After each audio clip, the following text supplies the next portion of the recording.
Welcome back to Novel Explanation. Before we dive in, if you're new here, we bring you full story explanations, audiobook style, one part at a time. Let's get into it. Chapter 1351. 1351. We're the same. Translator. Endless Fantasy Translation Editor. Endless Fantasy Translation, and the last one. Jiang Fei finally decided on his last treasure. Maroa's mobile one-man shuttle type. A high-speed shuttle produced by Maroa's Note, built using the most advanced phase engine and warp core. The Maroa's mobile one-man shuttle can travel through space efficiently and is very comfortable to ride in. However, the price is not something acceptable to ordinary people. It sells for about 42 million etherites. Jiang Fei had himself in mind when he chose this item. When he encountered danger, he could hide in the 10th dimension, but the ship he was riding in would not be as lucky. This was what happened when he faced the Galactic Spectre earlier. There was no way Jiang Fei could repeatedly bring the patrol ship into the 10th dimension. The energy within the core of Will would certainly not be able to support consumption of such intensity. If his spacecraft was destroyed, although Jiang Fei could survive in space for a short time, the problem was that he could not space warp. Once he lost his spacecraft, he would become a wild ghost floating in space. In space, it was extremely difficult to encounter a passing spacecraft. So, if Jiang Fei lost his, he would be trapped alive in the void sooner or later. However, things would be different with this mobile shuttle. It was stored in a fist-sized equipment through spatial manipulation and could be released at any time. Plus, this shuttle was currently the most high-end technological product in the universe, so it was extremely expensive. Even if Jiang Fei ended up not using it, it could still be sold for a profit. This shuttle was similar to luxury sports cars on Earth, but it was just more portable and convenient to carry around. Like fancy sports cars, the build of this shuttle was extremely luxurious. Its engine was even more powerful than an average battleship, so it was naturally extremely expensive. 42 million etherites was enough to create a small fleet of patrol ships. Why do you need that? Thean did not sound too happy. He thought that Jiang Fei chose this shuttle, which was akin to a supercar, because he wanted to use it as a toy. To help me escape, said Jiang Fei, stating his true intentions. All right then, as long as you like it. Thean did not stop him after hearing that he had a valid reason. As a powerful being with a galactic specter, he often ignored the troubles of ordinary people like Jiang Fei. After taking their respective items, Thean and Jiang Fei casually walked out of Ano's treasure vault. As usual, Thean left a note at the door. Hey Ano, I didn't steal enough the last time I dropped by, which explains why I'm here today. By the way, I brought an apprentice with me, so the protection fee is doubled. Jiang Fei curled his lip after reading the note. King Hell, my master really has no morals. Even after stealing from Ano, he still has to taunt him like that. However, he suddenly understood something. If Thean's true strength was revealed, the whole universe would probably line up to try and suck up to him. Let's get out of here. Ano won't feel comfortable if we keep staying here. After he left the note, Thean grabbed Jiang Fei's shoulder. The next second, they appeared on the Galactic Spectre's back. No way. Although it was his first time seeing Thean space teleport, Jiang Fei was still shocked. Come on, kid. Let's go to my place. Since you're now my apprentice, I have to teach you a thing or two. As he spoke, Thean tapped the silver hoverboard with his feet, and the Galactic Spectre immediately turned into a comet and charged away. A few days later, the Galactic Spectre entered a sector. It was very desolate, with no sign of intelligent life anywhere. We're here. Marshmallow, go do whatever you want, but don't go too far, said Thean. Then, he grabbed Jiang Fei's shoulder and teleported to the surface of a planet. Cough, cough. Unprepared for the pressure from the sudden change in gravity, Jiang Fei immediately coughed up blood. Fortunately, his body had been strengthened by the black hole core. Otherwise, the gravity's force would have been enough to kill him. Swoosh. 1 million. The strength provided by the black hole core did not help him resist the strong gravity. However, even after activating his domain, Jiang Fei still could not withstand the strong gravity on this planet. His bones were under so much pressure that cracks could be heard. According to the goggles, The gravity here was 120 times the gravity on Redstone, equivalent to 600 times of Earth's gravity. Ah, sorry, I forgot. Thean quickly waved, and an energy barrier formed around Jiang Fei, which isolated him from the gravity on this planet. Phew! Jiang Fei let out a sigh of relief. A few seconds ago, he really felt like he was about to die. 600 times the gravity of Earth, what was that like? A person weighing 50 kilograms would have to bear the weight of 30 tons here. If an ordinary person came here, they would be smashed into meat patties on the spot. Do you feel better now? Let's sit down and talk. Thean waved again and used his energy to squeeze out a set of tables and chairs from the solid, compact ground. Thank you, Master. With the energy barrier, Jiang Fei was no longer tortured by the gravitational force. Since you're now my apprentice, tell me something. You have a core of will with you, right? Said Thean, causing Jiang Fei to break out in cold sweat. Jiang Fei was at a loss. If Thean knew that he had the black hole core, he would not be this nervous. He had fused his core of will before. This enhanced version of the core of will gave him the power to enter the 10th dimension. It was Jiang Fei's biggest asset. Now that Thean was asking him about it, he did not know how to answer. Deep down in his heart, he did not want to tell others about the core of will and the 10th dimension. However, if he tried to lie to someone as powerful as Thean, there was no guarantee that he would believe him. Don't be afraid. I have no bad intentions. I just want to see if you're fit to learn my skills, because I have this too. As Thean spoke, a bright shining jewel appeared on his forehead. The jewel wasn't just the core of will, but also the fused version of it. How did you? Jiang Fei was dumbstruck. He did not expect Thean to also have this type of energy core. It even seemed like Thean's core of will was stronger than his. Now do you know why I've been treating you so well? Because we have something in common, said Thean, smiling as he put away his core of will. Chapter 1352. 1352. Rules of Core Fusion. I assume the core inside of you is now at the first stage, asked Thean. Jiang Fei replied honestly, Aye. Rather than giving off a bad impression by trying to hide the truth, it was best to just lay all his cards on the table.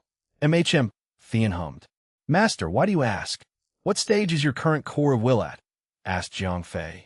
My core of will has undergone 3 stages, stated Thean, smiling like he was showing off. Oh, where did you manage to get 4 cores? Jiang Fei had always assumed that he was a special case since he was able to gather 2 of the same core. To think that Thean had managed to fuse 4 cores together. Thean laughed. That thinking of yours. You shouldn't keep thinking like that. Whatever do you mean? You're still too naive. If going through 3 stages was as easy as finding 4 core of wills, do you really think I would have just taken you in as my apprentice? I would have killed you the moment I felt the resonance in your mind and took the core for myself, said Thean, laughing sinisterly. Jiang Fei could not say anything then. He was afraid, terrified even, by the mere suggestion of Thean killing him. Even if he were to escape into the 10th dimension, who's to say that Thean could not follow him there? He did, after all, possess a higher-tier core of will. Calm down. If I really wanted to kill you, you'd never see it coming. Besides, why would I take you and only to kill you now? Thean laughed, slapping Jiang Fei on the back. Though it hurt, Jiang Fei felt relieved. That slap on the back was akin to a friendly gesture, the kind that didn't contain a single shred of malice. Fusing cores is not as easy as you think. Think of squaring the numbers. The first stage requires 2 original cores. The second stage would then need 4 cores, and the third stage would require 8 cores. If I want to go up another tier, I need to gather 8 core of wills, explained Thean. That many. Jiang Fei had genuinely thought that merely adding 1 extra core would suffice, but as Thean explained, it was not that easy.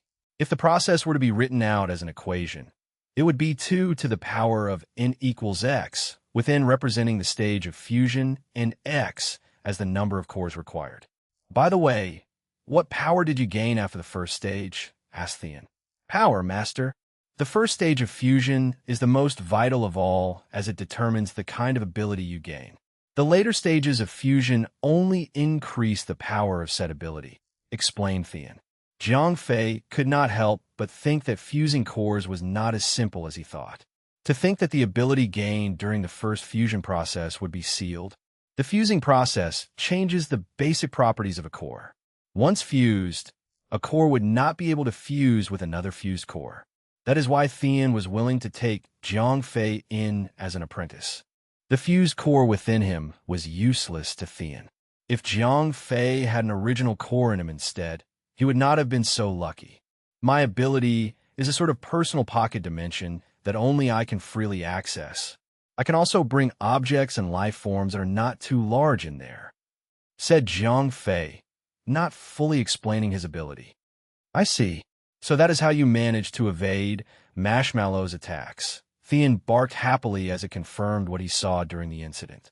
It takes time for me to drag things like Corvette-class ships into the dimension. So, there's that, explained Jiang Fei. That's your limit now.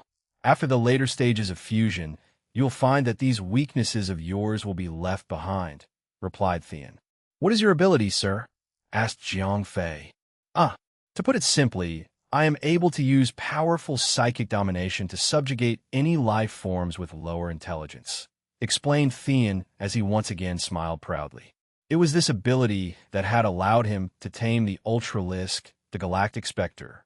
Jiang Fei gasped, unable to hide his excitement. Amazing!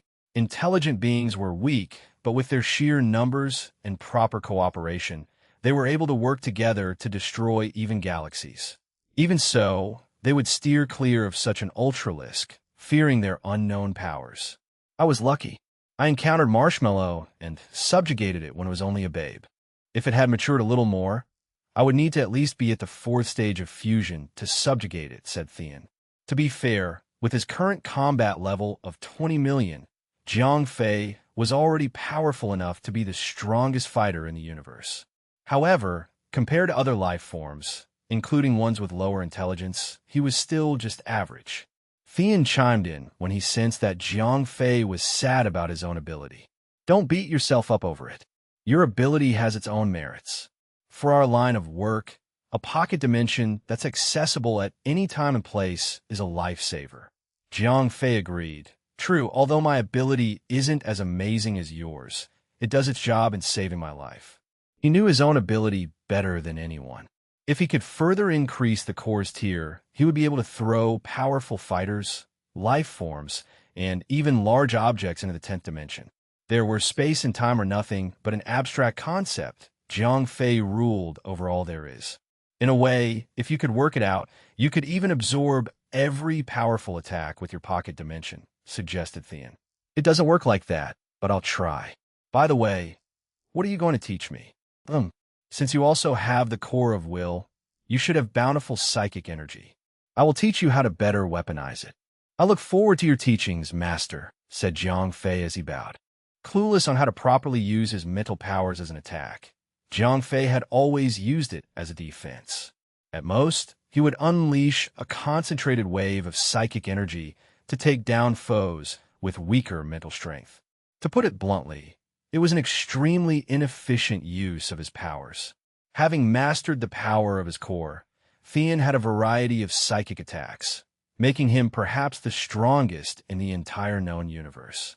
For the next few days and more, Jiang Fei remained on the unnamed planet, receiving lessons from Thean on the art of psychic attacks. And since Thean had officially taken Jiang Fei in as his apprentice, he was thorough with his training. In return, Jiang Fei had always met Thean's expectations at every turn. Even though he was not the kind that could fully master it in just one lesson, Jiang Fei still quickly made progress. He picked up more than tens of different attacks and defensive techniques in just 1 month, not to mention a plethora of ways to use his psychic powers. After about a month or so, Thean came to Jiang Fei, who was practicing his own hyper-concentration technique. Come along, he simply said. Jiang Fei opened his eyes in a flash and jumped to his feet. You called, Master, Jiang Fei replied with respect. Jiang Fei's respect for the man had only increased after he had been under Thean's tutelage for a whole month. The relationship between the two had only drawn closer, bordering between friends and mentor. Chapter 1353. returning to the battle. Translator, Endless Fantasy Translation Editor. Endless Fantasy Translation, let me have a good look at you, said Thean as he examined Jiang Fei. Overall, he had gotten stronger, albeit it wasn't a huge change, but stronger indeed. You have been with me for only a brief moment, and you have already learned everything I wanted to teach you. Now, it is time for you to face a new challenge where you won't be able to further cultivate your skills, said Thean. How about a spar? Asked Jiang Fei jokingly, not meaning his words. Thean shook his head and proceeded to reveal his true intentions. I was thinking about sending you into a real fight. A spar wouldn't do much for you. I want to take this opportunity to send you into the war between the Valsaurian army and the Trade Federation. Jiang Fei accepted the suggestion. I see. I have no qualms about that. He had gained new skills and equipment, and to be honest, he was itching for a fight. As for your training, I am compelled to warn you again, Thean added. As you command, my master. Jiang Fei knelt down, preparing to listen to what he decreed. Remember the creed, remember the code. You are not to engage in killing intelligent life forms, said Thean with a stern face. I will never forget. Good. Your master will remain in the shadows, observing you always. You need not worry about your life, only about others. Do not kill anyone else unless forced to, or our mentor-mentee relationship ends here. Jiang Fei acknowledged the code of honor, saying, This mentee will always remember. Good. I will send you back now, said Thean. In the next second, with a wave of his hands, Thean and Jiang Fei were instantly teleported into the void of space. Thean arched an eyebrow as he concentrated on letting out a saturated wave of psychic energy. A few minutes later, a powerful, unsuppressed surge of raw power was felt, and the galactic specter known as Marshmallow zoomed over. It did not bother to hide its presence, since it did not possess any intelligence to understand the consequences of its actions. Nevertheless, when it appeared, Jiang Fei felt pressured. Thean patted Jiang Fei's shoulder, creating a small bubble to help him endure the galactic specter's overwhelming presence. You ought to hang on for a bit, said Thean as he conjured a silver surfing board. After latching himself and Jiang Fei on the board of the specter, Thean snapped his fingers, and off they went at near light speed. Their destination? The Domix system. Due to the vast distance between the two locations, Thean had to use wormholes to reduce the travel time. Even so, it took them almost a week to arrive at the Domix system. As they traveled, Jiang Fei had taken it upon himself to ask questions about psychic manipulation techniques. He was about to throw himself right into the middle of war, and since his master was going to watch him, he ought to clear any questions he had in his head. You are allowed to identify yourself as my apprentice, but remember not to reveal anything about my true powers, said Thean. I will. That being said, you can only make use of my name amongst the top brass of the Valsaurian army. Not every race out there in the universe knows who I am, Thean added. To be fair, Thean had only been messing with Valsaurian high commanders and admirals. Name-dropping would only work with them and a handful of other foreign collections. I understand. I do not care for name-dropping. I care about being stabbed in the back, stated Jiang Fei. That being said, Jiang Fei had an armor of overwhelming defense, a variety of psychic powers, and the 10th dimension to protect himself. In upfront battles, he had nothing to be scared of. He was only scared of being manipulated, tricked, or any other underhanded means of sabotage by Ano. But to be honest, since Ano had personally seen him walking into his treasure vault with Thean, he wouldn't dare do anything to plot against Jiang Fei. We're here. This is as far as I can go, said Thean as the specter arrived at the heliosphere of the Domix system. Any further, and those with a keen sense would be able to feel the galactic specter's presence. Thank you, Master. I will not disappoint you, said Jiang Fei before Thean vanished with a trail of light. Jiang Fei took out the compacted shuttlecraft he obtained from Ano's treasure vault and expanded it to a full-sized shuttlecraft. After boarding it and registering himself as the owner, Jiang Fei had 0541 take control of the ship. Even though every piece of equipment and each instrument in the shuttle was top of the line, its artificial intelligence support system was extremely primitive when compared to 0541. 0541 blared after he had gained full access to the ship's controls. "Captain, this ship is amazing." "How so?" "Everything. The radar system, the engine, the computer. It's just, wow," gushed 0541. "That good, huh?" Jiang Fei was surprised by 0541's reaction. 0541 explained that everything the shuttle had was far superior to even a hypercruiser. With 0541's aid and the shuttle's superior tech, Jiang Fei was now en route to where Alexis' fleet was located. "Time to return to the battle," said Jiang Fei. It had been more than a month since he disappeared. He could not help but wonder what Alexis would think of him. "Aye, Captain. Engaging warp core and hyperspace jump sequence," said 0541. In that instant, the warp core and the hyperkaiser-grade engine immediately ignited. Both usually required some preparation time in order to move a hypercruiser, but now only needed a second to move the small one-man shuttlecraft. Space-time warped from behind and in front of the ship, and a wormhole formed immediately. Hyperspace jump sequence initiate. Thump! With a faint jerk, the entire shuttle leaped into hyperspace and traveled at FTL speeds. As expected of a luxurious craft, the entire shuttle barely shook throughout the journey. If Jiang Fei were to pour himself a cup of coffee, not a single drop would have spilled. On any other ship, the entire cup would have vibrated itself off the table. Overall, the technology and effort that went into this ship deserved praise. Although they were at the system itself, it took Jiang Fei close to 3 hours traveling at FTL speeds to reach where Alexis was. Jiang Fei stopped and came out of hyperspace when he was about 200 light seconds away from Alexis' fleet.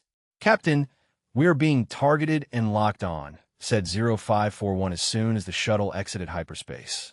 It seems Jiang Fei had been detected approaching them while he was in hyperspace, and the fleet had readied themselves to attack the second he dropped out. "Send a transmission to Alexis and tell him it's me," Jiang Fei immediately ordered. Even though the shuttle was great and all, it was only a shuttle with no means of weaponry and only a weak shield. To take him down, a simple patrol ship would suffice. 30 seconds after sending out the transmission, 0541 responded, "Captain, we are being hailed." Even so, the weapons of Alexis' fleet were still aimed at Jiang Fei's ship. "Open it," said Jiang Fei, knowing that it would be Alexis himself. Alexis' voice rang out from the speaker. "Fei, is that you?"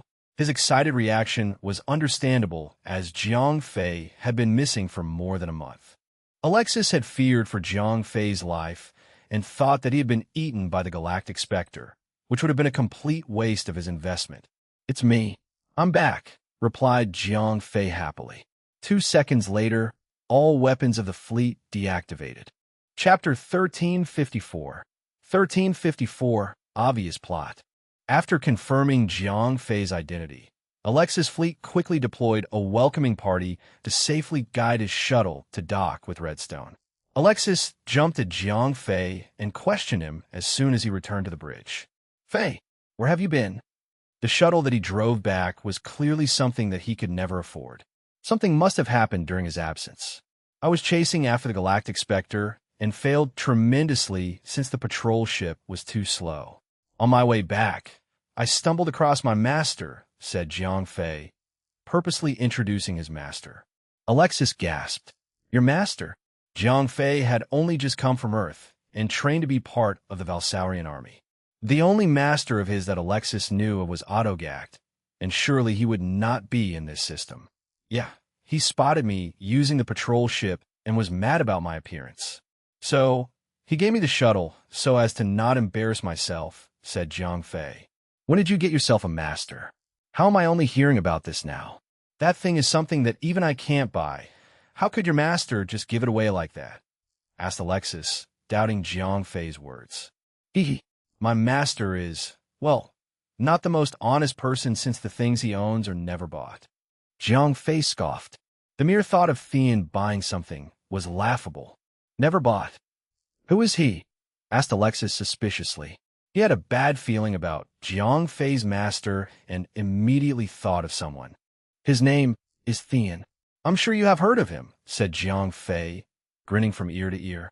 Heh, I knew it, said Alexis, laughing bitterly.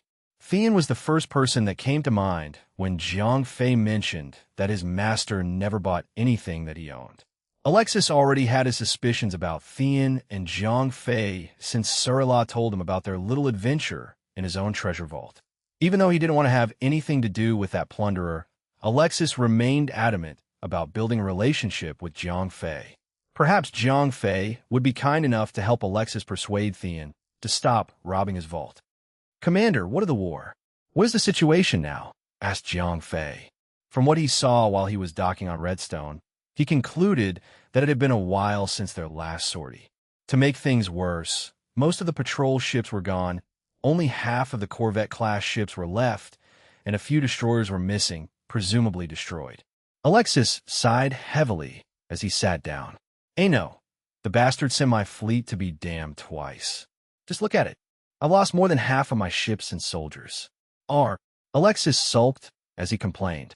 He had tried everything he could to get as far as possible from the fight, but alas, he had eventually run out of tricks. Ano vaguely remembered the incident with the blockade and refused to let go of his anger toward Alexis. As such, he used his authority as a chief fleet commander to assign Alexis to carry out suicide missions. Nevertheless, being the war veteran that he was, Alexis had managed to survive both death missions and return alive, albeit battered and bruised. Commander, we have received a transmission, said the captain of the hypercruiser. Speak of the devil. Alexis roared disgruntledly as he laid back on his chair. Patch it through, he said after a long silence. No matter how discontented he was with Ano, military rules prohibited him from rejecting a call from a superior officer. Alexis, I am assigning your fleet to XXX, XXX, XXX. Work with the Allied fleet to attack the retreating Federation fleet, said Ano with a poker face. Alexis saluted and acknowledged the order, even though he was cursing in his mind. Chief Commander. As soon as the transmission ended, Jiang Fei came to Alexis and asked, what about the mission? MHM. He's a bastard, all right, but at least he's not sending us on another suicide mission. But CK him either way. This mission is going to cost me more than half of my men. Alexis barked. Their mission was to stop the retreating ships of the Federation fleet. Ano's own fleet was tasked to kill those who were retreating from the front, an easy task since they were completely exposed. Ano would be easily racking up kills, while those who were supposed to stop them from retreating would be in for a fight. When one was running for their life, what would they do if someone were to stand in their way? Desperate, they would fight for an escape route or die trying. To make things worse, the retreating fleet consisted of ships that were superior to Alexis' hypercruiser. How would Alexis stop a fleet of hypercruisers with just one of his own, as well as several battered destroyers and corvettes? It was like sending in hamsters to stop a stampede of wildebeest. The predicted outcome was the decimation of Alexis's fleet while the Federation fleet tore apart what remained to escape.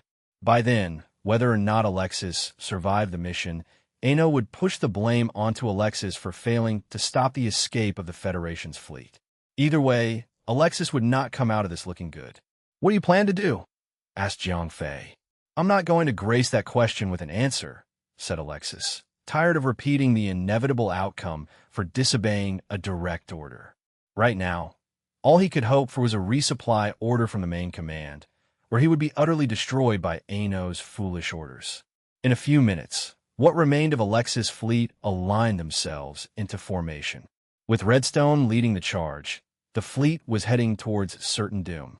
Finally, it's time for a space battle, said Jiang Fei to himself. He was excited since it would be his first real space battle. Although he took part in fighting the pirates alongside Domingoa, it was not as epic as he remembered since he had been interrupted by the Ultralisk.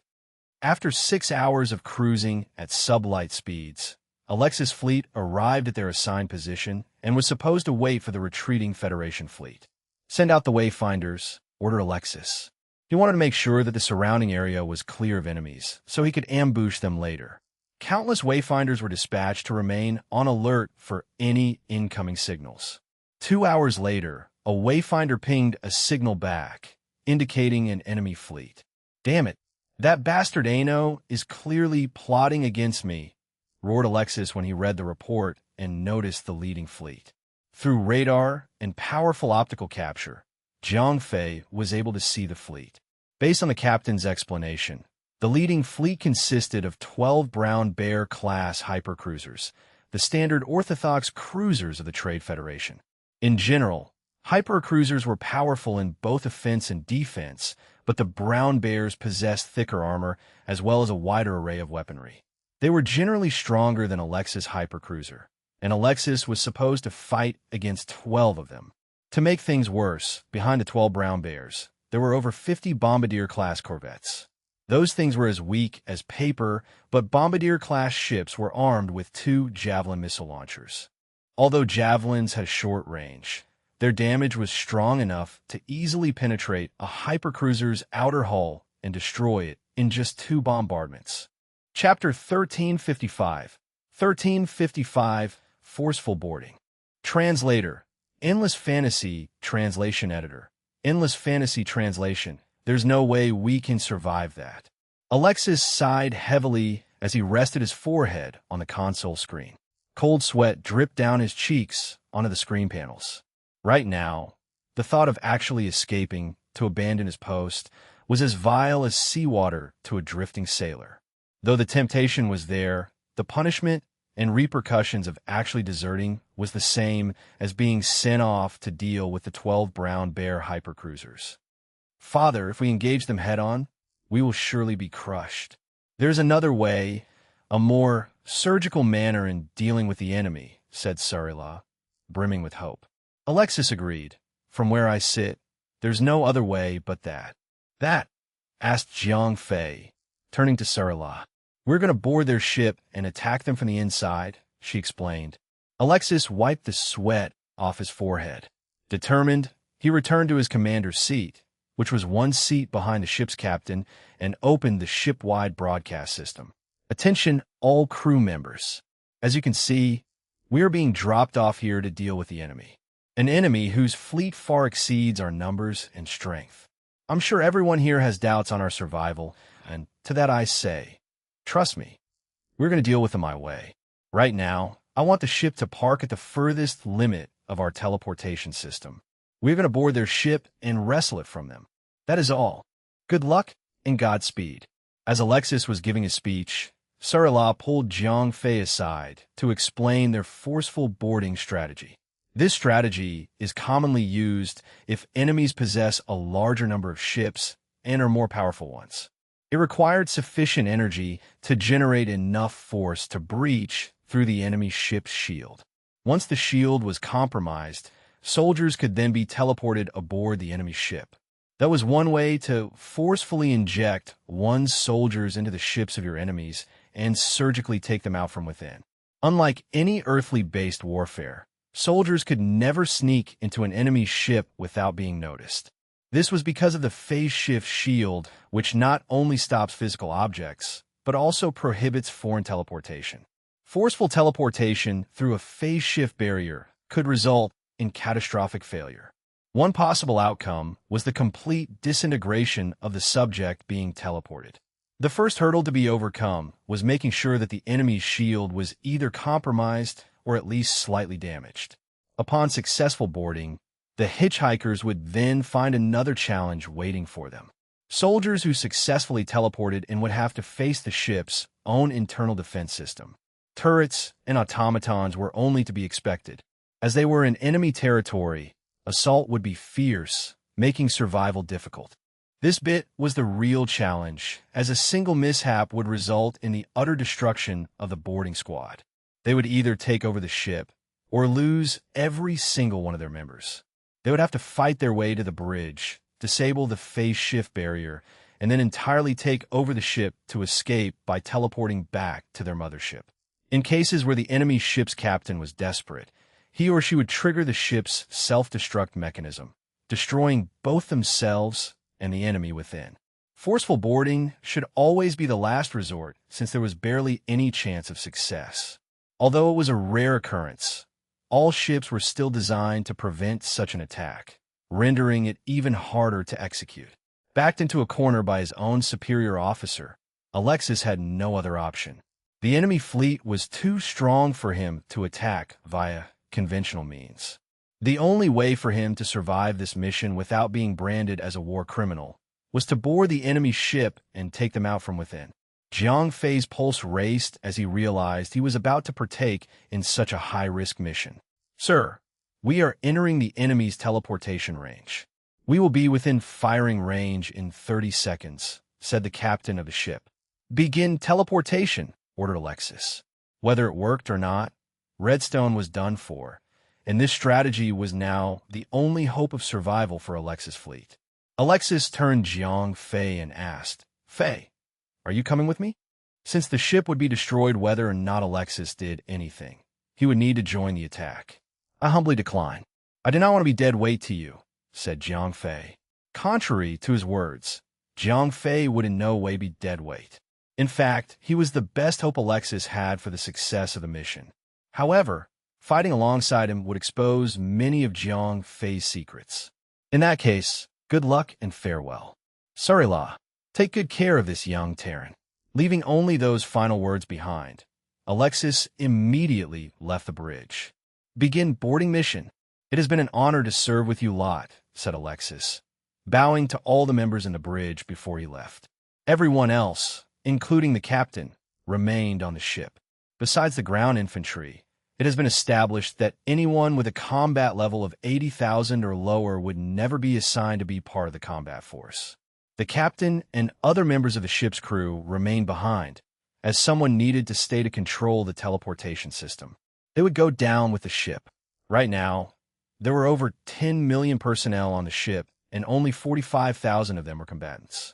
The rest, no matter how many there were, would soon sail lifeless amongst the stars. The combatants were usually proud of their job and always looked down on their non-combatant comrades. Today, after having gone through thick and thin together and shedding blood alongside each other, they were highly motivated. They promised one another to have their revenge against the Trade Federation. Instead of sending them off one by one, all combatants were teleported at the same time. As their bodies turned into particles of light, the ship's crew sent them off towards all 12 brown bears, distributing them evenly. Alas, countless amounts of red blood splattered everywhere on the hulls of the enemy ships, as a large portion of combatants failed to penetrate through the phase shift shields. Their bodies materialized on the shield and smashed against the hull, resulting in a festival of gore. 7 out of 10 teleportations were a success, and by the time the last of the fighters were teleported away, Redstone was then within the enemy's firing range. It did not take long for them to aim their cannons and open fire at Alexis' personal hypercruiser, destroying half of the ship in just one round of barrage. While the remaining ship crew retaliated with everything they had, all they could do in return was damage a smaller battlecruiser of the Federation's fleet. The difference in their strength and numbers was too great.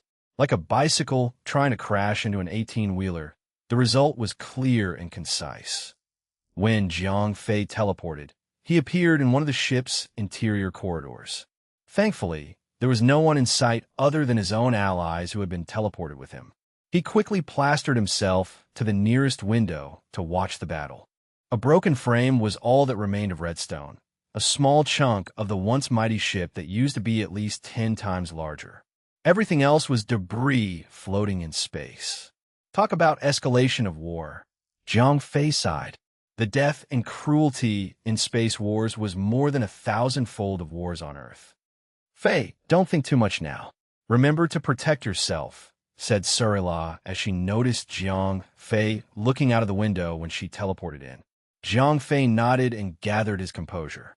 He quickly took charge of all the Valsaurian soldiers with him and formed an attack formation with him at the front, moving along the corridors and silently killing basically anyone that was in their way. They quickly found a computer console. One of the soldiers, who happened to be good with computers, hacked into the ship's system and gained access to its schematics. "We are in the dead center of the ship. This pathway leads to the armory. I suggest we head over there to arm ourselves. Based on the system, there are explosive devices that we can use to get around the ship." "Good. We'll do that," said Jiang Fei as he gestured for the squad to move forward with the plan. Silently, Jiang Fei remained behind and whispered, 0541, can you hack into the ship and take over it entirely? Technically, yes, but I need time.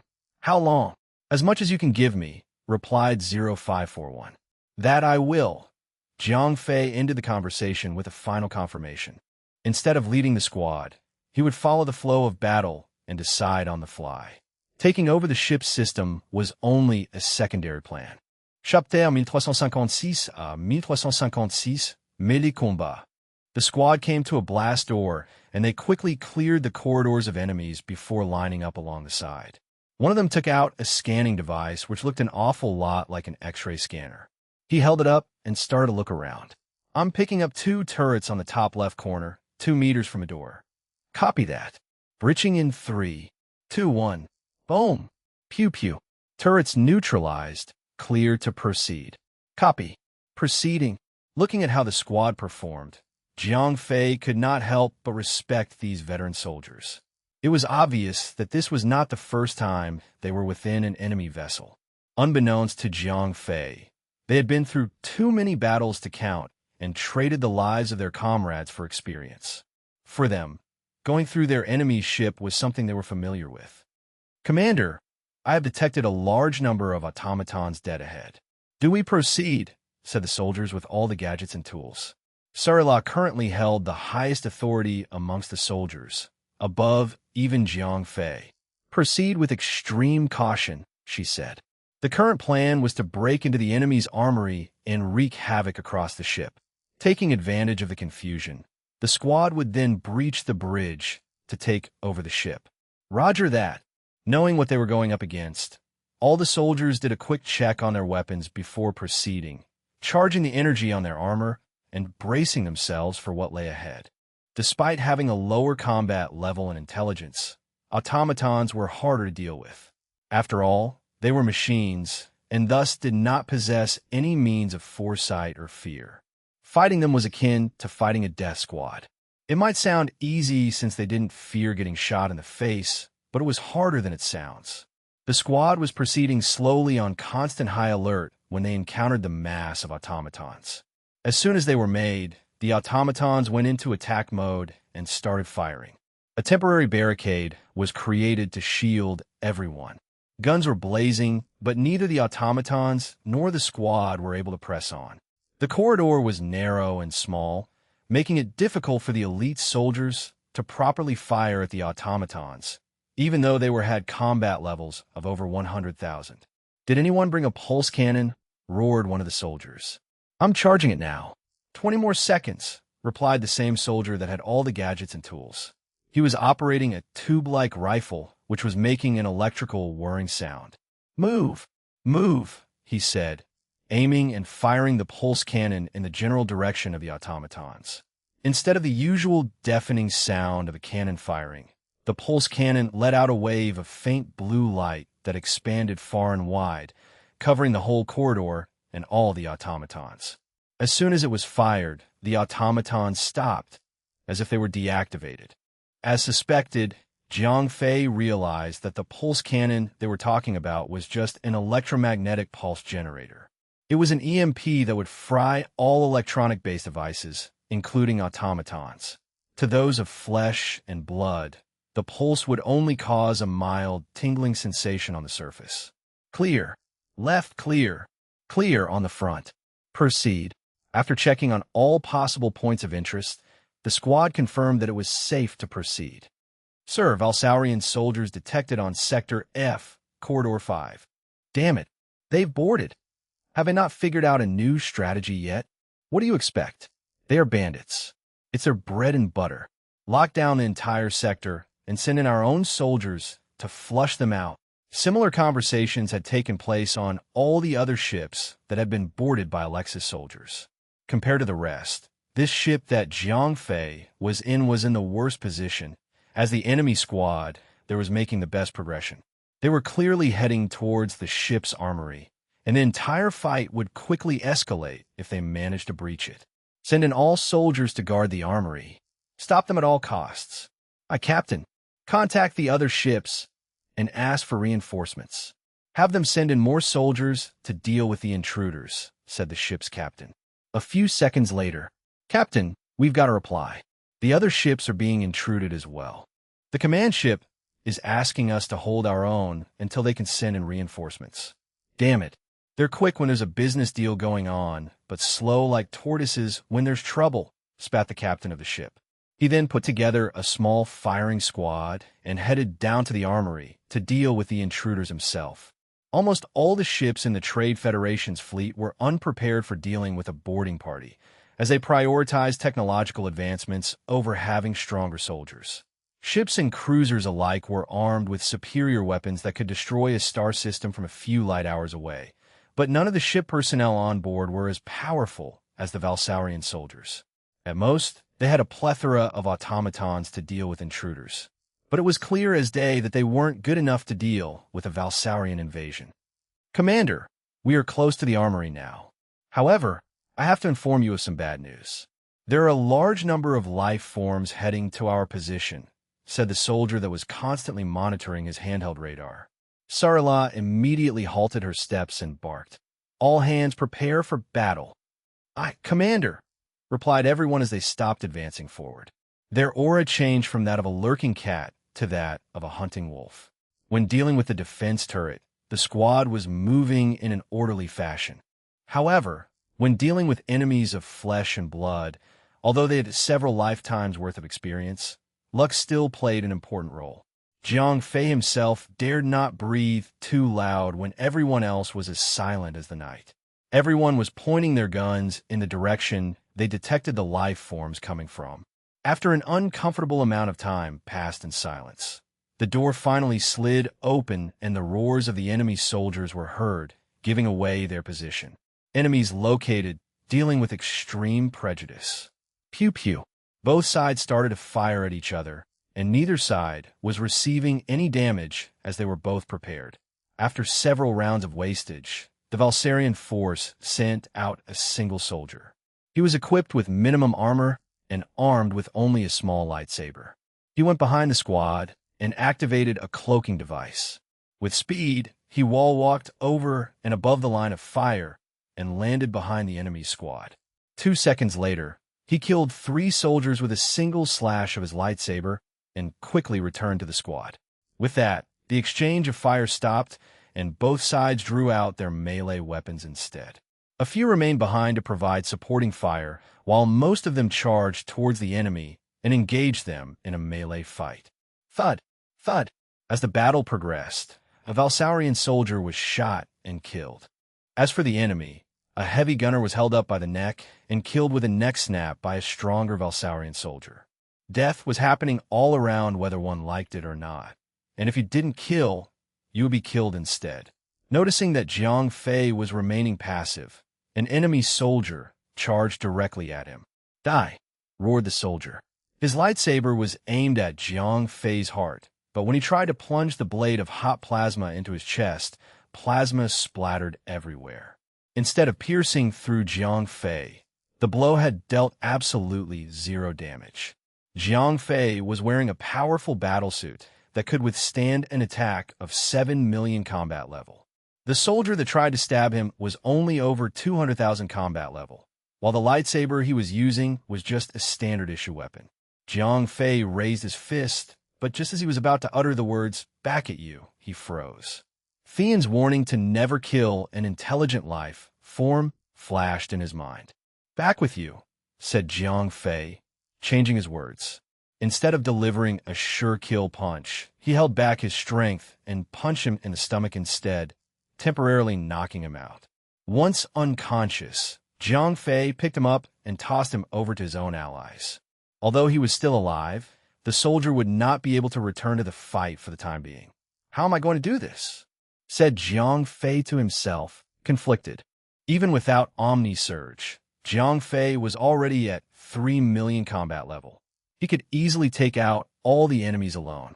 The problem was that he was prohibited from killing. Holding back his powers and making sure to only incapacitate the enemy was much harder than just killing them. Chapter 1357. 1357. One hit. Translator. Endless Fantasy Translation Editor. Endless Fantasy Translation. While Jiang Fei was still lost in his thoughts, Sarilah's frantic cries brought him back to reality. "Help!" she called out. Not far from where Jiang Fei stood, Sarilah was surrounded by a large number of Federation soldiers. A quick scan told Jiang Fei that the combat level of the soldiers ranged between 70,000 to 80,000, while Sarilah herself was at about 90,000. Though stronger, she was still considered a juvenile Cathian. Even with her higher combat level, Sarilah was unable to properly bring out her full potential. Her status, as his adopted daughter, was the only thing that allowed her to stand next to Commander Alexis. "Hang on," roared Jiang Fei as he leapt into action. He was not at all infatuated with the beautiful cat girl, but nevertheless, she was still his ally and a comrade in arms. And since she had always been nice to him, what better way was there to repay her kindness than by saving her life? Not daring to punch the soldier for fear of accidentally puncturing his body, Jiang Fei instead simply slapped him away. Yet, the soldier was still sent flying off his feet and across the corridor, slamming into a wall. Although he was not dead, something that Jiang Fei was incredibly thankful for, the soldier might have broken a rib or two. "Is that a superior officer?" asked the captain of the ship as he observed the fight from a great distance. The captain did a thorough scan and realized that Jiang Fei was a fighter at over 3,300,000 combat level. After being trained by Thean, Jiang Fei himself had broken the 3 million combat level threshold. With support from the Black Hole Corps, his combat level might cause others to assume that he was either a fleet commander or a chief commander. "See call for help. Tell them that we are being intruded by a high-ranking Valsaurian officer," ordered the captain. The captain himself was extremely weak, to the point that he could not even be considered a combatant. The only way he could deal with Jiang Fei was to request reinforcements. A few soldiers left the scene and quickly contacted the fleet's main ship. If captured, a high-ranking offer, like they assumed Jiang Fei was, would make for a good slave or hostage. They could sell him off and gain enough funds for a small fleet. That was what Jiang Fei was worth, or so they thought. While Jiang Fei was dealing with the trouble Sarilah had found herself in, he failed to notice that he was being observed by the enemy. When the last of the Federation soldiers around her had been incapacitated, Sarilah asked, "Just how strong are you?" She was greatly intrigued by Jiang Fei, since his combat level increased again and again every time she saw him. "How strong?" "Well, just so," Jiang Fei scoffed. Sarilah was a friend, but not one close enough for him to reveal his secrets. "Fine then, keep your secrets." Sighing, Sarilah rejoined the rest of the squad. Her curiosity towards Jiang Fei had only grown after she had personally witnessed how he had shown great restraint while fighting off the enemies around her. For a moment there, Sarilah was glad that she had been sent off to be with a man like Jiang Fei. The grudge she had for Alexis was momentarily forgotten. Like a fleeting dream, that sweet, positive thought was quickly drowned out by the sound of explosions and the cries of soldiers. "Why are you still standing there?"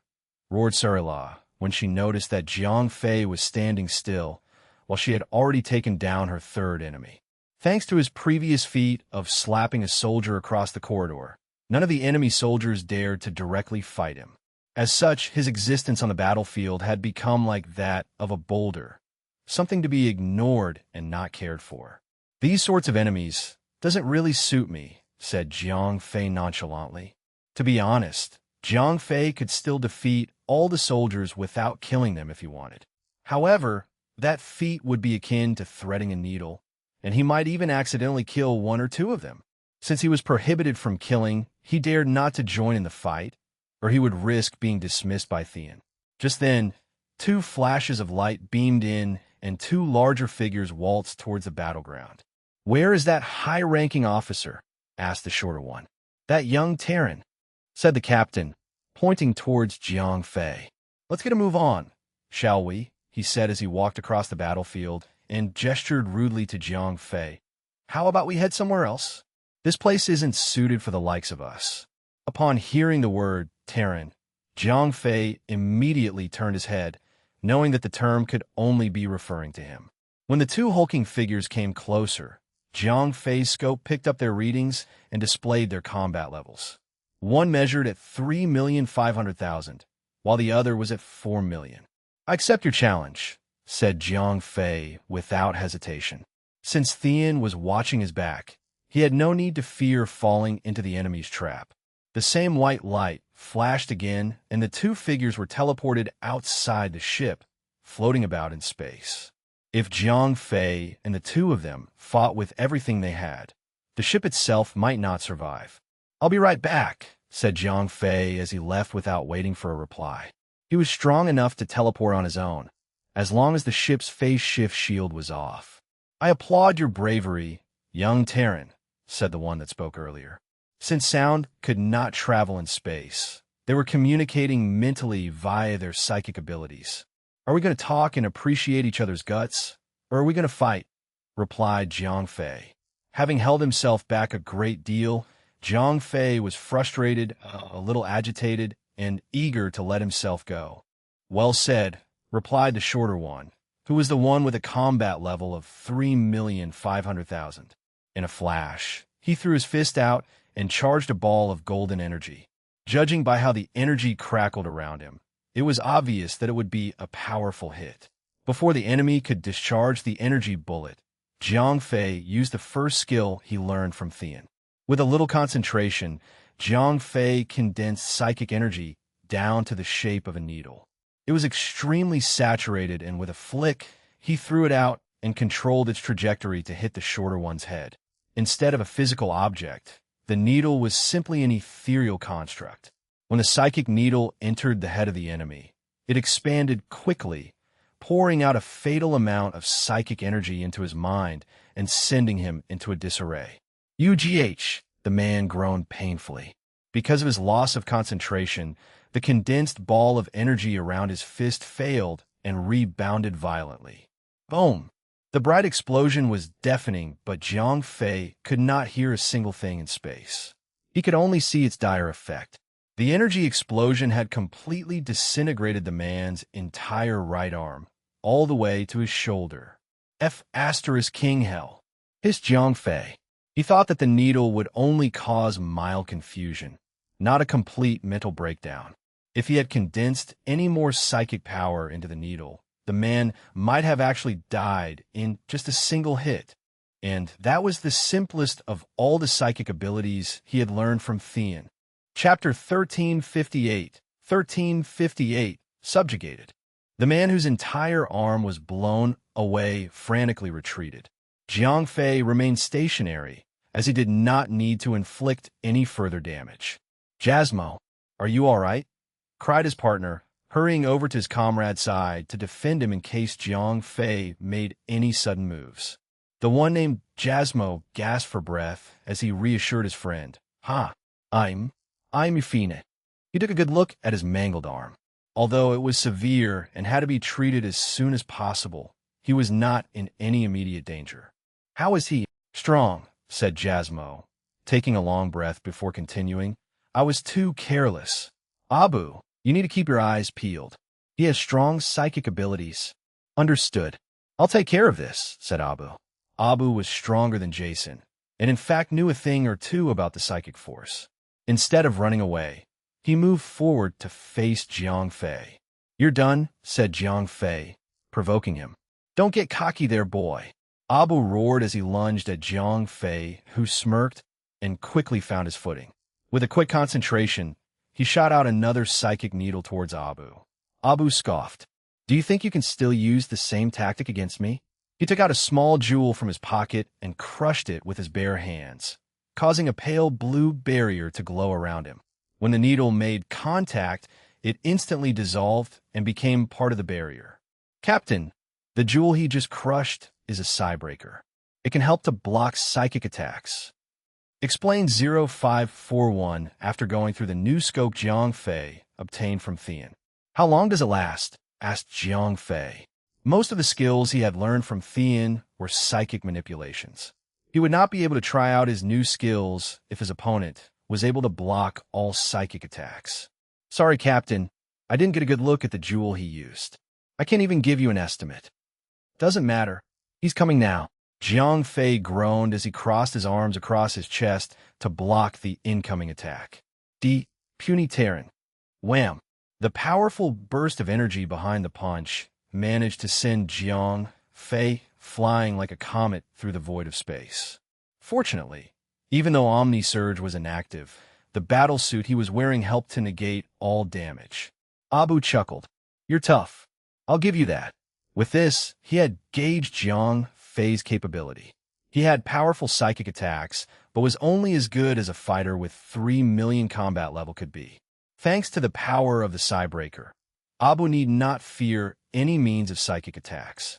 With that thought in mind, Abu was sure that victory was at hand. He blasted off, chasing after Jiang Fei with an attack to end the fight. TSK. Does he seriously think he can defeat me? Snarled Jiang Fei.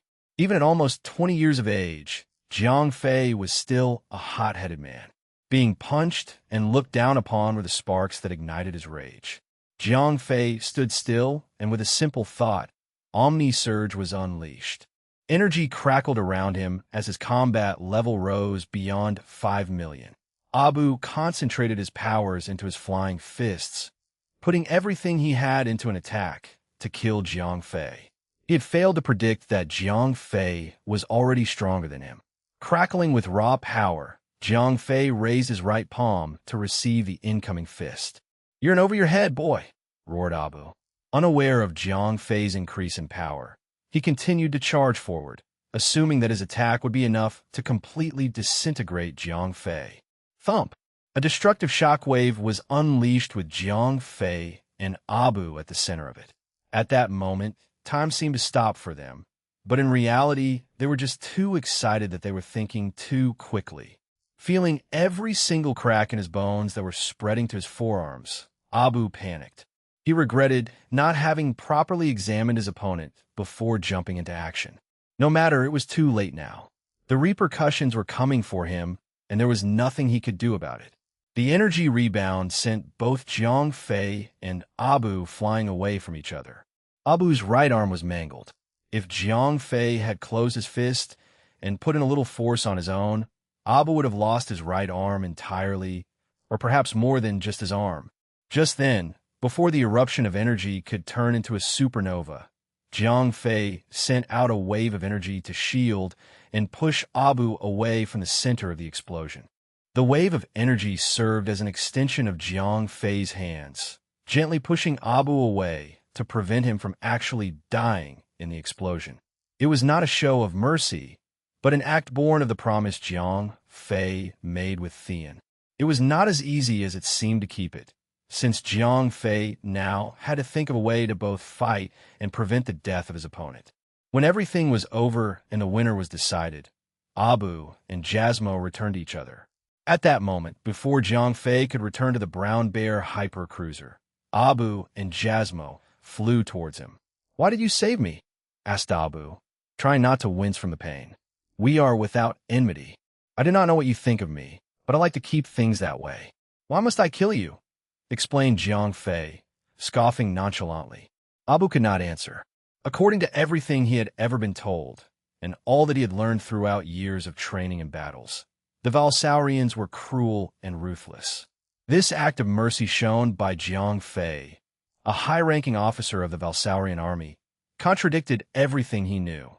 Abu thought to himself, could he be fishing for favors and wanting the Federation to help him defect from the Valsaurian army? After careful calculation and consideration, that was the most reasonable explanation for Jiang Fei's behavior. Now that we're really done, go back to whence you came. Forget about this ship. There's no way you can defend it now, said Jiang Fei, making a shoo-shoo gesture with his hands before he turned away. Both Abu and Jasmo could not understand what was going on, but they agreed with one thing Jiang Fei said. They could no longer defend the ship. With their injuries and current strength, they would die if they remained adamant on helping the ship. After bowing to Jiang Fei, the two clicked on a transponder and teleported away to safety. Jiang Fei greeted Surala as he teleported back into the ship. "I'm back." Before she could answer, Jiang Fei zoomed across the corridor and intercepted a gunman before he could pull the trigger. 0541. What's the progress of your infiltration of the ship? Asked Jiang Fei mentally. The war is still ongoing, but Jiang Fei had no interest in joining small fights like this. 15 minutes until successful infiltration and takeover, replied 0541. Although 0541 had faced some issues in decrypting the Federation ship system, time was the only true obstacle for him. Keep it up, answered Jiang Fei, tossing the gunman away after first knocking him unconscious. Only when the coast was clear and there were no enemies in sight was Surla able to come to Jiang Fei's side. She could not help staring at her savior with eyes filled with longing and gratitude. Before Jiang Fei could turn around to greet her again, she backed off to liaise with the other squad members. To be honest, Surla was happy. For once in her entire miserable life, she was truly grateful and happy. To think that fate had given her to Jiang Fei, only for her to find herself a powerful person whom she could depend upon.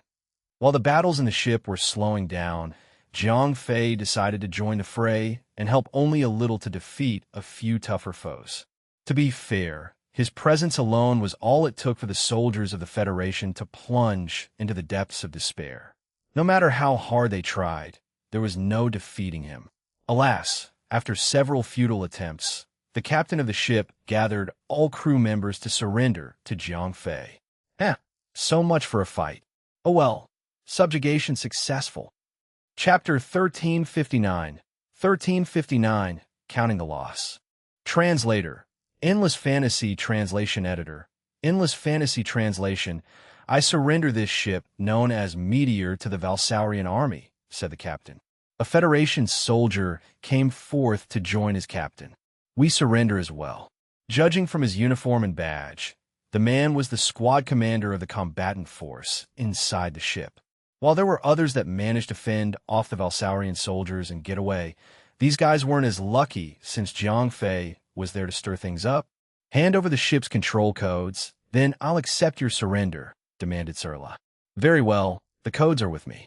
We'll need to be in the ship in order to input them, said the captain as he agreed to the terms of surrender. 0541 prompted Jiang Fei when they were heading to the bridge. 0541 answered, I have control, Captain. Would it affect the system during the handover procedure? Asked Jiang Fei. No, it is but formality. A system name change, that is all. I will always have real control, explained 0541. Right now, all controls of the Brown Bear-type hypercruiser, Meteor, have been completely seized by 0541. There was no need for any sort of code input. If he wanted, 0541 could even change the entire operating system of the ship to that of an Earth-based ship. All right, whatever you do, stay hidden and do not reveal yourself until I say so, said Jiang Fei. Aye, Captain. The entire handover procedure went smoothly and all threats to the safety of the crew were removed. Lock down the ship. Phase shift shield up, ordered Surla.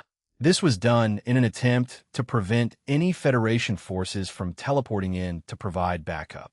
If Surla's squad was able to infiltrate the ship, the Federation forces could do so as well. Sarlia ordered the squad, send all Federation crew members to the brig. Even though they had officially surrendered, they were still at war, and Surla could not allow her enemies to go wandering around the ship as they please. Boom! A faint shock wave was felt reverberating throughout the ship. Surla gasped. What was that? The previous captain of the ship rushed to the console monitor and did a quick scan.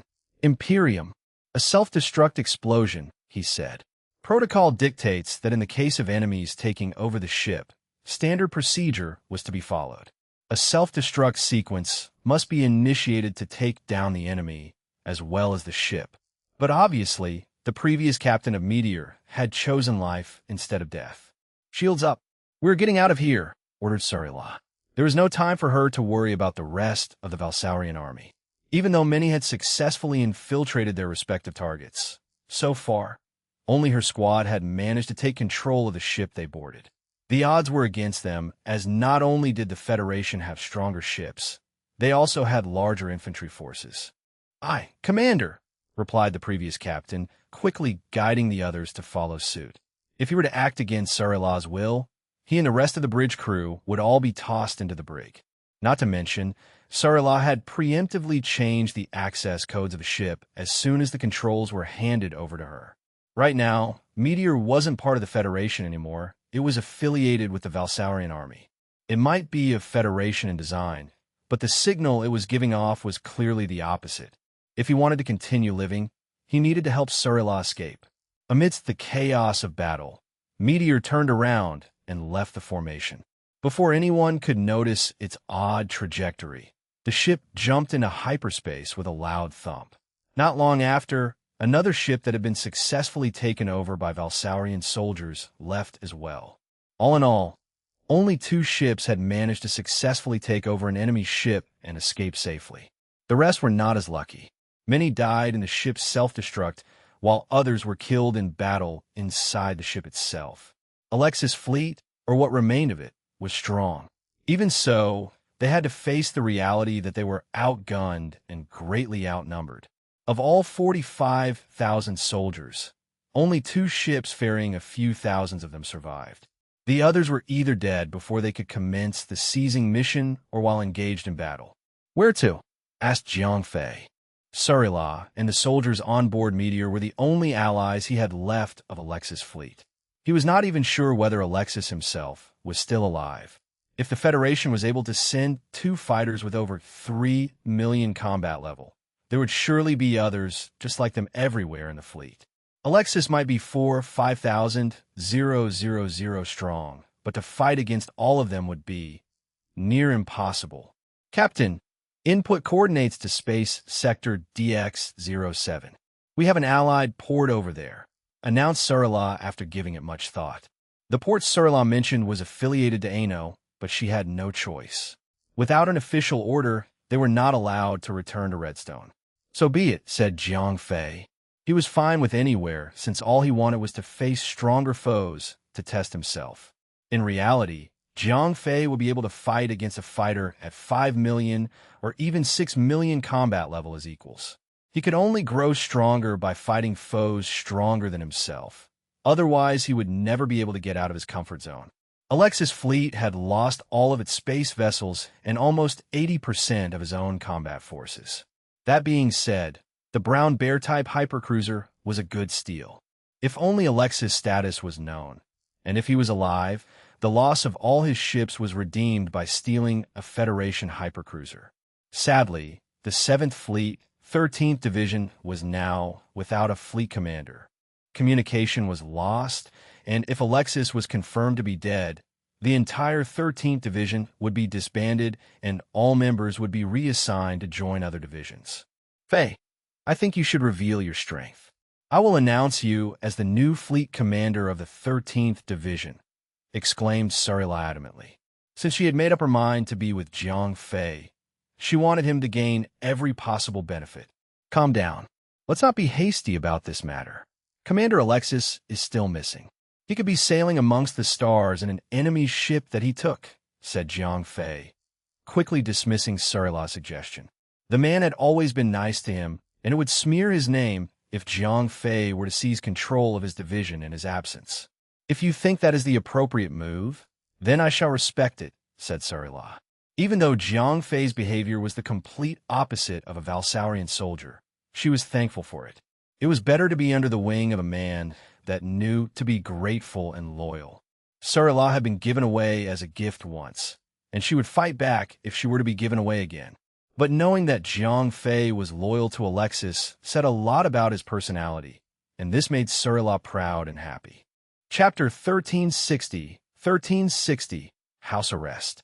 Before arriving at the DX-07 sector, Meteor slowed down and came to a stop. As per Sarila's instructions, the captain began broadcasting identification codes to identify themselves as a member of the Valsaurian army. If she hadn't done so, the entire ship, Federation origin or not, would have been shot down before even approaching any habitable planets. Approaching Hypercruiser. This is the police force of the Carldish Fort. Shut down all power generators and shields. We will begin inspection. A fleet of patrol ships approached Meteor and surrounded it from all directions. "Do as they ask," said Sarila. If they wanted to take refuge in the fort, they had to obey every instruction given. Refusal to cooperate would only result in utter destruction. The captain quickly followed Surilah's orders and deactivated every defense system, including the power generator. One police patrol ship docked, and a group of 50 men boarded Meteor. "Who is the commander here?" asked the Valsaurian policeman as they entered the bridge. "I am," declared Surilah, stepping down from the commander's seat to present herself. "Identity." "Surilah, 7th Fleet, 13th Division, Vice Fleet Commander," she answered. "13th Division, you say?" replied the man, arching an eyebrow as he scanned Surilah. "Yes." The 13th Fleet, led by Fleet Commander Alexis, was tasked to intercept the retreating Trade Federation fleet. "Our mothership was destroyed, but we managed to breach and take over this Federation hypercruiser," said Surilah. The man hummed and turned away. Surilah now represented the fleet's command and was not allowed to retreat from the battlefield without higher orders. However, there was an exception to that rule. In case of the destruction of one's boarding ship and the successful takeover of an enemy ship, they would then be allowed to remove themselves from the battlefield to deliver said ship to base. "I want verification on all personnel here." The policeman, who apparently was the chief, ordered the others to start working. A line was quickly formed, and going through more than 1,000 personnel was fairly fast and easy. "Good. Identity verification confirmed. All of you are to return to base. Leave the ship behind. I will send shuttlecrafts to ferry you there," said the chief. With that, Surilah, Jiang Fei, and the remnants of the 13th Division were to report at the Cairdish fort. As for the previous crew of Meteor, they were to remain in the ship. Without the access codes, they could not do anything but mingle about. Surilah was not happy about the police taking over the ship, but with the current situation, she had no power. They were visitors of another territory, and it would be wise for them to follow orders or risk being terminated. "What is to become of us?" asked Jiang Fei as all the soldiers were ferried away from Meteor. No matter how you looked at it, the ship that they had taken over with their blood and sweat was no longer theirs. "I do not know. Just follow what they say," said Surilah. Their fate was bleak, and all they could do was to hope that the High Commander of Cairdish would be fair to them. The entry procedure was smooth and fast. In no time, every soldier of the 13th Division was relocated to a large pod attached to the main central station via a long tunnel. The entire station looked like balls or pods, attached modularly to the main central station in the center. "You are all free to use this area, albeit with some restrictions. For now, rest, recuperate, eat, and clean yourselves. If you have any questions, you may ask me."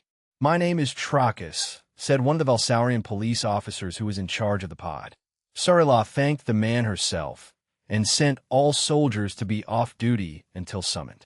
The first thing that everybody did differed greatly from each other. Some headed to the shower room first, some to the canteen, and some dropped to the ground and slept right away. It was only natural, as they had just survived a hellish battle. For them, as long as there was a floor to sleep on and food to eat, that place would be heaven. When everyone left to do their own thing, Jiang Fei and Surilah headed to the canteen for a meal. "What do you know about Ano? How do you think you will treat us?" asked Jiang Fei. "I do not know much about Ano.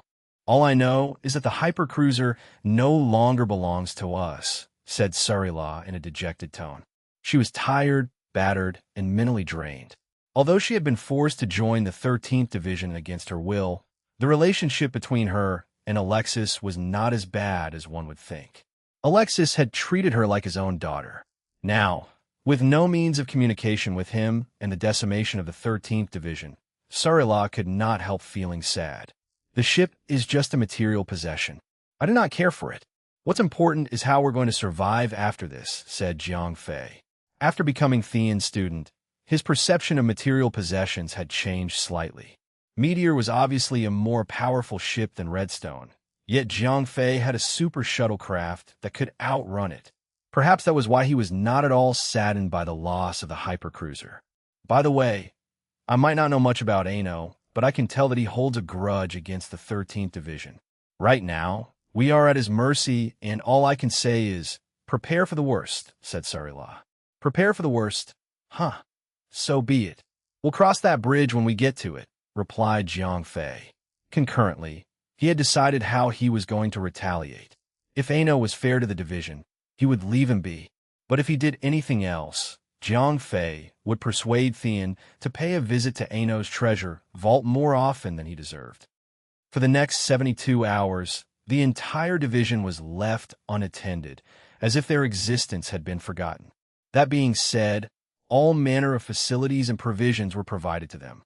The 3 days they spent in the pod were the best times of any soldier's service as part of the Valsaurian army. The entire pod was as huge as the hypercruiser itself, and there were all sorts of facilities installed. Basically, everything they could ever need or want was ready for their use. It was, oddly enough, fair treatment. Nevertheless, being confined to the pod assigned to them was akin to placing them under house arrest. Since they were all from a different fleet and division, Jiang Fei and Surla understood why they were being treated like this. More importantly, they were not affiliated to Ano in any way. Their only connection to him was through the army they served. But being cooped up in a pod for so long didn't feel great either. "Could you please inform Trachis that I wish to speak with him?" said Surla to one of the patrolling officers outside the pod's confinement gates. Trachis himself had told them to call for him if they had any questions.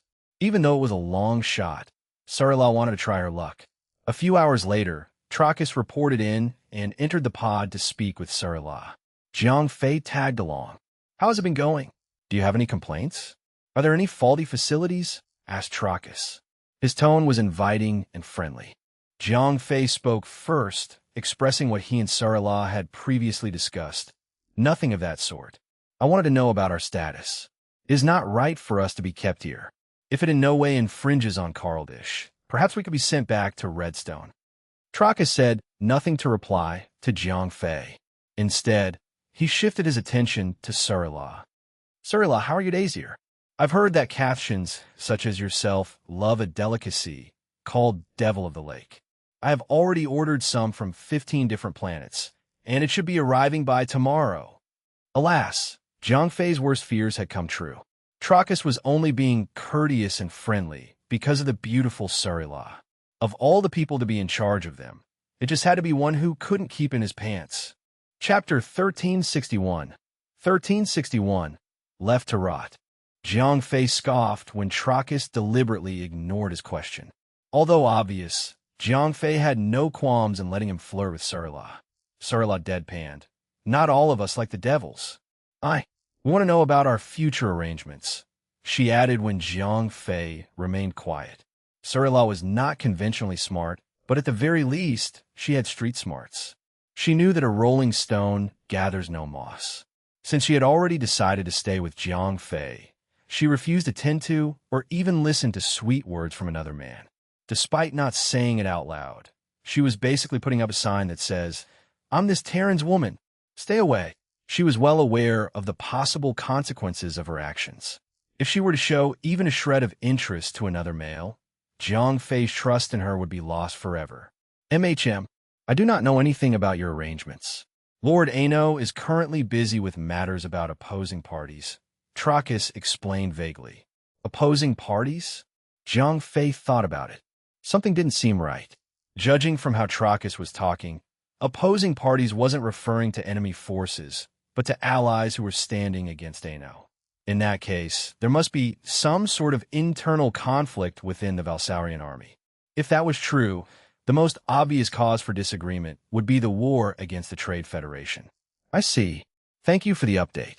If there's any news about our status, please do let us know," said Surla, promptly ending the conversation by gulping down a cup of alien liquid. "All right. Although I am a man of few words, I will try to help arrange for your safety," said Trachis before leaving. A few days passed, and yet there was still no word about what was to become of the 13th Division. Trachis was rather busy, not with official business, but with trying his very best to court Surla. He would return to their quarters 3 to 4 times a day to look for her, bringing presents with every visit. Each time, Surla would drag Jiang Fei along to accompany her. Being the unintentional third wheel earned him many glares from Trachis, who tried to send him warning signals with eyes that burned with animosity. However, that was the extent of his enmity towards Jiang Fei. The most he could do was to completely ignore his existence. As stupid and thick-headed Jiang Fei was, he still realized that he was an unwelcome presence during Trachis' visits. Truth be told, he wanted nothing more than to stay in his room to rest and recuperate, but Surila would have none of that.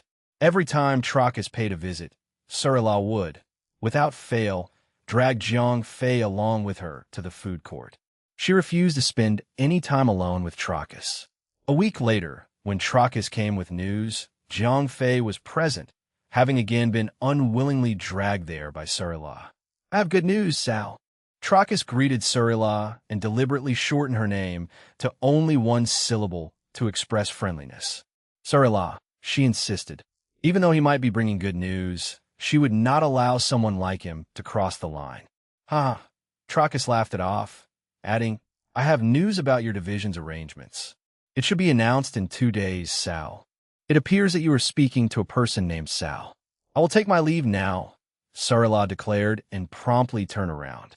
Trachis quickly apologized, surrendering to her demands. All right, Surila, I am sorry." A consensus was reached.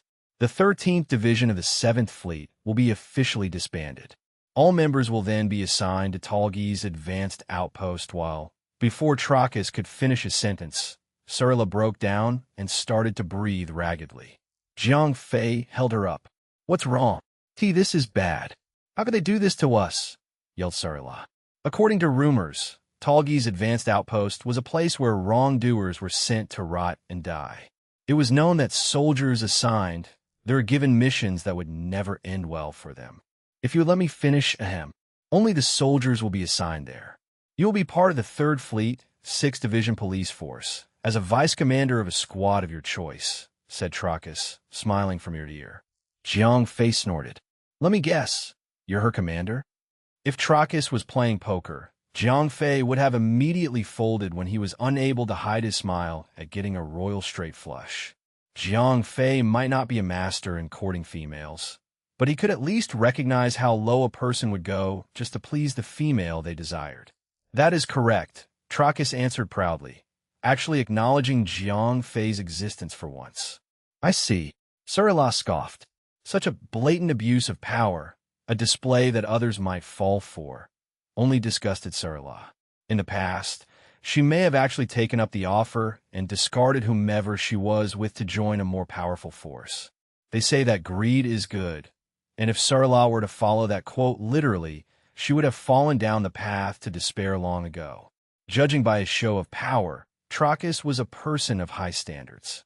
Though young, he had still managed to get himself into a position of power. No matter how he did it, there was no doubt that he had the capabilities required for his position. However, even if he already had a combat level of over 3 million, Surila saw how much Jiang Fei could grow further. The Terran had already displayed a power level of over 4 million. Though he was without any post or stature, his strength was genuine. Not to mention, his selfless and loyal personality was a beacon to covet.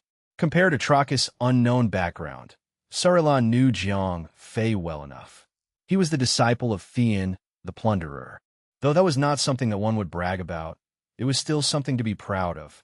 Aside from metaphysical manner, Jiang Fei's appearance was almost identical to hers. Terrans and Cathians were basically the same. Cathians simply had an extra pair of cat ears on top of their heads, and a furry tail behind them. Valsaurians, on the other hand, looked nothing like Cathians. Their pink-colored skin and hardened carapace of a head was not to the liking of every female. All in all, even if there was a good reason to, she would not desert Jiang Fei for another man. "Come along, Surila. Join me, and no one will dare to cross you anymore," pleaded Trachis. Like any other gloating man, he saw Jiang Fei as a weak Terran with a combat level of only over 200,000, with no real powers to show. Surila turned to Jiang Fei and paused for a second before declaring her fealty. "No need. I am a commander of the 13th Division, and I will follow where my division goes." "Surila, don't be hasty about this. Once you have joined Tall Geese, there's no saying you could ever get out. Trachis exclaimed frantically. From his reaction, Jiang Fei knew that Trachis was definitely deeply in love with Sarala. There's no need to say anything else. I will be with him, wherever he goes. I have spoken, and I shall speak no more, declared Sarala. If looks could kill, Jiang Fei would have just keeled over and died from the force of Trachis' furious glare. No matter how hard he tried, there was no convincing Sarala to join his squad. How is it possible for someone like him to lose to a weak, timid little Terran like Jiang Fei? Locking eyes with Trachis, Jiang Fei felt the glare penetrating his skull and immediately averted his gaze, feeling uncomfortable with the situation. Somehow, the entire situation felt extremely familiar, from how Sarala was declaring her love for Jiang Fei to how the competitor, Trachis, was feeling dejected and enraged. Chapter 1362. 1362. The Solution. Sal, it's the Tall Geese Advanced Outpost. Do you have a death wish? Said Trachis anxiously. Call me Sarala. The cat girl's voice was firm. Okay. His pride greatly damaged, Trachis turned away and left without even glancing back. Jiang Fei finally had the chance to ask, Sarala, what's that advanced outpost thing? The cat girl grimaced as she answered. It's the army's slave camp. More than 70% of the members are war prisoners. The rest are officers who committed crimes or were marginalized. They're always sent on deadly missions. On average, they have a 100% turnover rate every 3 years. Every 3 years. Jiang Fei was taken aback. Obviously, those soldiers who disappeared had not retired, but were dead. Hardly anyone in this slave camp could survive for more than 3 years. The death rate was terrifying. It must be because nobody knows whether Alexis is dead or alive. The higher-ups are currently caught up in a power struggle. Alexis' superior probably thinks that we're worthless now, so he gave up on us. Sarala's guess was almost right. Since they were now a bunch of useless people, Alexis' superior would certainly not waste any resources to help them. Without his support, Aino could naturally do anything he wanted with them. When this was coupled with Trachis fanning the flames of hostility, Sarala and the others were naturally assigned to Tall Geese. Then what do we do? Just let them throw us around like this? Jiang Fei rolled his eyes. Aino was a big bully. He was the one who had ordered Alexis to go on that suicide mission in the first place. Alexis' status was still unknown, and almost all of his men had been wiped out. After Jiang Fei, Sarala, and the others seized a hypercruiser and successfully returned, they were not awarded for their achievement. Instead, they had all been assigned to the slave camp. Who could accept such treatment? What can we do? Aino has great power within the Valsaurian army, and Alexis' superior has already given up on us. Who can help us now? Said Sarala with tears in her eyes. Right now, no one was more frustrated than her. I'll take care of this, said Jiang Fei. He could not bear to see Sarala being so sad. Moreover, he did not want his brothers in arms who had been with him through thick and thin to be sent to the deadly slave camp. Since he was Theon's apprentice, Jiang Fei was sure that as long as he talked to him, Aino would stop what he was doing. After all, Sarala and the others were insignificant to him, unworthy of his attention. Aino was only doing this to them out of anger. He didn't actually care about what happened to them at all. In a choice between getting his revenge or the treasures in his vault, Aino would undoubtedly choose his treasures. He would suffer a lot if Theon were to continue to patronize his vault whenever he liked. Sarala shook her head. Ah Fei, I know you're kind, but no one will be able to save us this time. If you can get in touch with your master, ask him to take you away. Although she knew that Jiang Fei was Theon's apprentice, she did not know how scary said master was. She knew that Alexis was pretty scared of Theon, but she had no idea that the master thief's existence was like a taboo in the entire Valsaurian army. I'll try my best. Don't worry too much about it. As Jiang Fei could not reveal his master's true strength to outsiders, there was no way he could convince Sarala that he could do it. At this time, he could only try his best to comfort Sarala, then find a way to meet Aino. Although most of the high-ranking members of the Valsaurian army were afraid of Theon, it would be best if Jiang Fei met Aino personally. Otherwise, The little officers under Ano's command would definitely not believe that he was Theon's apprentice. Jiang Fei was sure that Ano would remember him. After all, he had seen him with his own eyes when Jiang Fei visited Ano's vault with his master. Moreover, Theon had mentioned Jiang Fei in a message he left. To protect his treasures, Ano would definitely give in to Jiang Fei. "But there's one last thing we can try," exclaimed Sarla suddenly as she wiped away the tears that had welled up in the corner of her eyes.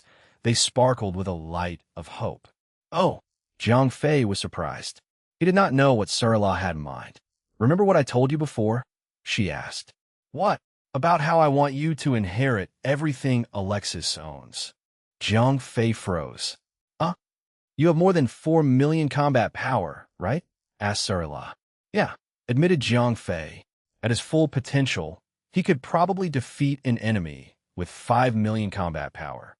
"That's great. I'll report this to the higher-ups in the name of the 13th Division. I'll tell them that your strength has reached the standard requirement of a division commander, and that you can completely replace Alexis. At least, with a new commander, the 13th Division will not be revoked, even though we have suffered heavy losses," said Sarla, sharing her thoughts. If her plan worked, not only would they be able to avoid joining the Tall Geese advanced outpost, Jiang Fei would also be able to inherit Alexis' fleet in Redstone. Jiang Fei frowned. Will that work? It sounded easy, but her plan was also obstructed by the same problem that had kept them here thus far. They were currently under house arrest and could not send out any reports. Even if they managed to send one out, Ano would probably intercept it. There was no way that a report requesting for Jiang Fei to take charge of the 13th Division in lieu of Alexis would ever reach the higher-ups. "It will," said Sarla firmly. To her, this plan was their only feasible opportunity, as she did not take Jiang Fei's assurance seriously. 2 days passed by in a flash. Although Sarla had completed the report, there was no way to submit it. They were now under house arrest at the Carldish Fort and had lost almost all contact with the outside world. Spotting Trachis and a few other people in the distance, Jiang Fei spoke up. "He's back." After Sarla had rejected him to his face, Trachis had not come over to harass her over the past 2 days. Seeing how he brought some people with him today, definitely had something in mind. Trachis did not even look at Sarla when he arrived, and instead just issued an order. Remaining members of the 7th Fleet's 13th Division assemble immediately. Chapter 1363. 1363. Abduction. Translator. Endless Fantasy Translation Editor. Endless Fantasy Translation. "I will now announce your appointments," said Trachis to the assembled members of the 13th Division. As the status of Alexis, the leader 7th Fleet's 13th Division, is still unknown, and the division has suffered serious losses, the army has decided to get rid of the 13th Division. Even after hearing this, the members of the 13th Division still remained calm. After all, they knew better than anyone just how much loss they had suffered, so they already expected this to happen. After much discussion, the higher-ups have decided that all remaining members of the 13th Division will join the Tall Geese advanced outpost. At his announcement, everyone went crazy. "What? That's not fair. F***CK, that army order. We're willing to risk our lives for you, yet you treat us this way." More than 2,000 soldiers started protesting at once, but Trachis did not move an inch and simply continued to announce the order. "Former members of the 13th Division, please carry out the order immediately upon receiving it.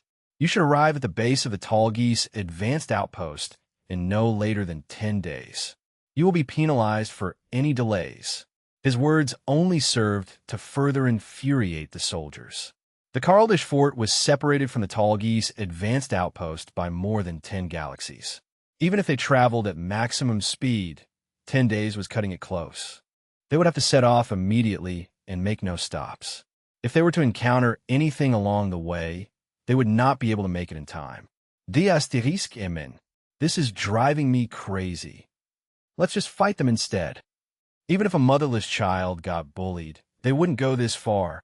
The soldiers were causing a ruckus. In contrast, Sarla and Jiang Fei were already mentally prepared for this. "Bunch of ash**less," said Sarla. feeling extremely wronged. She could not hold back the tears that welled up in her eyes.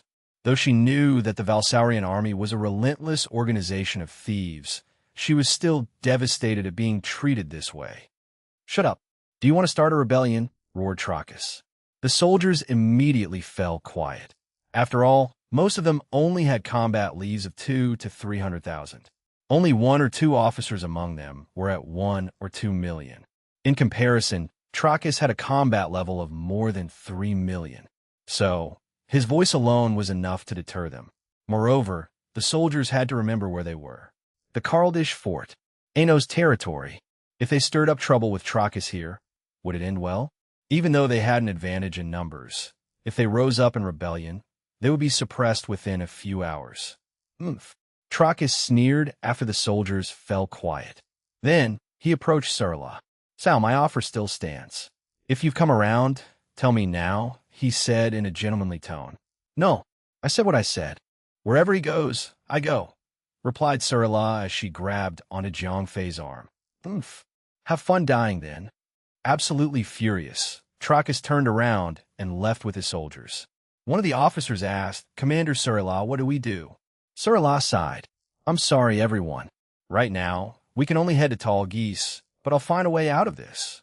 The soldiers nodded. Okay. The ship that would transport them to Tall Geese was ready and waiting. There was no time for them to think about countermeasures. "What should I do?" wondered Jiang Fei, somewhat hesitant. Although he had a great deal of confidence that he could solve this crisis if he met with Aino, actually finding a way to see him was easier said than done. Jiang Fei thought to himself, what if I stir up some trouble? Sending a request to meet Aino now would be unrealistic, not to mention that these soldiers probably wouldn't even do it for him. And even if they were willing to pass along his request, it was now far too late for that. All right, deciding to go for it, Jiang Fei hurried a few steps forward. "Captain Trachis, please wait," he shouted. Trachis looked sideways at Jiang Fei. He had not given up on Surla yet, so he wanted to see what Jiang Fei was going to say. Was he going to persuade Surla to leave with him out of love? As a pampered child, Trachis had read his fair share of romance novels. "Did you call me?" asked Trachis. "Yes." While Trachis was still fantasizing about embracing his little beauty, he didn't realize that Jiang Fei had already caught up to him. Thinking that the Terran only had a combat level of slightly more than 200,000, Trachis didn't bother keeping his guard up, so Jiang Fei was able to approach him easily. Jiang Fei laughed. "Captain Trachis, would you mind doing me a favor?" "What?" Trachis looked at Jiang Fei with total contempt. He assumed that Jiang Fei was going to give him Surla in exchange for being removed from the Tall Geese advanced outpost. So while Trachis despised Jiang Fei for being a coward, he was still very happy. "Hee, it's a simple favor. I need a hostage now, and you're a good fit," said Jiang Fei. "What did you say?" Not having expected Jiang Fei to say such a thing, Trachis didn't realize that something was wrong until it was too late. Swoosh! Upon activating Omni Surge, Jiang Fei's combat level soared to more than 2 million. The effects of the black hole core followed, instantly increasing his combat level to over 5 million. This made Trachis feel overwhelmed. Boom! In order to ensure that his plan would go off without a hitch, Jiang Fei first attacked Trachis' mind with his mental strength, causing his vision to blur and his nose to bleed. Smack! After he easily restrained Trachis, Jiang Fei tucked him under his arm and left before Trachis' soldiers could respond. "Ah Fei, what are you doing?" Trachis' soldiers were not the only ones shocked. Surla was also frightened by Jiang Fei's sudden act. His behavior was tantamount to blatant rebellion. Jiang Fei shrugged, looking relaxed. "I want to see Aino." With Thean behind him, he didn't think that anyone could hurt him. "But your impulsiveness might put them in danger," said Surla, glancing at the soldiers around her. "Commander Surla, we've thought it through. We'll eventually die anyway if we go to the Tall Geese advanced outpost. We might as well fight against Aino." The soldiers were angry. They had been wronged. Now that Jiang Fei had taken the lead, a fire of rebellion ignited in their hearts. Chapter 1364. 1364. Aino's surprise attack. "Let's do it. Kill that idiot." "Yeah, Kill those Beastra starts. If they're not going to let us live, we'll fight them to the death. Yeah, let's slaughter this kid first. Then we'll seize Carldish Fort. The former members of the 13th Division were incredibly fired up, some of them even claiming that they wanted to seize the fort. Though Jiang Fei was brave, he did not dare proceed with that suggestion. Instead, he had a very simple plan in mind. All he wanted was to force Ano to make an appearance. That's why he had taken Trachis hostage. Once Ano was here, Jiang Fei would use his position as Theon's apprentice to negotiate with him. He wasn't even asking for much, just to save the lives of Surila and the others. With the threat of a master thief like Theon looming over his vault, Ano would probably agree to Jiang Fei's request in order to protect his treasures. Jiang Fei was sure that things would go according to plan, as long as he could keep things under control.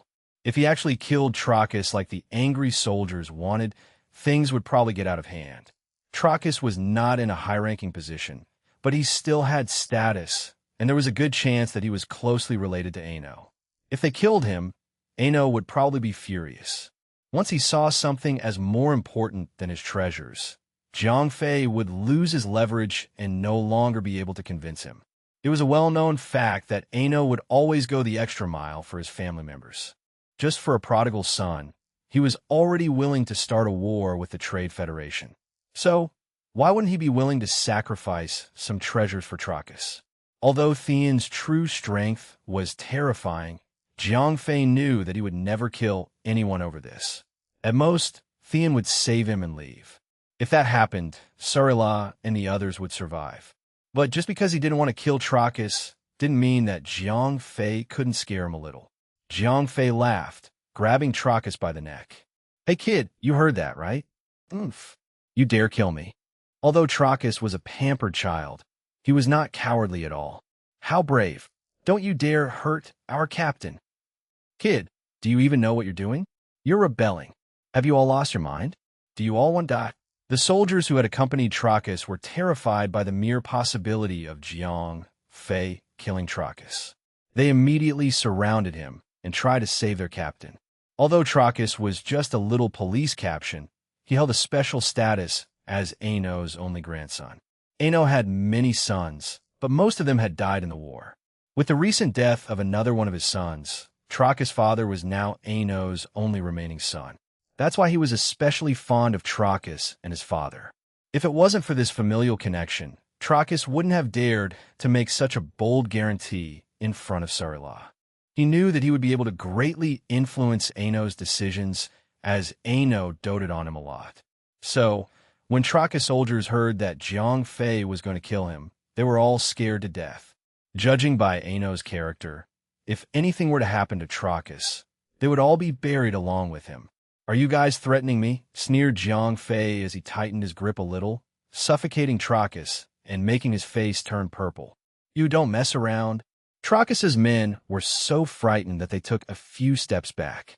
One of them turned around and ran to inform Ano of the current situation. "Hey kid, ask your men to keep quiet, or you'll be the one that suffers," said Jiang Fei. He loosening his grip slightly, so that he wouldn't get too carried away and kill Trachis by accident. Trachis turned away, completely ignoring Jiang Fei. "Ho ho, you've got an attitude." Although Trachis played a little dirty when he previously tried to pursue Surila, Jiang Fei had to admit that he had a lot of guts. Things were now at a deadlock. Jiang Fei had gotten hold of Trachis, but was not torturing him, and Trachis' men were glaring at Jiang Fei, but did not dare to do anything. Behind Jiang Fei stood more than 2,000 passionate soldiers. Only a few among them looked afraid. Most were boiling with anger and desperate to fight against Ano. After all, they had not done anything wrong. Now that they were being assigned to a slave camp where they would eventually die, they naturally wanted to drag Ano and his people down with them. Killing Ano's only grandson would only add to their satisfaction. About 10 minutes later, Jiang Fei suddenly had a bad feeling. Soon after, a horrific wave of psychic power pierced through the darkness of his mind. It seemed like it was sent to kill him. Having learned from Theon, Jiang Fei was not the same as he used to be. While he had not yet fully mastered the use of mental strength, He was no longer that kid who could only rely on his instincts. He used a mental shield to block the attack, then immediately sent his own psychic wave in return. A snort came from somewhere in the crowd. MMPH. Obviously, the enemy had not expected Jiang Fei to be so mentally strong and had been caught off guard. "Ano, did you just try to sneak attack a junior like me? Aren't you ashamed?" shouted Jiang Fei. With the core of Will's buffs, Jiang Fei's mental strength was terrifying.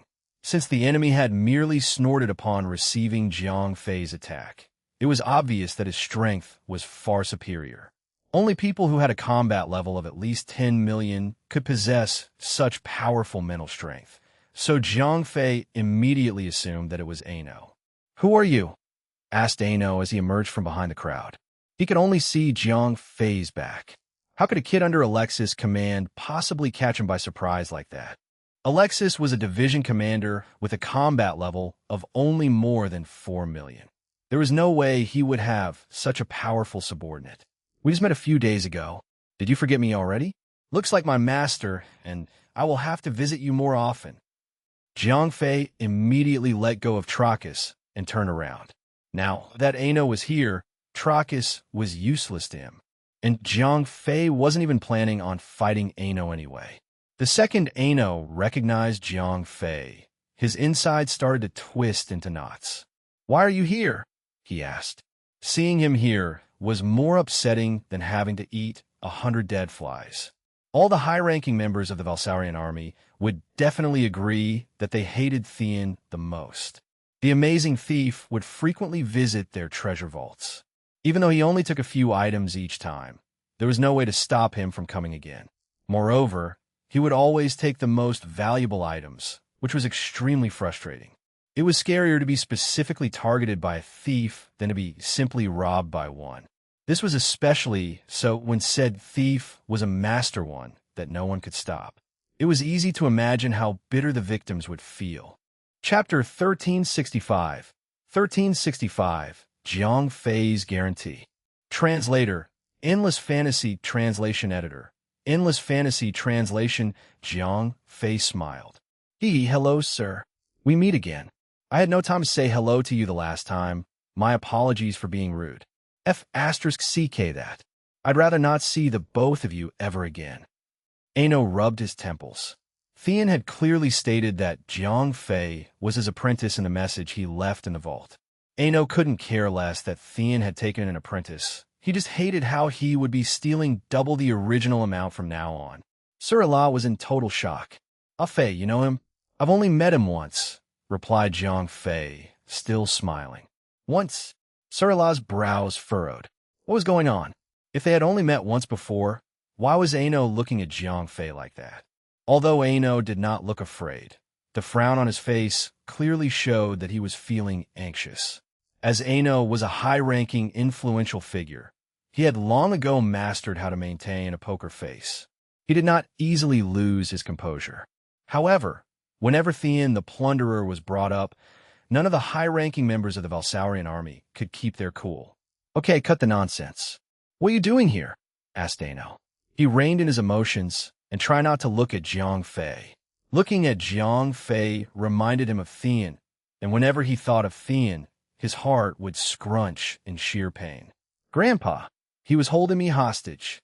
That's blatant rebellion. You must punish him severely." As soon as Jiang Fei released him, Trachis ran straight to Ano and started to make a fuss. He clearly hated Jiang Fei to the core. Originally, Trachis regarded Jiang Fei as a love rival, which was already enough to make Trachis hate him. However, Trachis had a good upbringing. Although he was very pampered, he would never try to bring his rival down through despicable means. But being held hostage in front of so many people, including his subordinates, made Trachis feel extremely embarrassed, and it pissed him off. At first, he had only slightly hated Jiang Fei, but now he could not wait to torture and skin the Terran alive. Ano dismissed Trachis with a wave. "Okay, move aside and wait." For once, he did not immediately grant the wish of his precious grandson like he usually did. Instead, he turned around and addressed Jiang Fei. "Why aren't you with Theon? You're not supposed to be here." Just hang around for a bit while I get someone to send you back. Honestly speaking, Ano did not want Jiang Fei to get involved in this. For the sake of his treasures, he did not want to have anything to do with Thean at all, and he especially did not want to offend the master thief. If Thean started to target him, his days would be dark. Jiang Fei shook his head. That won't do. I'm with them. If all Jiang Fei wanted was to save himself, it would be too easy. He had such a powerful master who could get him out of much worse situations than this.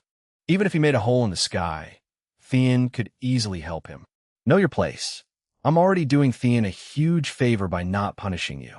Don't push your luck, said Ano. After all, he did not know how powerful Thean truly was. Although the high-ranking members of the Valsarian army tried their best to avoid getting involved with Thean, they were not that afraid of him.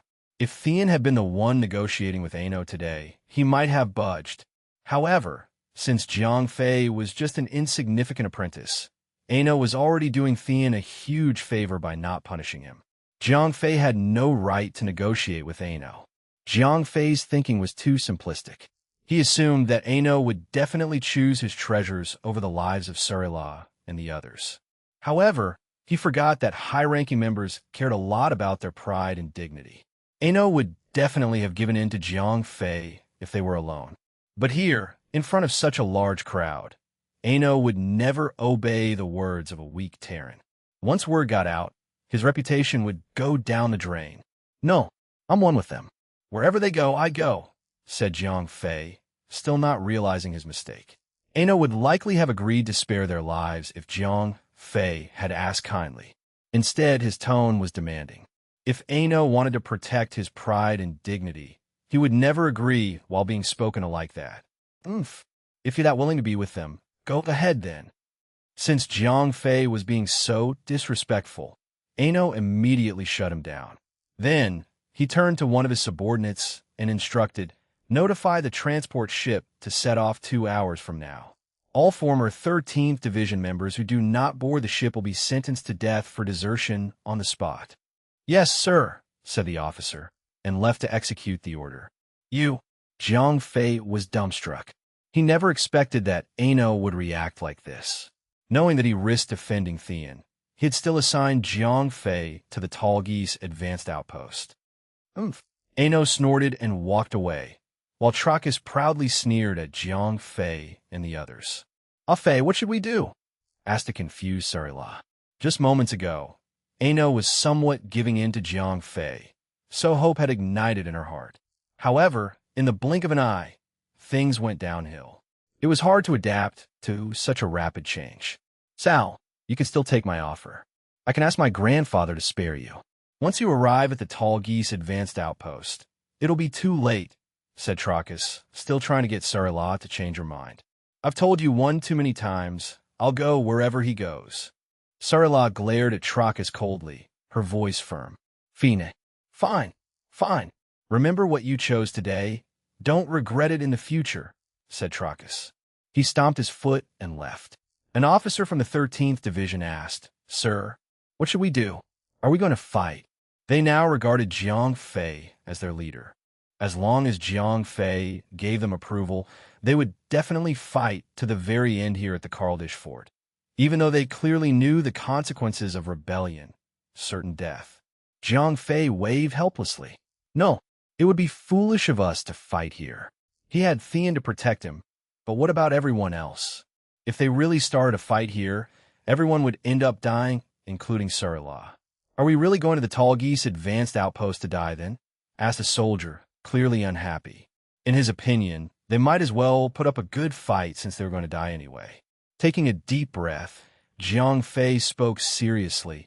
Don't worry, everyone.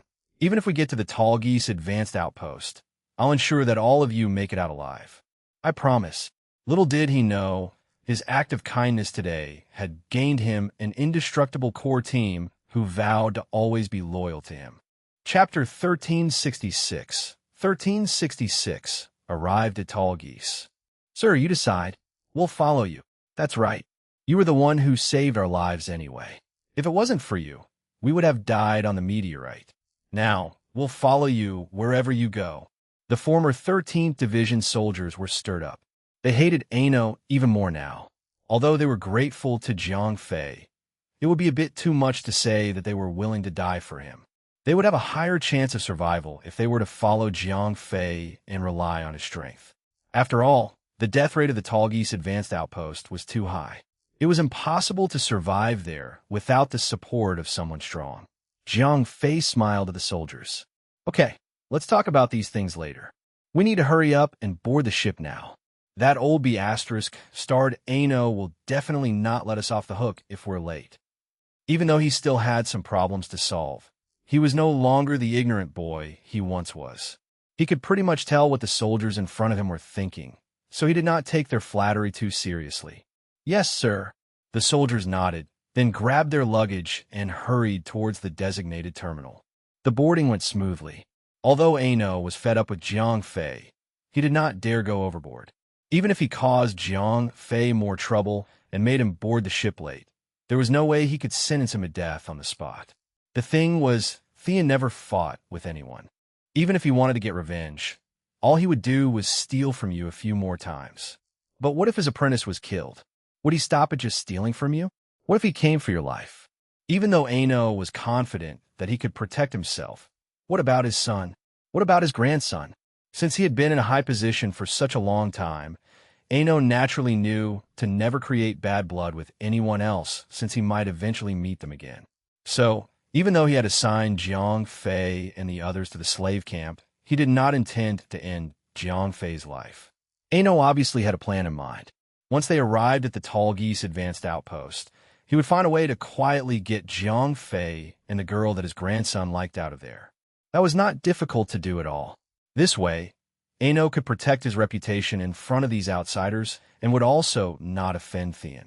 The unmanned transport ship set off after everyone had boarded. All transport ships headed towards Tall Geese were usually unmanned and intended for single use only, as they were not meant to return. The destination of these transport ships was fixed. If someone tampered with the program, the ship would disintegrate on the spot. This was to prevent those assigned to the slave camp from hijacking it and escaping. The base of the Tall Geese Advanced Outpost was very far from the Domic system. The distance could almost cover the Valsaurian army's entire territory. It was an extremely desolate place. Even though there were dozens of sectors, they were all deserted. All the supplies were transported there by unmanned transport ships. If the supplies were ever cut off, the soldiers at the Tall Geese Advanced Outpost would starve to death, as there were no spaceships they could leave the place with. This was why the high-ranking members of the Valsaurian army could easily control this unit. Moreover, the soldiers there did not only fight intelligent creatures, but also various nebules and even destroyers like ultralisks. Precisely because of this, these soldiers did not even have the slightest chance to escape. The ultralisks only regarded them as prey. Due to their lack of intelligence, these space monsters neither knew how to hold their enemies captive, nor understood the meaning of surrendering. Even after being sent to and trapped in such a desolate place, the soldiers' lives were still in the hands of the high-ranking Valsaurian army members. If they wanted to live, they had to be obedient. They also had to put up a good fight if they did not want to be killed by ultralisks. But it was obvious how hard of a task that was. This was why nobody ever fought back or tried to flee, even though it was well known that the death rate was sky high. About 2 months later, Jiang Fei arrived at the base of the Tall Geese Advanced Outpost, the Osvia system. The transport ship docked at a simple terminal. In addition to transporting Jiang Fei and the others as supplementary troops, the ship was also carrying some supplies. Jiang Fei looked out of the porthole and immediately noticed that a crowd had gathered near the terminal. The asterisk emin. Are all these people here to welcome us? Boom! As soon as the transport ship landed, a large group of people rushed in before anyone could even get out. They ignored everyone on the ship and rushed straight to the supplies. Their first target was weapons and armor, and their second target was food. They eventually took all the other items as well, leaving not even a speck of dust. Jiang Fei was a little puzzled. What's going on? I don't know. Similarly, Sarila had never been here before, so she did not understand what was happening. Let's get out of the ship. Jiang Fei and the others started to leave the transport ship one after another. Unlike Redstone, The gravity of this planet was only slightly stronger than that of the Earth, and the environment was considerably comfortable. Boom!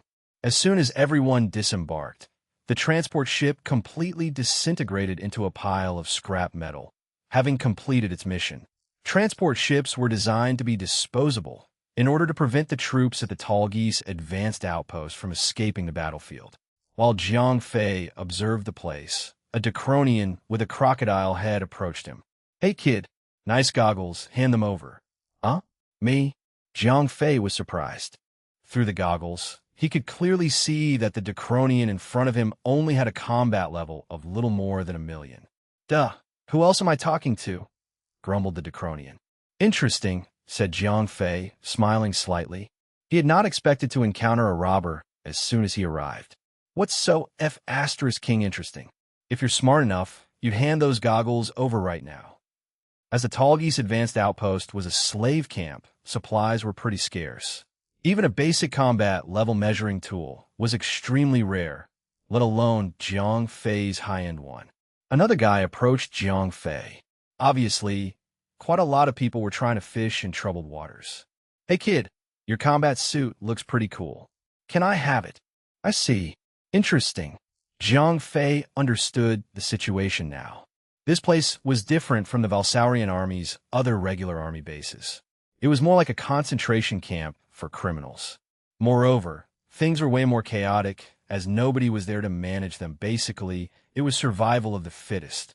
However, this was good for Jiang Fei, since the purpose of his trip this time was to gain more experience. Such a lawless place was perfect for him. Here, he would be able to fully enjoy actual combat, as well as hone his skills and gain experience. Before Jiang Fei could respond, Surla jumped in front of him protectively. "What do you guys want?" "Oh wow, there's actually a little girl here, and she's pretty cute." This was bad. If Surla had kept quiet, her height would have ensured that a cat girl like her would not stand out from the crowd. But the moment she took the initiative to speak, the Tall Geese troops started to notice her.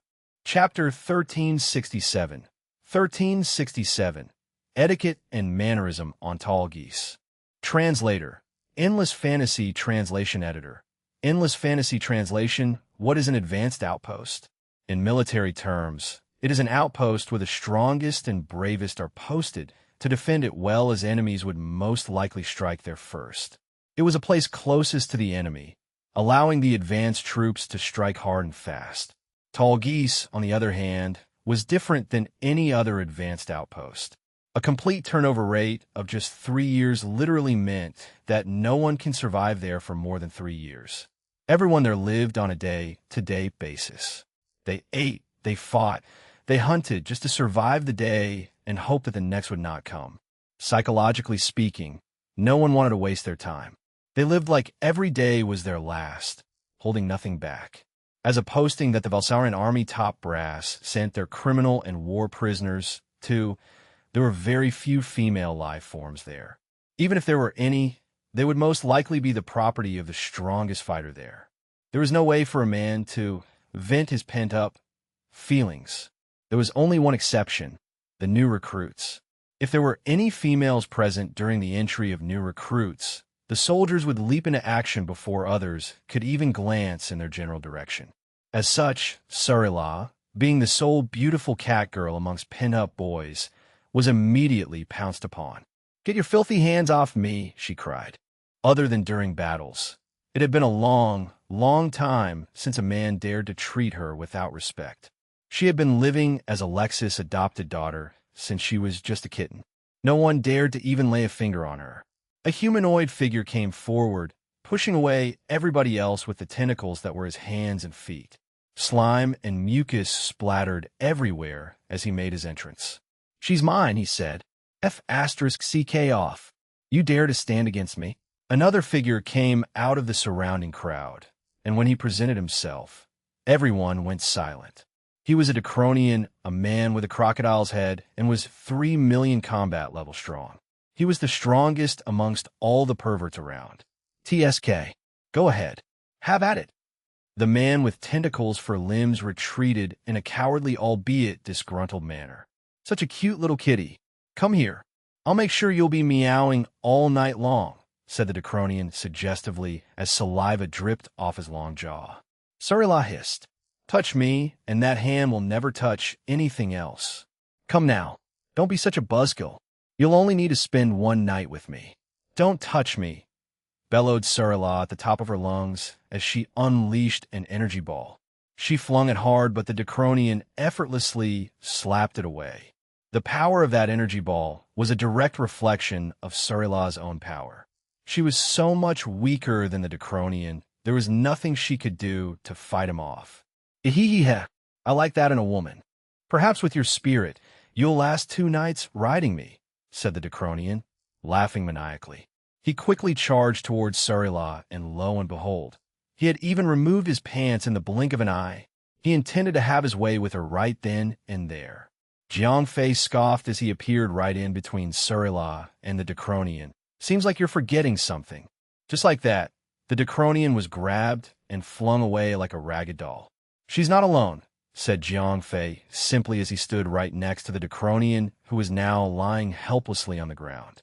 Jiangfei had been holding back his anger while the bunch of lecherous freaks were publicly declaring how they wanted to F***CK Sarila.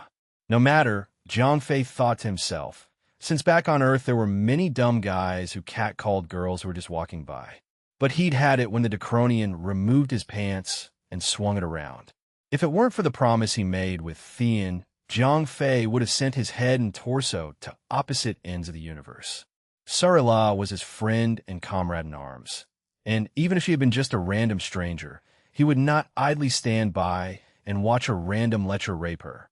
The Decronian tried to get up, but before he could, he spat out a mouthful of brown fluid, which Jiangfei assumed was his blood. Guk-huk!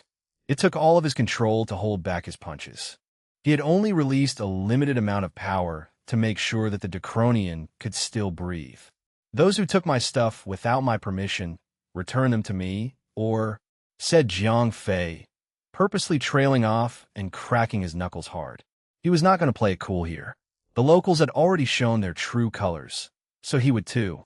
With a simple nod, Jiangfei released his own limiter and displayed his true potential to everyone present. King Hell. He has over 5 million combat level. Who is he? How is he so strong? No idea. He must have wronged someone at the highest position to be placed here. Whatever it is, he won't survive long. I couldn't care less about that. Let's listen to him now. I'd rather live for another day than to die beaten up by a greenhorn. Arms crossed, Jiangfei stood still, glaring at everyone after he had delivered his warning speech. All of his personal belongings were returned, with not a single thing missing. Despite the lawlessness the locals had displayed, there was one law that everyone would follow. The highest authority belongs to the strongest. It was a dog-eat-dog's world out there, and to survive, it was best not to wrong those with the power to destroy you.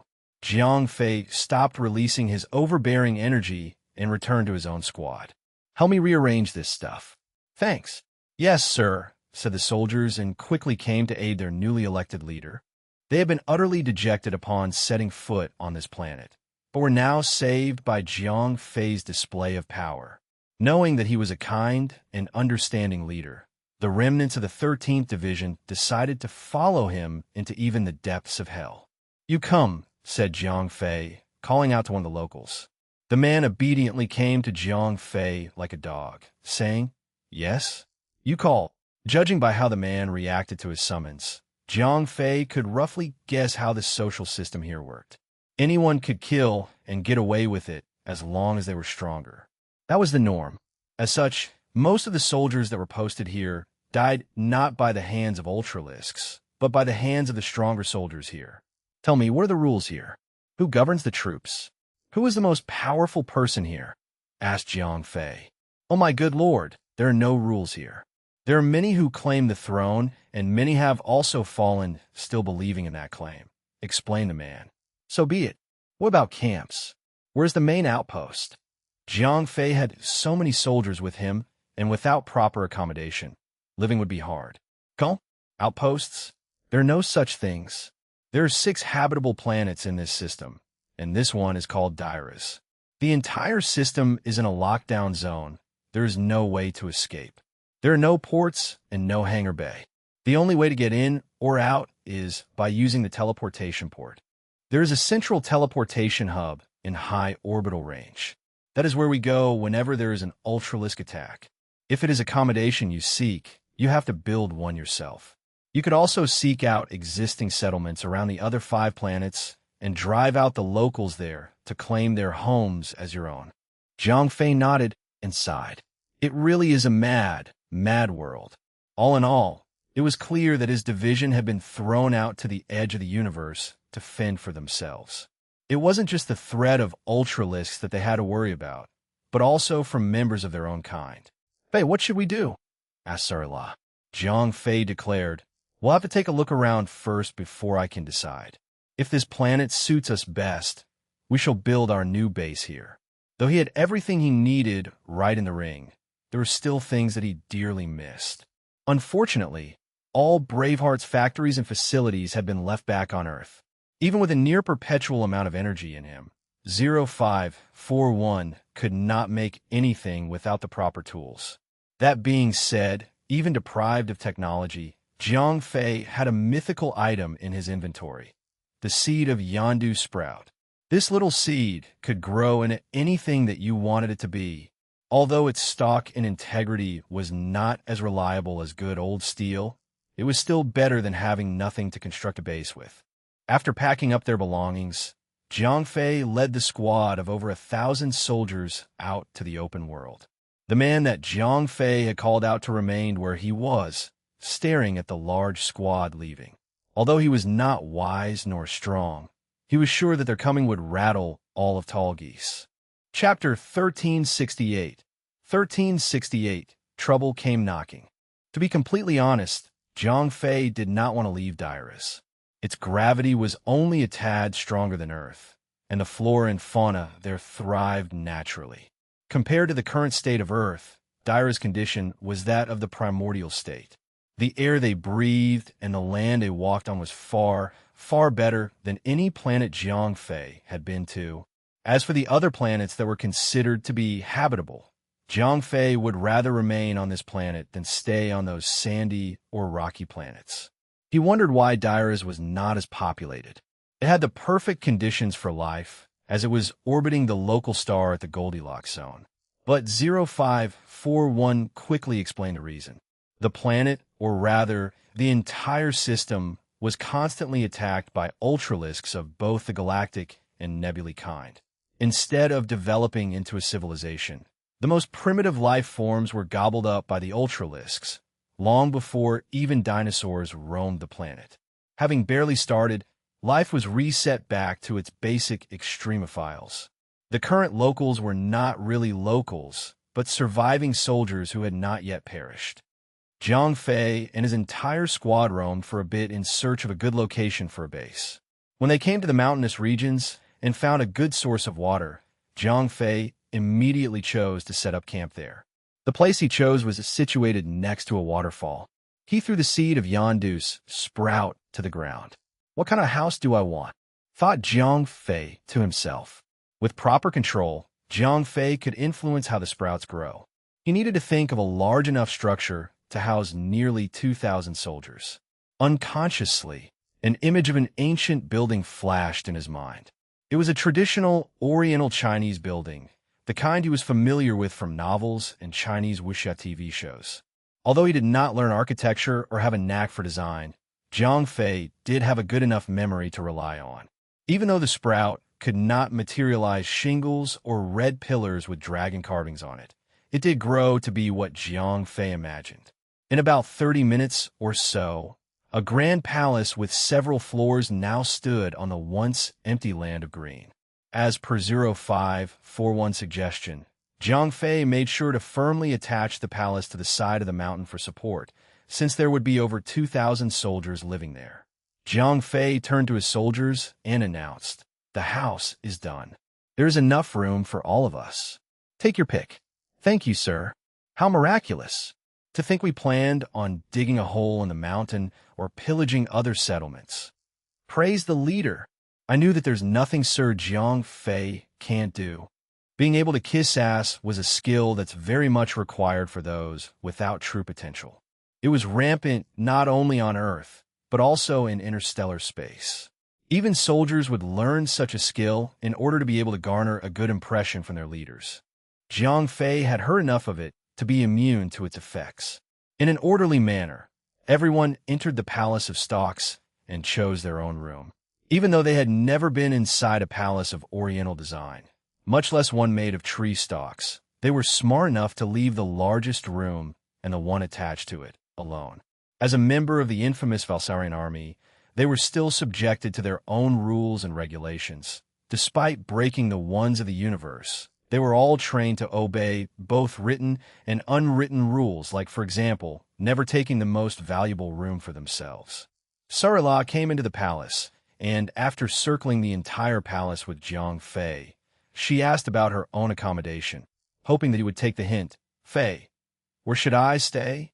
Just then, someone else whispered, loud enough whilst hiding his presence amongst the crowd, "Just stay with Sir Jiang Fei. We're all fine with it." Everyone knew about Sarila's feelings for him. The man in question was the only one still oblivious. That room over there," said Jiang Fei bluntly. He knew what Sarila was thinking, as well as the meaning behind the soldier's whisper. He was thick-headed, but still sharp enough to read the atmosphere in certain situations. But taking into consideration all the girls back on Earth, he definitely had more than enough female companions and didn't need to bring back one more. "So it seems," answered Sarila dejectedly. Somehow, despite knowing what Jiang Fei was like, she still could not help feeling disappointed, even though she knew what he was going to say. Now that their accommodation was sorted, the next thing they had to worry about was provisions. Meals for 2,000 soldiers was no small amount. Even though the ship ferried more than enough provisions to last them a while, everything would eventually run out. All 2,000 of them could survive for a bit. But if Jiang Fei wanted to play the long game, he needed to start searching for a food source. Luckily, the planet was fertile enough to farm edible plants. That being said, more than half the soldiers there, Jiang Fei included, were omnivores.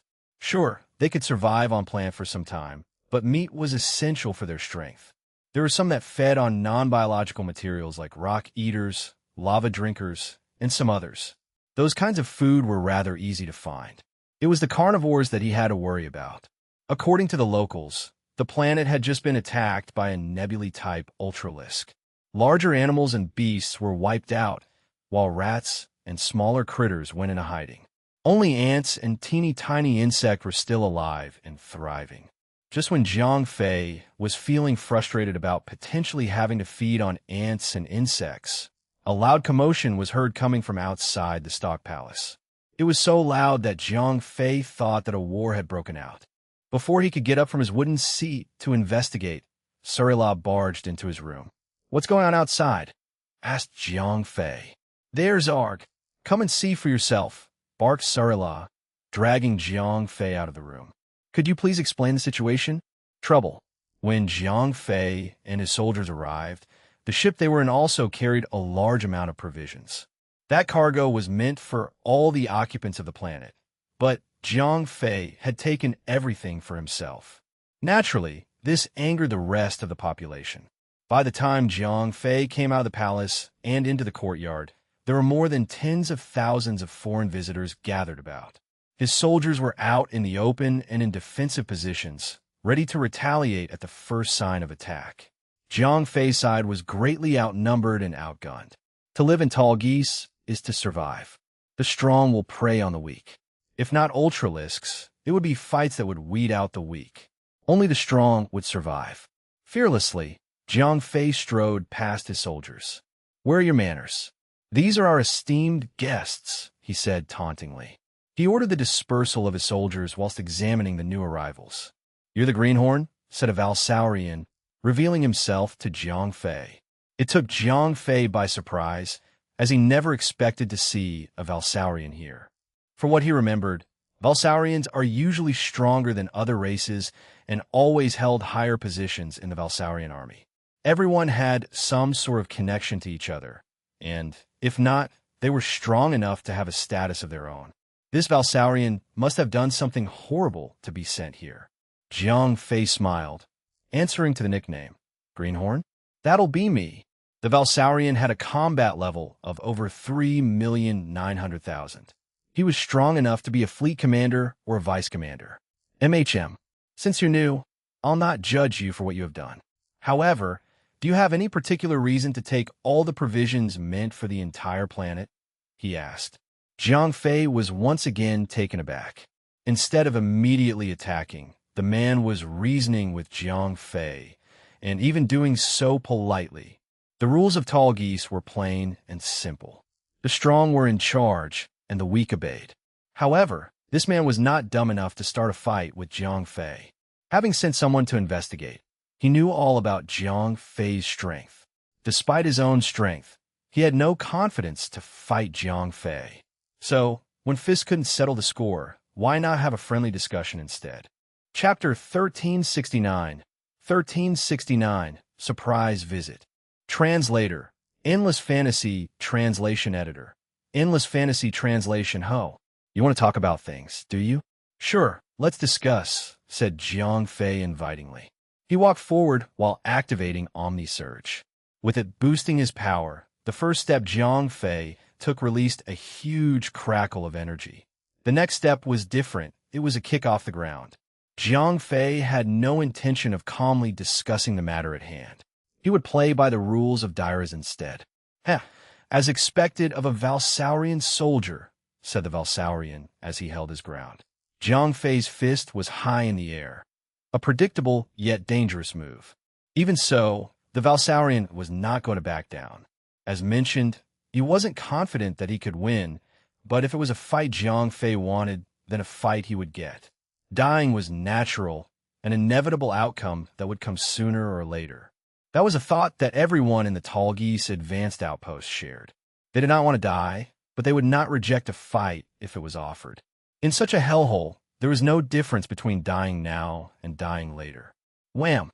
As their fists clashed, the winner was instantly decided. Jiang Fei remained unharmed and unmoved, while the Valsaurian was blasted away with blood spurting from his hand. Kakat! Ugh, you win. My life is now forfeit.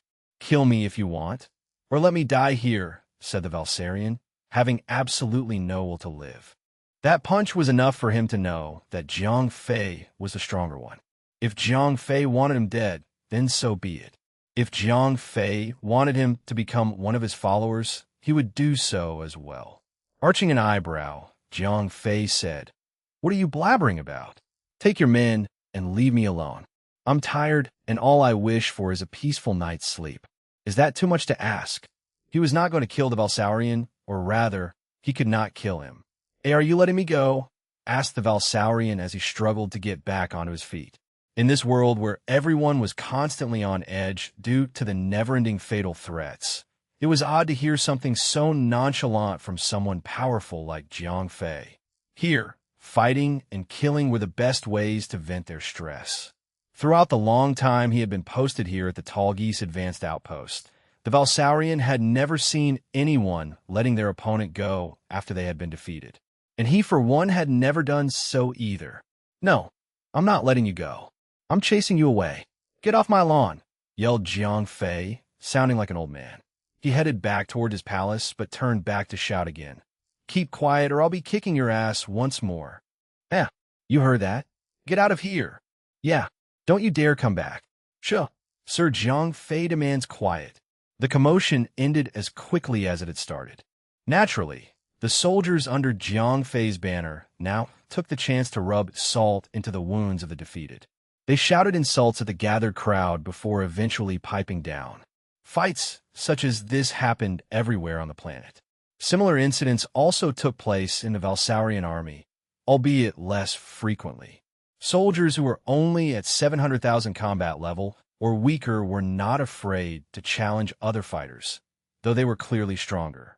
In extreme cases, some would even challenge others who had combat levels of 4 million. "Let's leave," said the group of uninvited guests. They dragged the man that Jiang Fei had just defeated up to his feet and walked away, sulking and moaning in defeat. I can't believe that Kratos was defeated in just one hit. That new kid is strong. I can't help but wonder what's going on in the Valsaurian army. Why would they punish that boy? What did he do to deserve such a brutal punishment? He's still so young and has every potential to grow stronger. Give him a few hundred years, and I'm sure he can rule the entire system. That could be the reason. He might have been a pain in the ass. They must have sent him here to die before he could become strong enough to overthrow them. That must be it. Why are we still talking about them? They've clearly discarded us for no good reason. We should be worrying about what Wayne's going to do when he finds out about this. I almost forgot about that. Kratos is Wayne's subordinate. I'm sure he won't take things lying down when he hears about how the kid defeated his men. Thank God I survived the last Ultralisk attack. This godforsaken planet is going to be riled up. Back in his room, Jiang Fei lay down and tried to forget about his troubles, unaware that he had inadvertently wronged someone stronger. His display of combat prowess was only done in an attempt to adhere to the rules of Dyrus. Here at the Tall Geese Advanced Outpost, the weak shall never be cared for, and only the strong shall be revered. If he had not put on that show of power, trouble would definitely come knocking again. 3 days after the first incident, Jiang Fei was still frowning in his room, unable to solve their food problem. Though their current provisions were enough to sustain his soldiers, the days of famine and starvation would come eventually. Jiang Fei let out a scream of frustration. How am I going to hunt for meat when there's nothing here that could be called meat? Hearing his screams from the next room, Sarala went to check on him. Fei, there's no point in worrying about things you cannot solve. I'm sure the solution will present itself. Right now, we're still in the process of getting used to this new environment. How about we try talking to our soldiers and asking them what they usually eat, suggested Sarala. Right. Let's find out what their eating habits are first, then think of a solution from there, said Jiang Fei. Just as he was about to leave the room, he felt a disturbance around him. With the blessing of the core of will, Jiang Fei possessed unparalleled psychic powers that perhaps only Theon could surpass. With such powerful psychic abilities, Jiang Fei also had an acute sense of presence. He could sense that someone had not only slipped into his palace, but was already inside this very room with him. Ever heard of knocking? You should try it sometime, said Jiang Fei, addressing the hidden intruder. After 2 seconds of silence passed, he decided to attack with psychic waves in order to unmask the intruder. The sounds of the intruder's grunt were heard from just outside the door. Ugh. Oh my, is she one of your people? Asked Jiang Fei, surprised when the intruder was revealed to be another cat girl. The intruder's ears and furry tail were of a different color and style than Sarala's. She was also much taller than Sarala, and about 30 centimeters taller than Jiang Fei. While Sarala looked like an orange Maine Coon with her brown irises and slightly tan skin and fur, this intruder's appearance was like a regal Burman. She had striking blue eyes and skin as fair as the pale night moon. Identify yourself, snarled Sarala as she drew her blades. You must be a Cathian, said the unknown cat girl, unfazed by the fact that she had been discovered. I am, but I know that you're not, replied Sarala. The Cathians were not a strong species. If there were any strong Cathians on planet Kate Sith, Sarala would not have needed to join the Valsaurian army to save her people. Indeed, I am not. My name is Kalane, and I am from the planet Coolgarth, said the girl, introducing herself. Jiang Fei snapped. I don't care if you're from planet Kool-Aid. Why are you here? As he examined the girl, the scope displayed information about her origin. She was 8,600,000 combat level strong, much like a well-trained Valsaurian soldier. I come in peace. I am here to see the man who defeated Wayne, said Ka, purposely giggling. What is Wayne to you? Asked Jiang Fei. He had never heard the name before, but judging by her manner and speech, she was probably talking about the Valsaurian that Jiang Fei had defeated, or rather, chased away, 3 days ago. Wayne is nothing to me. We are not acquainted, said Kung, giggling again. Jiang Fei replied snarkily, saying, Well then, you must be used to it by now. Begone. Besides her regal aura and beauty, nothing about her left a good impression on Jiang Fei. Chapter 1370. 1370. Damned. Come now, handsome one. There's no need to chase me away so soon. Do tell, what did you do? Who did you wrong? Asked Colonne, smiling from ear to ear. Jiang Fei scoffed. It's none of your business. Ever heard of the phrase, curiosity killed the cat? I'm obviously one of those kinds of people who are always curious about the unknown, said Colonne. She then noticed Sarila, who was slowly approaching her. How about you, little kitty? Would you tell me? In that instant, her eyes glowed with a faint blue hue, reflecting a bit of light from Sarila's own. Sarila answered obediently. We were sent here by Lord Ano. Colonne hissed through her tiny fangs. That son of a B***TCH. Enough, bellowed Jiang Fei. In a fit of rage, Jiang Fei lunged towards Kaina, unleashing a flurry of psychic attacks. When he attacked her earlier while she was hiding in the shadows, he had only used a weak attack. It could not kill and would merely disorient its target.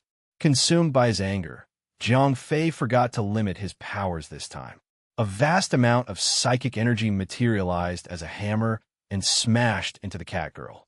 She was strong, but when it came to psychic abilities, Jiang Fei was the clear winner.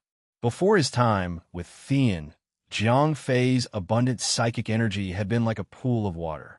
Without the proper training and refinement, he may have been able to remain unaffected by psychic attacks from others, but he would never have been able to tap into his own powers and turn it into a weapon. Crack! PSSSH. A gemstone that hung around Colonne's neck shattered. What a powerful psychic attack, she thought to herself. The stone in her necklace was not just for decoration. It resonated with her own psychic powers and served to help her defend against psychic attacks that she could not fend off on her own. It was not as strong as one that could trap an ethereal being, as it could only serve as a one-time defense. Once the gem was shattered, there would be no second chance. Wait! This is a misunderstanding, cried Colonne as she took several steps back while conjuring a psi shield, hoping that it could at least soften the next blow to make it non-lethal. However, she was well aware that if the gem had been destroyed by Jiang Fei's attack, she had no hope of blocking it on her own. Realizing that he had overstepped his bounds, Jiang Fei quickly reined himself in. His attack was clearly too strong. It had consumed roughly 1/3 of the core of Will's energy capacity. He didn't care about how much energy he lost, but the fact that he had nearly impulsively killed a girl scared him. Master, why have you sentenced me to such cruelty? Thought Jiang Fei to himself, swearing to practice more reservation in his attacks. Out loud, he said, get lost. Dear me, I think we started off on the wrong foot. Can we start over? Perhaps you could hear me out? Pleaded Kaina. If you don't leave, I'll make sure that you regret ever being born, said Jiang Fei in a voice so deep that it reverberated within her soul. Sorry for bothering you. I'll be leaving now. Apologizing profusely, Kaina promptly left the building. She of all people knew how hard life on Dairas was. The strong ruled over the weak with an iron fist. Since Jiang Fei was clearly the stronger of the two, she did not think twice about following his instructions. Disappointed at how she had presented herself, Kaina thought that it would probably be a while before she could show herself to Jiang Fei again. To be honest, there was nothing she wanted more than to join Jiang Fei, as she had also been sent here by Ano. Jiang Fei was a new member of the Valsarian army, while Sarila was too low-ranking to know about matters circulating around the higher-ups. Everyone else with enough clearance would know who Kaina is and how she ended up at the Tall Geese Advanced Outpost.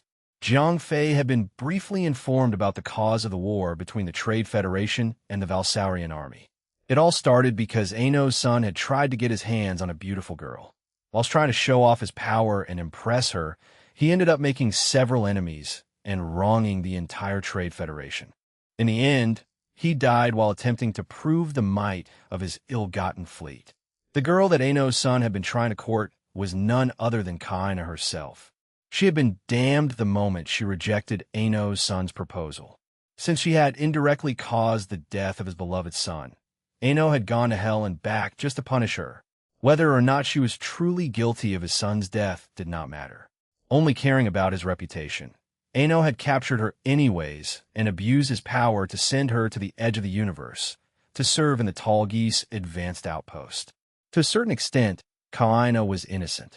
If the lecherous boy had not been such a spoiled brat, he would not have tried to attack the Federation just to impress her.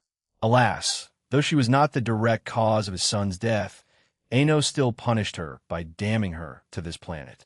As they had a common enemy, Kaina wanted to befriend Jiang Fei, not because he was strong, as she had not known how strong he was until he attacked her, but because of his army. And of course, she had heard that there was another female amongst the newcomers. Being a female in an army was already hard enough. Imagine how hard Kaina had it.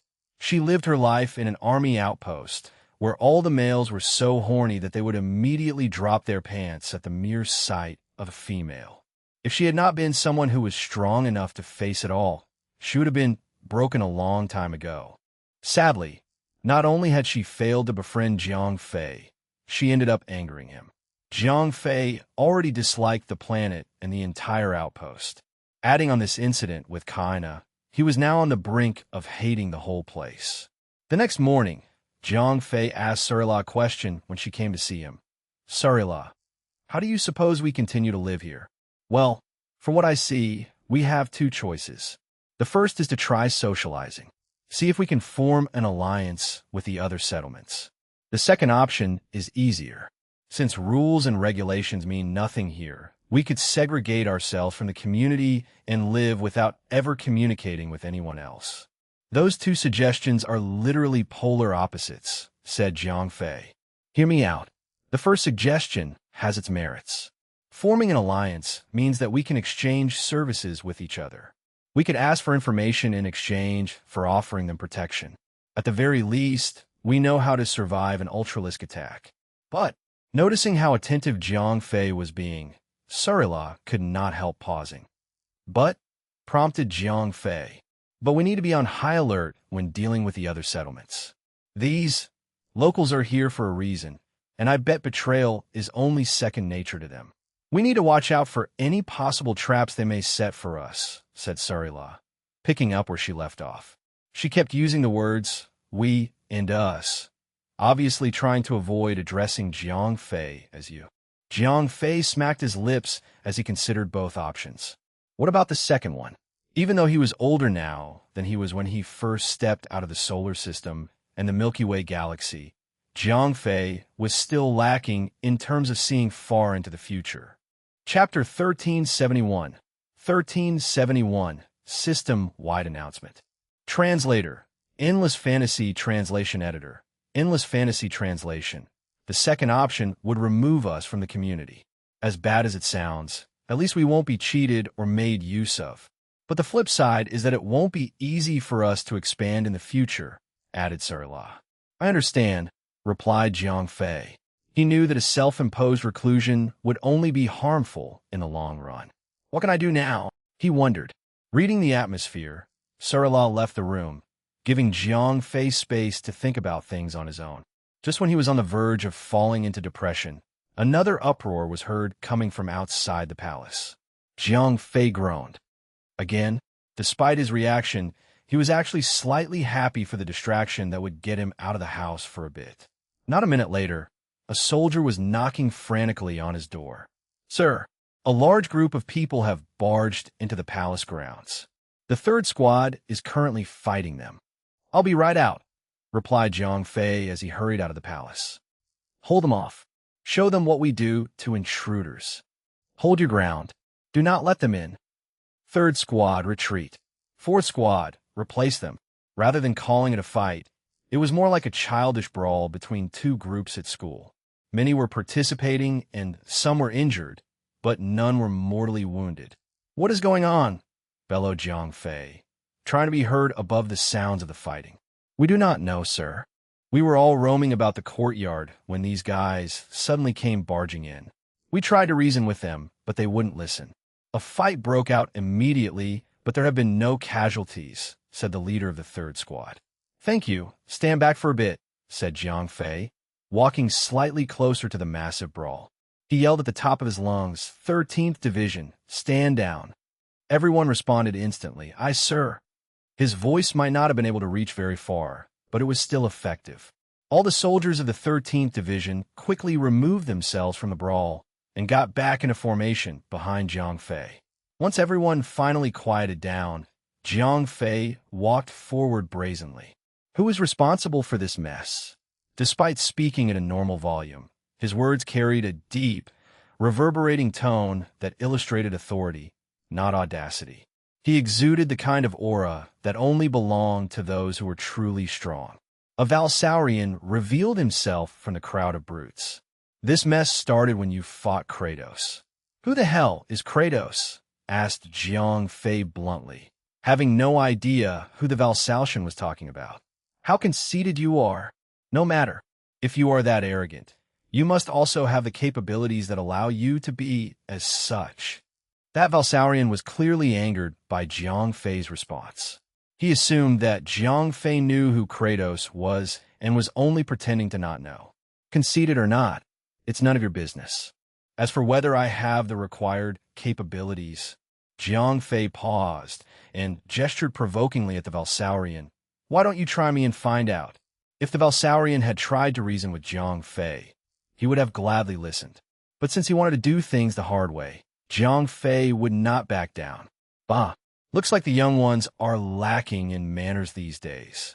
I, Wayne, shall be kind enough to teach you how to behave. The Valsaurian roared and charged towards Jiang Fei. Instead of a cannonball, Wayne looked more like a train zooming across the track at breakneck speeds. Jiang Fei scoffed, "Fight first, talk later." I like that. Oddly, he liked how things were done on this planet. Instead of keeping up appearances, one could be true to themselves. No one had to hide their pin-up irritation and could just beat the sh*t out of someone else. Activating Omni-Surge caused crackles of energy to be seen and heard from around Jiang Fei. With over 5 million combat level, he didn't need to hold anything back. Thump! Before their fists could even touch each other, the sheer power of both Jiang Fei and Wayne repelled each other so strongly that it released surges of repulsive energy, creating shockwaves of unprecedented power. The spectators who surrounded this clash of two titans were literally blown off their feet. The stronger ones managed to withstand the intense force, while the weaker ones were blown away like paper in the wind. When the dust settled and the shockwaves were gone, the two titans' fists had finally touched each other. Both were unmoved. "You're strong." "Huh, you have my permission to talk to me," yelled Wayne, smiling in satisfaction. Jiang Fei threw an insult back. "Yeah? Well, you're not even worthy of speaking in my presence."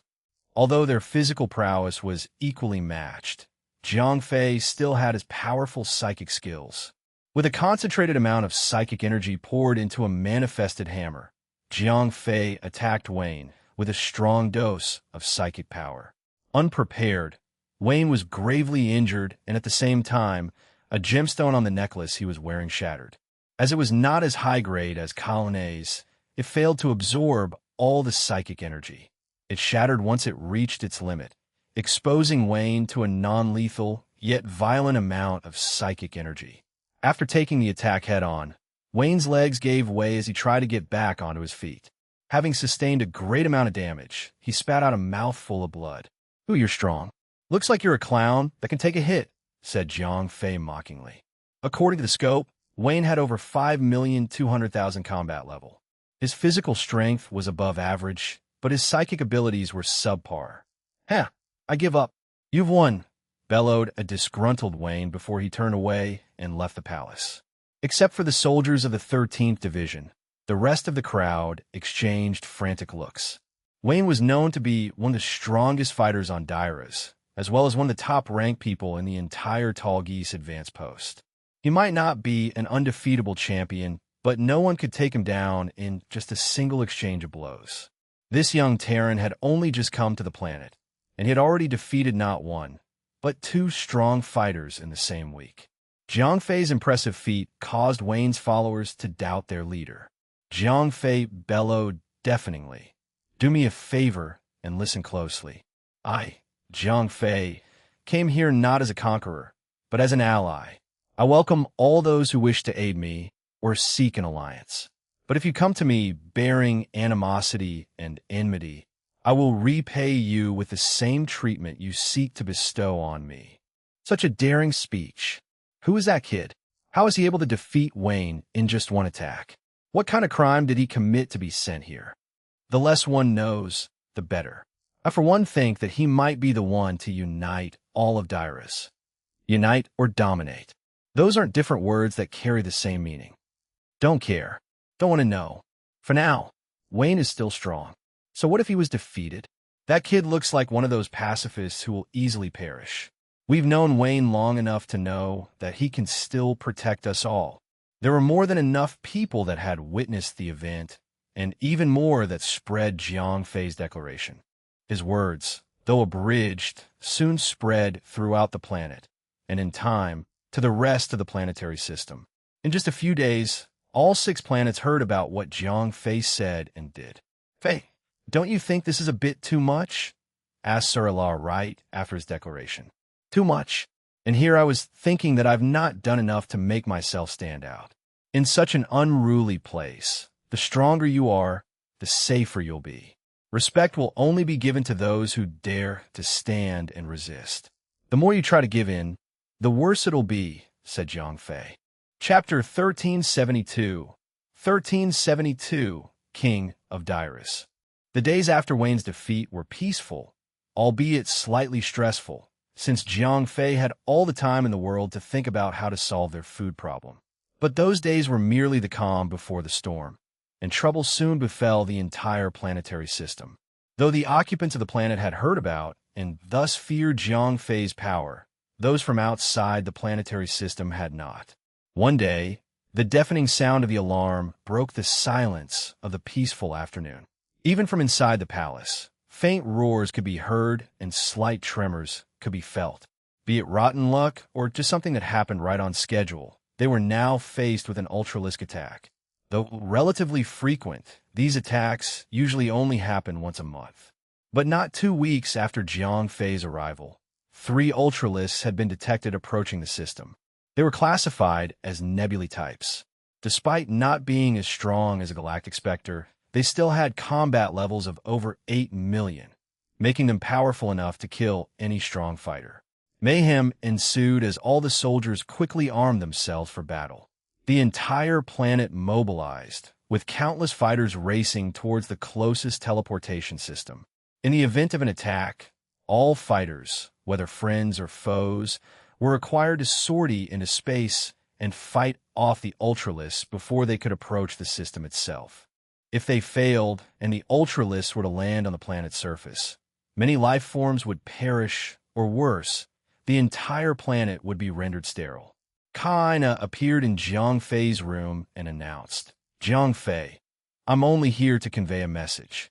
Even though you're new here, you must still adhere to the one absolute rule in all of Tall Geese.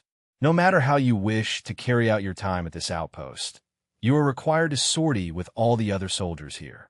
Any deserters will be hunted down and killed once the battle is over. Instead of being surprised and angry, Jiang Fei nodded in understanding. Besides the unspoken rule that Jiang Fei loved so much, that the strong ruled over the weak, he understood that the rules to sortie during an ultralisk attack cannot be broken. Otherwise, there would not even be an outpost to begin with. Jiang Fei gathered everyone together and made an announcement. Attention, fellow soldiers. I understand that we've been left to rot on a planet that doesn't even produce its own food. That said, there are monsters out there who will not let us rest in peace. What say you? How should we repay such treatment? Jiang Fei was excited, as he had finally met an opponent he could fight without having to hold anything back. He only had to limit his powers when facing another intelligent being. Since ultralisks couldn't talk or communicate with reason, there was nothing holding him back from unleashing his fury upon them. We fight. CK him inside out. Slice them up nicely. Make him cry. All sorts of passionate responses were heard, and they only grew louder and more spirited when Jiang Fei raised his hands to signal everyone to quiet down. That is how his fellow soldiers saw him, as a symbol of strength and leadership, an icon to follow and learn from. With him at the helm, they would surely live until they one day died of old age. Let's rock, shouted Jiang Fei enthusiastically. Invigorated, He led the soldiers to the closest teleportation facility on Dyrus. Many had gathered by the facility when Jiang Fei and his men arrived. From the looks of it, the entire planet had indeed adhered to the rule. Everyone was joining the fight against the incoming Ultralisks. It took some time, but when it was Jiang Fei's turn to teleport, he turned to his soldiers and said, "Be careful. Watch each other's backs. We are all coming back alive." "Aye, sir," replied everyone, steeling their hearts and souls. "Good. First squad with me." Upon Jiang Fei's order, a small group of elite soldiers joined him at the teleportation bay. A flash of light later, everyone arrived on an asteroid. It was roughly 3 kilometers in length and size. Besides the teleportation pad that was built there, nothing else seemed to occupy this drifting rock in space. After about a minute or so, the rest of Jiang Fei's men arrived and everyone gathered together. "Is everyone ready?" asked Jiang Fei, transmitting his thoughts telepathically since no one can hear sound in space. Nobody was properly equipped for space fights, but since everyone there were stronger than even the strongest metahumans on Earth, they could survive in space for a certain amount of time without the proper equipment. "Everyone is accounted for," replied Surla. "Stay frosty," said Jiang Fei, leaving the formation and hovering into the void of space to scout for the enemy. In no time at all, he was able to pick up a faint trace of all 3 Ultralisks via the scope. Creamer Drifter Combat Level, 8,500,000 note, an offensive Ultralisk.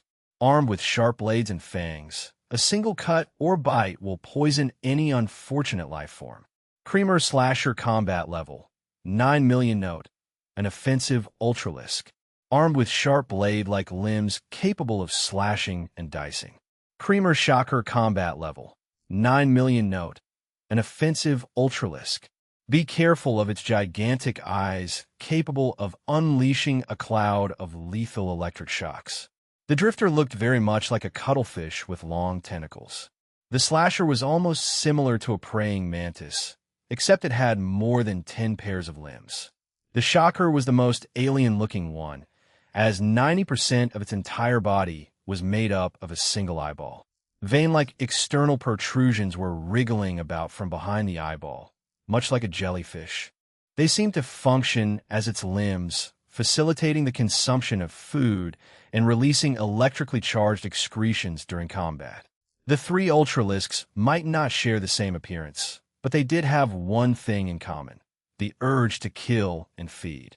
No one on Dyrus was capable of facing even one of them alone, much less all 3 of them at the same time. There may have been some who were powerful enough to do so, but these people were definitely not on Dyrus. Before Jiang Fei could return and relay the information about the Ultralisks to his soldiers, the other soldiers had already started to fight them.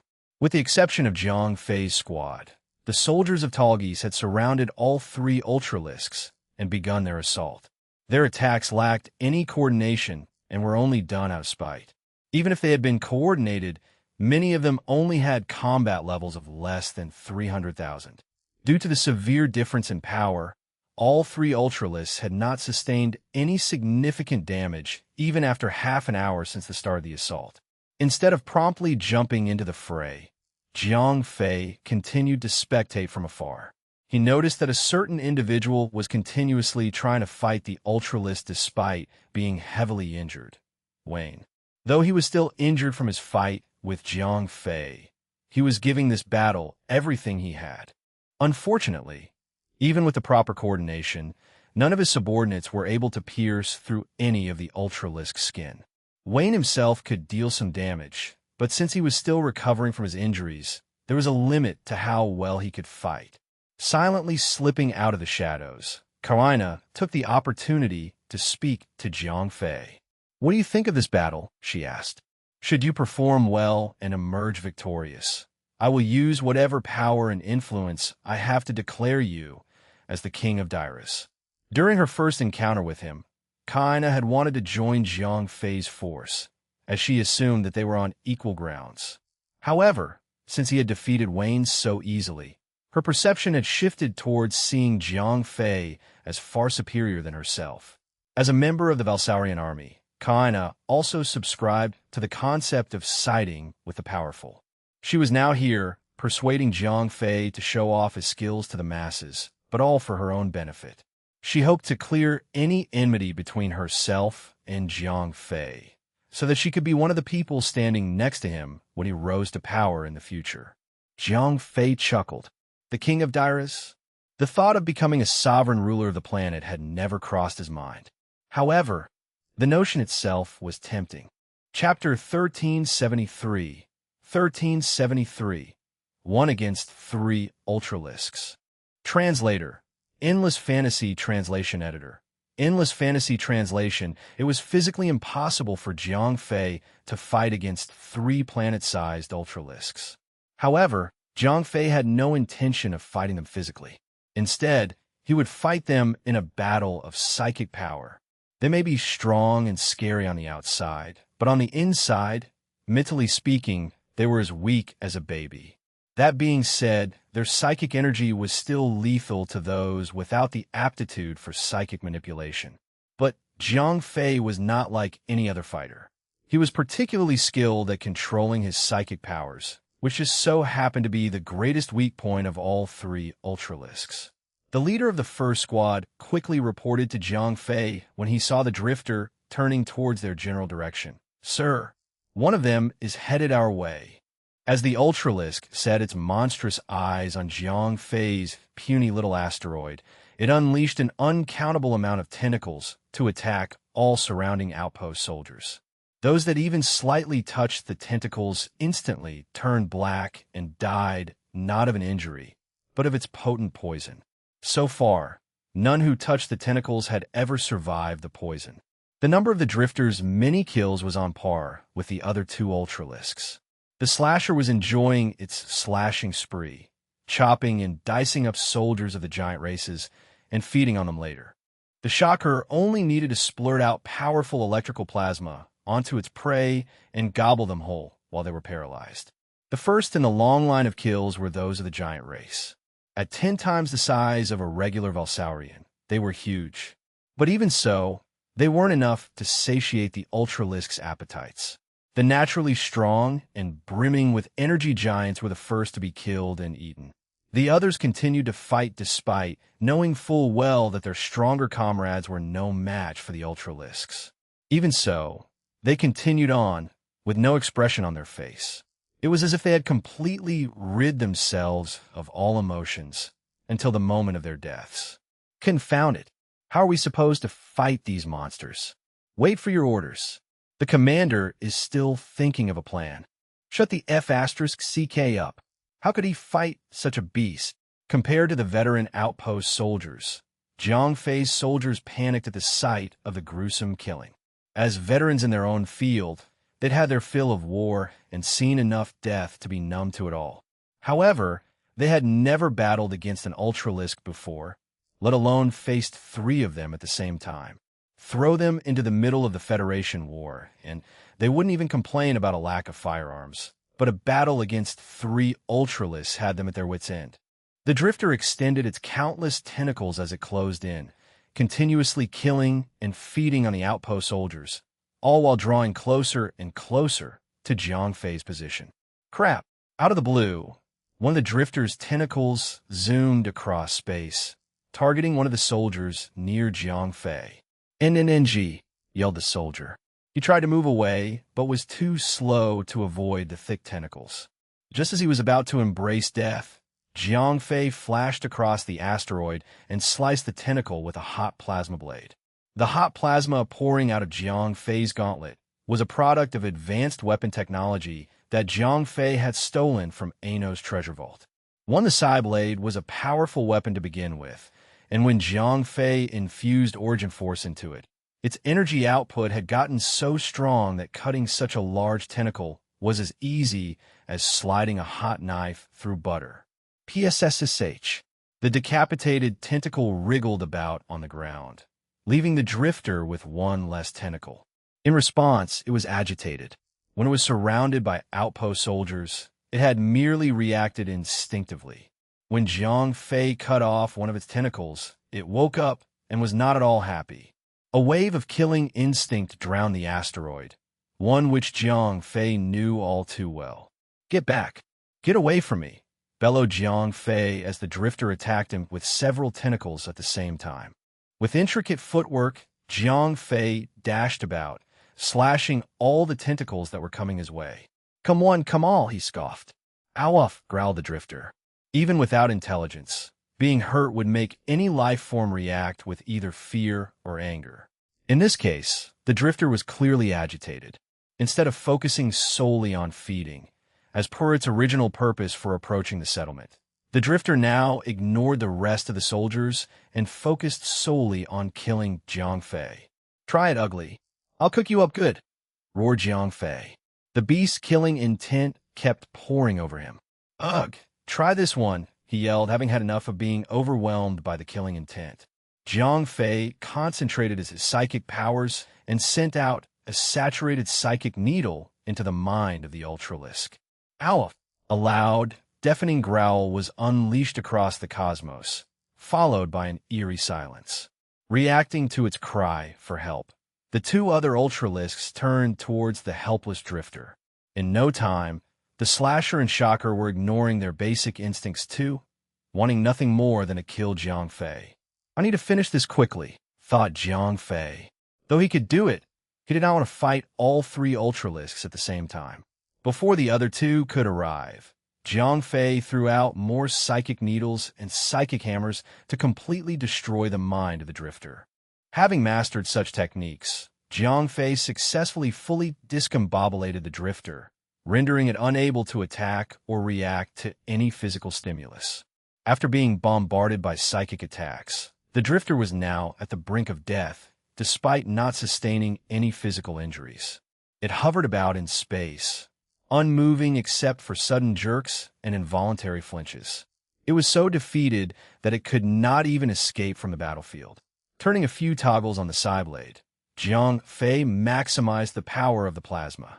He then kicked off from the ground, sending himself far out in space and into the drifter's body. Due to the beast's sheer size and the fact that it was unable to move a muscle, it was easy for Jiang Fei to penetrate its outer skin, reaching all the way to its inner organs. As he carved his way deeper and deeper into the Ultralisk's body, he came across a glowing crystal that was emanating a concentrated amount of pure energy. The crystal was round in shape and surrounded by thick veins. Judging by its appearance and location, Jiang Fei could only deduce that it was the heart of the Ultralisk. The crystal was as large as a wrecking ball, with an incredibly potent concentration of energy inside it. If Jiang Fei could figure out a way to use it as a power source, he would literally be able to power a hypercruiser for 3 months or more. Jiang Fei cheered happily. "Ha! Loot!" Freeing the crystal from all the veins attached to it, he deposited it into the ring. Since there was no gravity in space, Jiang Fei had no idea which direction was out. It took him several turns and tries, but he managed to get out of the drifter's body by simply slashing in one direction. With that, Jiang Fei had killed the 8 million combat level Ultralisk. A few moments later, a pool of electrically charged plasma came hurtling through space towards the deceased drifter. Seeing one of its own kind killed, the Shocker unleashed a mass of electrically charged plasma goo to attack Jiang Fei. Unlike the other Ultralisk, the Shocker relied on its projectile plasma to attack. Since it was stronger than the drifter, Jiang Fei didn't dare to touch the plasma, fearing that he might be burnt and electrocuted at the same time. "One down, 2 to go," said Jiang Fei to himself. He toggled the Psyblade to normal output and charged towards a floating eyeball. At the same time, he conjured a psychic hammer and smashed it into the eyeball. 1 inch off. When the attack landed, the eyeball was in the middle of excreting plasma goo, but failed to discharge it properly. As a result, the plasma scorched its rear tentacles and caused a significant amount of damage to itself. Chapter 1374. The Cherry on Top. After killing one, Jiang Fei had gained more confidence in dealing with the 2 other Ultralisks. As hard as it looked, Jiang Fei had gauged the strength of the beast and knew his way around them. The Drifter was the weakest amongst the three, and while the Shocker and the Slasher were stronger, all three of them shared the same weakness. All of the lessons learned from Thean were recalled and used to fight the three Ultralisks. With a little effort, the Shocker had fallen unconscious to Jiang Fei's psychic hammer attack. Before it could recover, Jiang Fei hurtling through space, slashing his way with the Psy Blade fused with the Origin Force, metal power. Like a seamstress scissors through thin cloth, Jiang Fei's blade glided through the thick Ultralisk skin smoothly. A few slashes like that, and an opening was made. Albeit disgusting, Jiang Fei dove into the body of the eyeball and found a similar large crystal that was the heart of the Ultralisk. Compared to the poison aspect crystal found in the Drifter, the Shocker's crystal was of electric aspect. Both were emanating excessive power. He craved the crystal out of the Ultralisk's core and slashed his way out of the Shocker to face the last Ultralisk. "You're next," Jiang Fei taunted the beast as he burst out of the now dead Shocker's pupil. Oddly enough, the last Ultralisk, the Slasher, roared with fear instead of wild rage. It quickly turned around to flee instead of fighting. "It's too late for you, praying mantis." Jiang Fei burst out a roar before turning into a bolt of lightning, figuratively, charging towards the last of the fleeting Ultralisk. Is this real? Am I seeing things? The folks at base must have been out of their mind to send such a powerful young Terran here. I concur. What has happened to the Valsaurian army? It is a grand wastage to send someone like him to rot in this place. I fear that the army will soon fall, perhaps even by the hands of that boy. Ho ho ho. It would be a sight to behold when he grows stronger and has his revenge on the person that had sent him here. Which do you think is more likely to happen? Would he die by the hands of a galactic type, or him killing his way back to base? Even if he was stronger, he would die if he chose to remain here on Tall Geese. I have my money on him returning to base. Perhaps I would join him in that endeavor and return to the center of the cosmos. I was thinking the same idea. So do we agree? Do we send out a request for an alliance? Alliance? You're too little on that? Haven't you heard? Kyle had already gone out of her way to befriend the boy. Befriend him, you say? What do you care about who befriends a boy? If it's just us, we might have a chance to get out of this confounded place. MHM, you've said it. So shall be the fate of our future lies with the young boy. If he survives the nightmare and returns to seek vengeance, so shall we return to base. While Jiang Fei was fighting, telepathic exchanges were ping-pong between planets. The source of the telepathic signals were all coming from powerful individuals. They were certainly strong enough to communicate with each other from distant planets, but they weren't strong enough to fight even the weakest of Ultralisk then. Naturally, they had never witnessed a single fighter fend off, or rather, kill 3 Ultralisk by himself. No matter which branch, which department, fighter, or fugitive, once a Valsaurian will always be a Valsaurian. With such display of power, even the mighty ones had to bow their heads in respect to Jiang Fei. Kalane was one of those that stood on top amongst the others. After the incident in Jiang Fei's room, Kalane believed that Jiang Fei could do further if he had shown his combat prowess in public. Concurrently, Kalane was traveling between planets to persuade the other settlement leader to pledge their fealty to Jiang Fei. Even though Jiang Fei had not answered the question Kalane asked, the question about him being king of Dairas, Jiang Fei, if not convinced, would still be influenced by the temptation of power. He would change his stance on whether he should be the figure of authority after he sees the rest of Tall Geese bowing their heads, figuratively, to him. Seeing as how Jiang Fei had succeeded in defeating the Ultralisks, Kalane had high hopes that the other settlements would join Jiang Fei's. Phew! Jiang Fei breathed a sigh of relief and content when he burst out of the defeated Slasher with the 3rd crystal deposited in the ring. Well, that was expectedly tiring, said Jiang Fei to himself. Truth be told, he had not spent more than an hour in defeating all 3 Ultralisks. However, he did spend more energy than expected.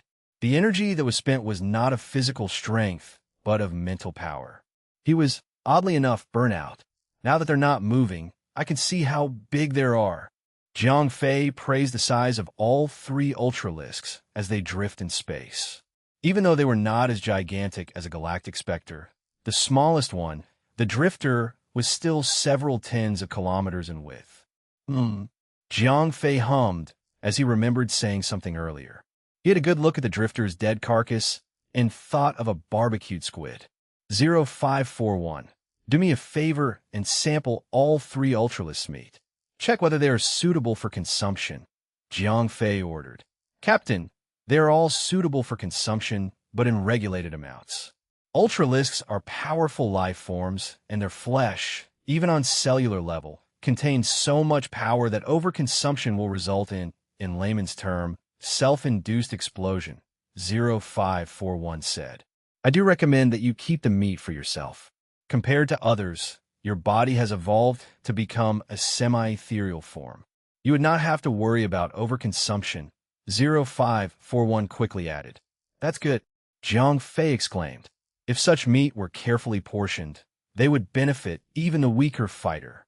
To think that no one had ever thought of hunting them for their flesh. The truth was rather bland than known. It was not no one had that idea, but the notion of hunting ultralisk was crazy as it sounds. There were too many ultralisks roaming about in tall geese, and the reason no one hunts them was because no one could.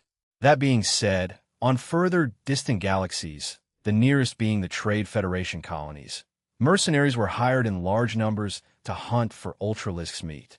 At most, these mercenaries could only hunt for nebulae-type ultralisk, as galactic-type were just too powerful for anyone to fight.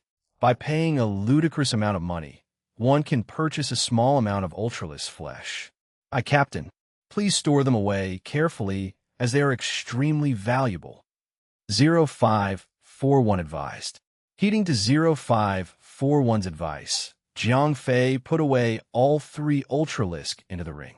If the ring could fit Braveheart, a battlecruiser that was at least thousands of kilometers long, it could surely store a few ultralisk at tens of kilometers in width. Now that he thought about it, the ring he was wearing on his finger was a masterpiece of the Namek civilization. Aside from not being able to store living life forms, it had the ability to bend space and time to the extent of creating a pocket dimension inside the ring. Given enough facility and energy, 0541 could operate a battlecruiser inside the ring from outside the ring. Chapter 1375. 1375. Fancy Meal. Translator. Endless Fantasy Translation Editor. Endless Fantasy Translation. The battle was over and Jiang Fei had rest.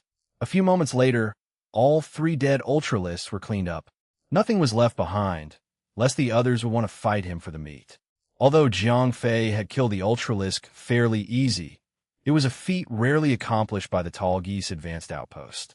When there was an ultralisk attack every month, perhaps only one ultralisk was killed each year. Most of the other time, they were either chased away after throwing so many lives in exchanges or the complete annihilation of the outpost soldiers. Whenever an ultralisk was killed, the plebeians would have to give way to the strong fighters and let them have the meat. All wrapped up now. Let's go home. Jiang Fei flashed to the asteroid to regroup with his soldiers. Surila went ahead to check Jiang Fei and retreated fairly quickly since he had sustained 0 damage. What now? Jiang Fei asked. He did not know the procedure in Tall Geese.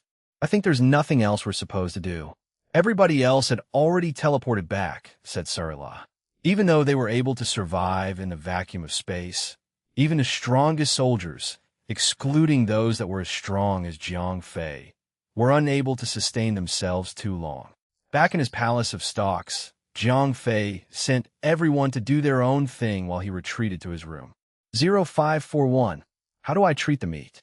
I intend to distribute them to my fellow soldiers, as the provision for the carnivorous are lacking, Jiang Fei said.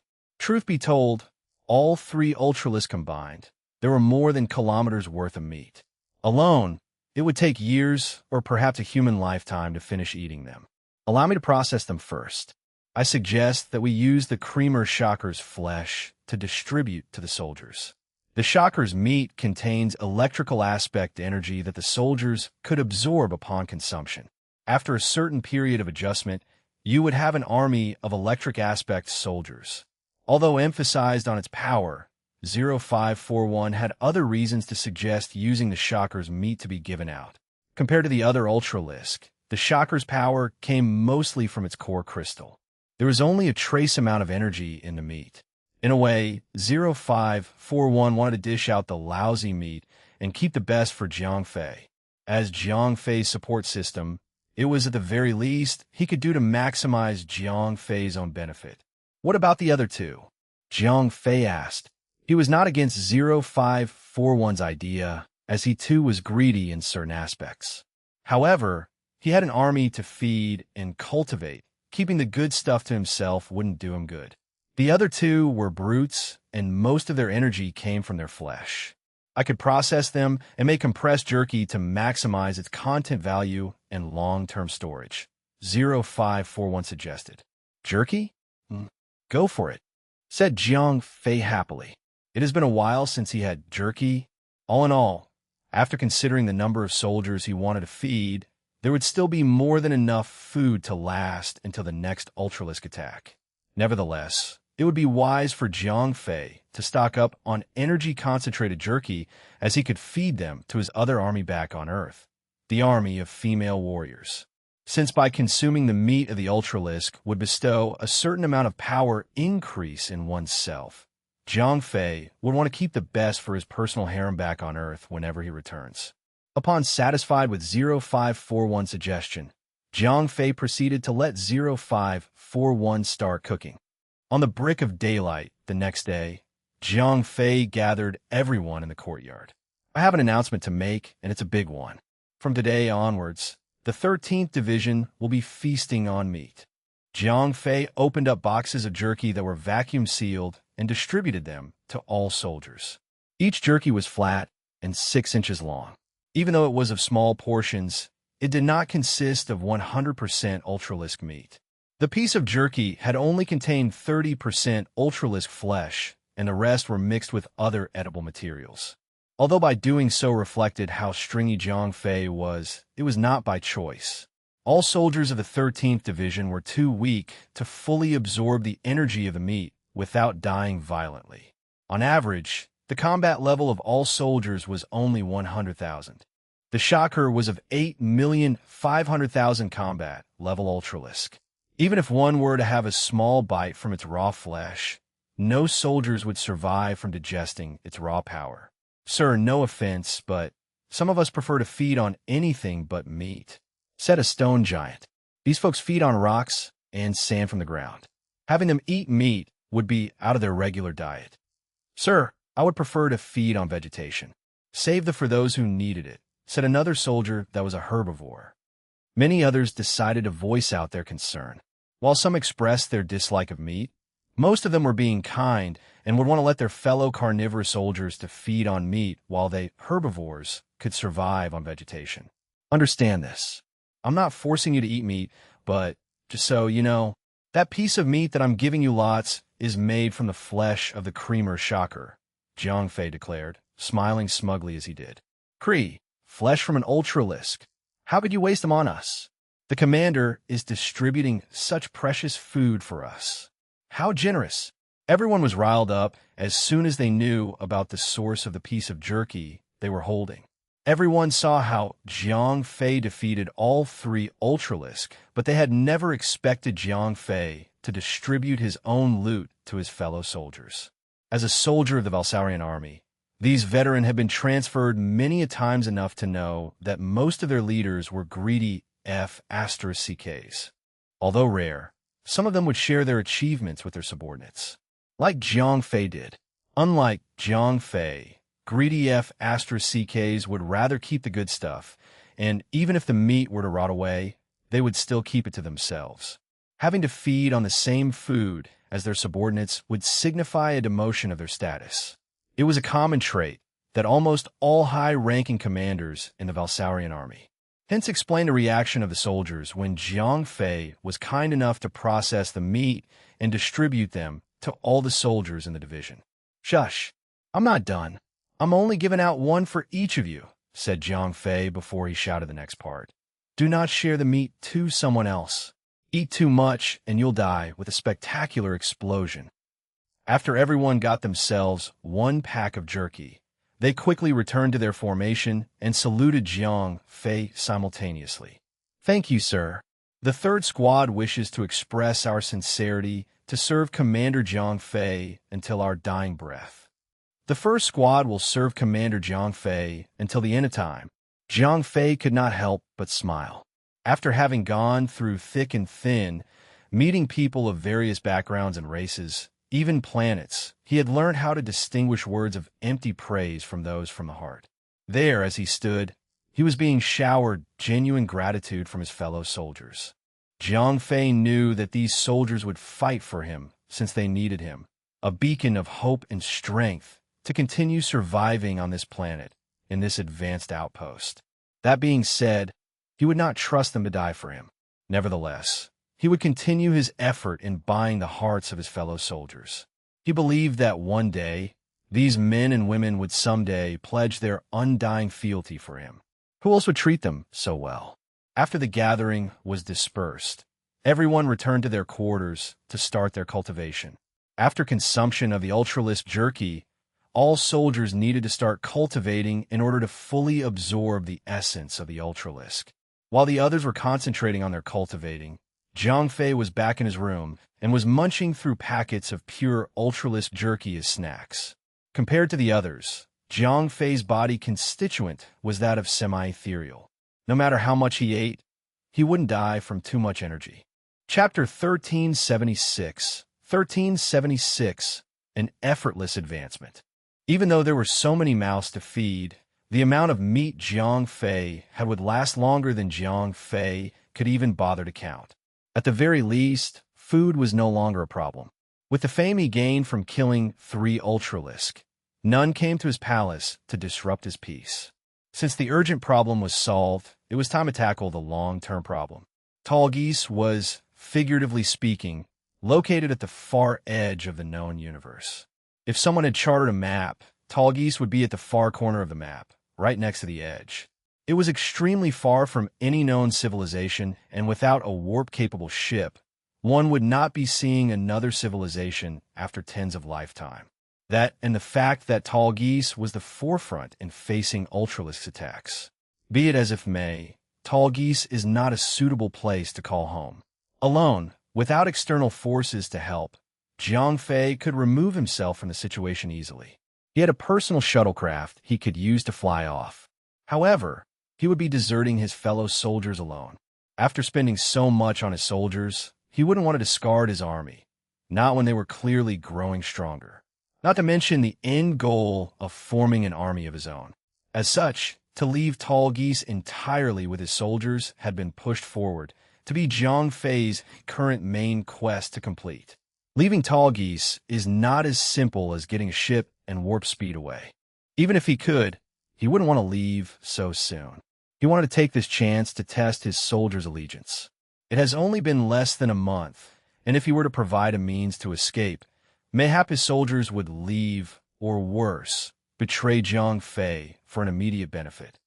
2 weeks after the defeat of the 3 Ultralisk, Jiang Fei was still drawing blank in his brain. While he was stressing about figuring out a means of escape, his soldiers were making great progress in terms of strength. Upon feeding on Ultralisk meat on a daily basis, all soldiers of the 13th Division had grown significantly stronger. Such an outcome was only natural when the diet they were going through could only be afforded by ridiculously rich F***CKs. The energy essence in the meat of the Ultralisk was preserved so well that none of it was wasted. By consuming it daily, the soldiers of the 13th Division had grown from an average combat level of 80,000 to 100,000. And that took only 2 weeks of doing absolutely nothing. No rich F***CKs. Even the richest of the rich would spend all their money to feed their soldiers with Ultralisk meat. Jiang Fei himself had also grown stronger. While the others had to feed on limited amount of Ultralisk meat per day, Jiang Fei could stuff his belly to the brim with pure Ultralisk meat. Not to mention, the meat he was eating was of higher quality. With such an enormous amount of energy being injected into his body, The black hole core and the core will had automatically cleanse said energy and use the excess to strengthen Jiang Fei's basic strength. Excess of such energy was converted into storage.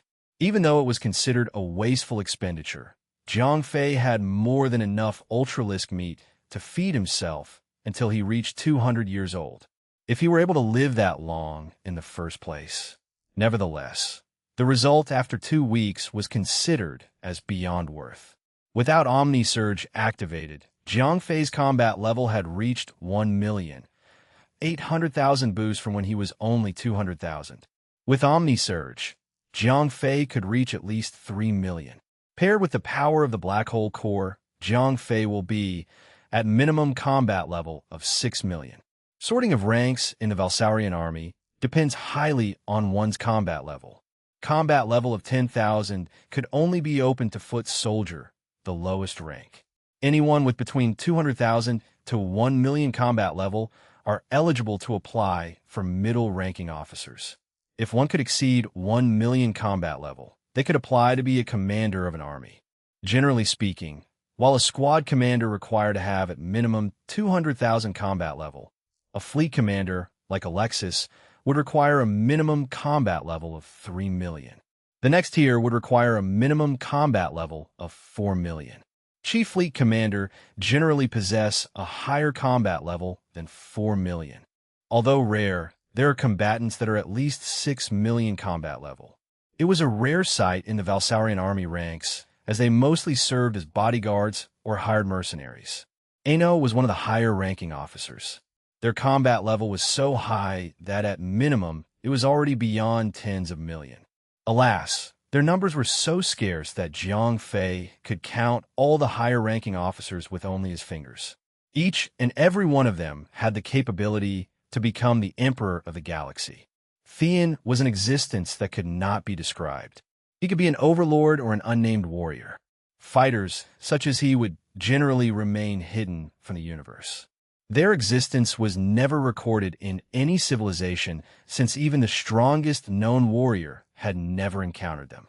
Or rather, never survived the encounter. Jiang Fei was a lucky one, as Thean had grown to like him because of the fused piece of core of will in his mind. That was the ticket needed for Thean to accept Jiang Fei as his apprentice, opening a gateway to a plethora of stronger skills. That, and the fact that Jiang Fei could rely on him to survive waltzing around the universe without the need to fear for his life. One fine afternoon, when Jiang Fei was gnawing on a piece of jerky, he flinched when he sensed an unwanted presence in his room. He got up from his bed and turned to the corner of the room. "Seriously, could you please learn knock? Do you really like to be mysterious all the time? Were you a kid? Huh. Seems that I cannot escape from being detected," said Kone as she revealed herself from the shadows. After that, before she could talk, she choked involuntarily before saying, "No woman would like to dwell in the shadow. I'd only remained hidden as it was the only way I could be safe." Jiang Fei scoffed. "I couldn't care less about your life. Just speak your mind and leave." Jiang Fei spat. Even though he was not outgoing, he did manage to get a hold of Kalane's origin and how she was to be in Tall Geese.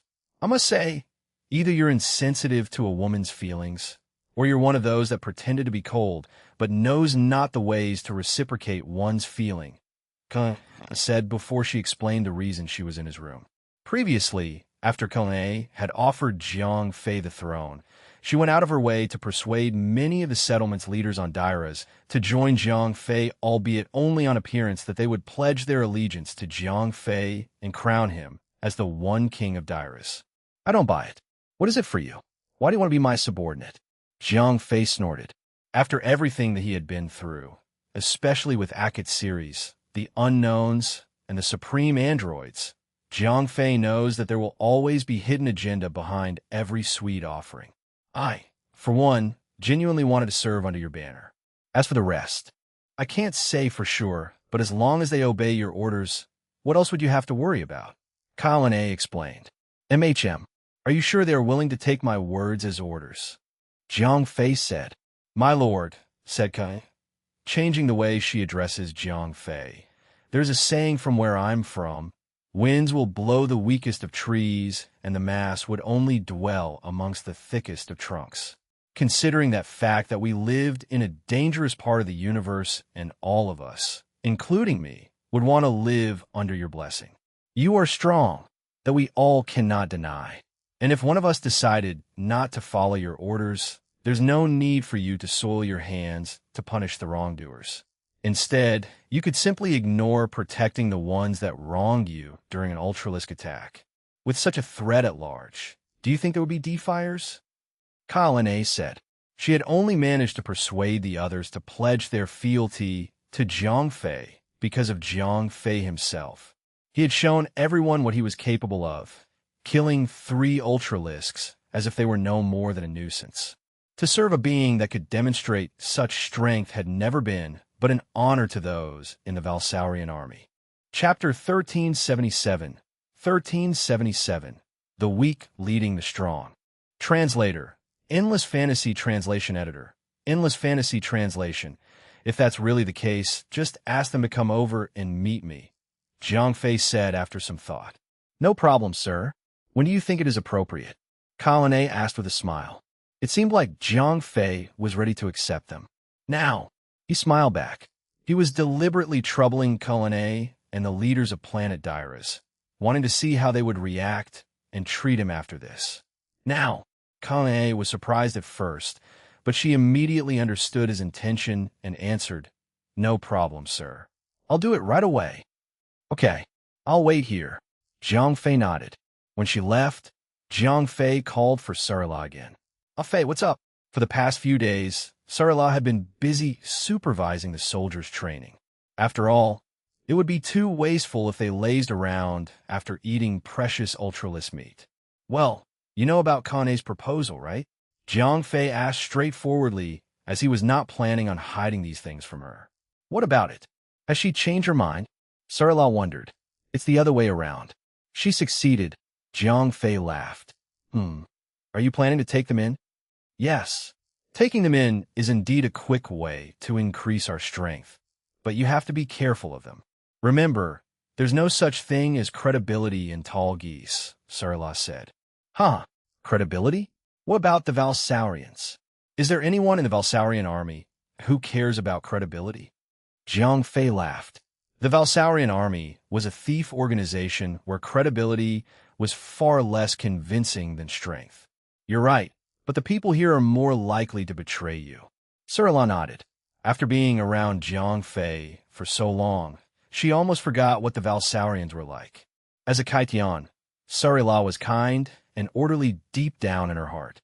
After she joined the Valsaurian army, she had no choice but to become cunning. Otherwise, she would not survive. However, after Zhang Fei appeared, she realized that she could go back to being that kind cat girl again. This was because he was strong enough to protect her. I know, don't worry. Come with me and meet them later. Zhang Fei smiled at her. This was the real reason why he asked Sarla to see him. Sarla only had around 900,000 combat power. Although she was not that strong, Zhang Fei was more willing to trust her than anyone else because her values were similar to his. He did not really trust the other people around him, including the soldiers. There was another reason why he wanted to let Sarla be part of the management. As she was Alexis' adopted daughter, she had once managed soldiers back in Redstone. In Zhang Fei's opinion, her experience was extremely valuable. Zhang Fei also had another motive. He wanted to test and see how obedient the Planet Dairas leaders were by using Sarla. He wanted to let an underage cat girl who had less than 1 million combat power manage the Planet Dairas leaders, to see if they would obey his orders. If they could not, he naturally would not waste too much effort on them. Even if anyone among them claimed to be the king of Dairas, Zhang Fei would at most lead them nominally. He would not give them any benefits. He was not doing charity, so there was no way he would share benefits with irrelevant people. About an hour later, Zhang Fei felt Kalane's presence outside the palace. He could also tell that a few others were with her. Sir, some people are here to see you. A soldier ran in to inform him. Okay, take them to the main hall. Zhang Fei nodded, then started to head toward the main hall with Sarla. The so-called main hall was the same as the central pavilion of original imperial palaces. As the hall was huge, it was used as a place to welcome guests and handle important affairs. After Jiang Fei and Surla arrived in the main hall, Jiang Fei naturally sat in the center of the hall. Surla did not dare to sit on the same chair as Jiang Fei, so she just stood beside him. Wow, how extravagant. Very soon, Kai entered the hall with a group of people. Seeing the huge palace, they could not help but whisper among themselves. Yeah, he actually built such a luxurious place here. How confident. There were far too many buildings larger than a palace. The only remarkable thing about Jiang Fei's palace was probably its modern design. But where was it located? Dyrus, the Osvius system's planet Dyrus. This planet was invaded by Ultralisks all year round. This was no surprise, as such a huge building would easily be spotted by them. It was not just planet Dyrus. The Ultraliacs also invaded other planets in the Osvius system. Even though the leaders on those planets were powerful, they still had to live in caves and tiny huts so that the Ultralisks would not notice them. If this was before they found out how powerful Jiang Fei was, these planet Dyrus leaders would definitely laugh at him and call him an idiot for building such a nice place just to be targeted by Ultralisks. However, after the last battle, his immense display of strength was deeply rooted in their hearts, where he had killed an Ultralisk as easily as pulling something out of his pocket. So, it was natural for someone as powerful as him to live in such a luxurious place. Sir, we're here. Kaohsiung bowed to Jiang Fei respectfully. Greetings, sir. The other leaders also bowed to him. They truly respected someone powerful like him. Have a seat. He gestured to the guests. As he had dripped his blood on the Yondu sprout, it was connected to his mind and soul. The next moment, chairs made of vines appeared behind everyone, including Surla. Thank you, sir. After thanking Jiang Fei, everyone took their seats. At this time, they noticed the difference in Surla's status. Previously, as Surla was standing next to Jiang Fei, these leaders naturally thought that the cat girl was Jiang Fei's servant or girl. After all, women were a rare resource in Tallgeese. The strong ones always liked to keep beautiful women by their side to show off. However, now that Surla had also sat down, and she was sitting right next to Jiang Fei, this undoubtedly meant that her status was above them all. If Surla was as powerful as Jiang Fei, these leaders would naturally accept this fact. However, it was much to the contrary, so this made them feel extremely uncomfortable. Chapter 1378. 1378. Carrot and Stick Approach. However, although the Dyrus leaders were not very happy, none of them dared to show it. It was their first time meeting Jiang Fei, so they did not understand his temperament yet, and they were afraid that they would offend him. He was a powerful man who could easily kill an Ultralisk as if it were a little puppy. It would definitely not be easy dealing with him. All right, since everyone is here, let's get down to business. Surla, tell them about your plan. Jiang Fei smiled at Surla. He clearly knew how uncomfortable the leaders were feeling, but this only made him want to push Surla up to an even higher spot. Me? Surla froze. Jiang Fei had only asked her to come along and listen. He did not mention that she had to talk about any plans, so she was completely unprepared. Yeah, Jiang Fei nodded with a smile. His sudden attack was also to test Surla's adaptability. He was not very good at managing people. He was used to being the one giving instructions. It would be hard if he had to do things himself, as he was not good at it and was also too lazy to care. Okay. Surla took a deep breath and stood up. Then, the cat girl spoke eloquently in front of the Dyrus leaders, without a hint of nervousness or restraint. As Alexis' adopted daughter, Surla used to be in charge of managing the 13th Division. Back then, the 13th Division generals were also way stronger than her, so she was used to leading strong men. The Dyrus leaders here were way stronger, even stronger than Alexis. However, they were all the same in her eyes. All of them could easily kill her in a blink of an eye, so the difference in their strength did not matter at all. To draw an analogy, it was like how small animals like cats or dogs look like giants to ants, but huge animals like elephants did too. Would the ants be more afraid of elephants? Definitely not, because both the small or huge animals could easily kill them. So, for ants, the difference between cats or dogs and elephants was completely insignificant and unworthy of attention. In my opinion, if you want to join Jiang Fei's camp, you must first show your sincerity. As the first step, I think you should be willing to give up your own base and move here. He will arrange a place for you. Sarilah's first sentence was enough to render these Daira's leaders speechless. Although Cullinan had persuaded them to join Jiang Fei, they had not discussed the entire plan in detail. It was too early for them to leave their own base just to join Jiang Fei. At least, not yet. Secondly, in order to prove your sincerity and to integrate the deployment as quickly as possible, I think we should scrap all your original military structures and create a unified one. Her next sentence hit the Daira's leaders even harder. She was blatantly trying to remove the military power from their hands. Huff, huff. Although none of the leaders present dared to speak up and object, a few of them started to huff in anger. To them, this was not a plan for them to join Jiang Fei at all. Instead, it was a plan to make them all fall under his commands. Thirdly, in the future, everyone has to turn in all their loot from battles. All the supplies will be uniformly distributed. Unexpectedly, Sarilah still had another demand. What? Someone finally could not take it anymore. No one had expected this little cat girl to be so cruel. She wanted to deprive them of both their military power and financial power. What was the point of them being leaders then? To be servants of the people? That's all, sir. Sarilah bowed to Jiang Fei, then sat down. She made no eye contact with the leaders the entire time. That's too much, one of the leaders said angrily. Calm down, everyone. Kang hurriedly tried to control the situation. Then, she said to Jiang Fei, Sir, although Sarilah's ideas are good, I don't think we should implement them blindly. We should not act hastily. The leader's soldiers have been with them for many years. I'm sure most of them are very loyal. They will probably have varying opinions if we deploy them rashly. Kone's words seemed to make sense, but it was actually all nonsense.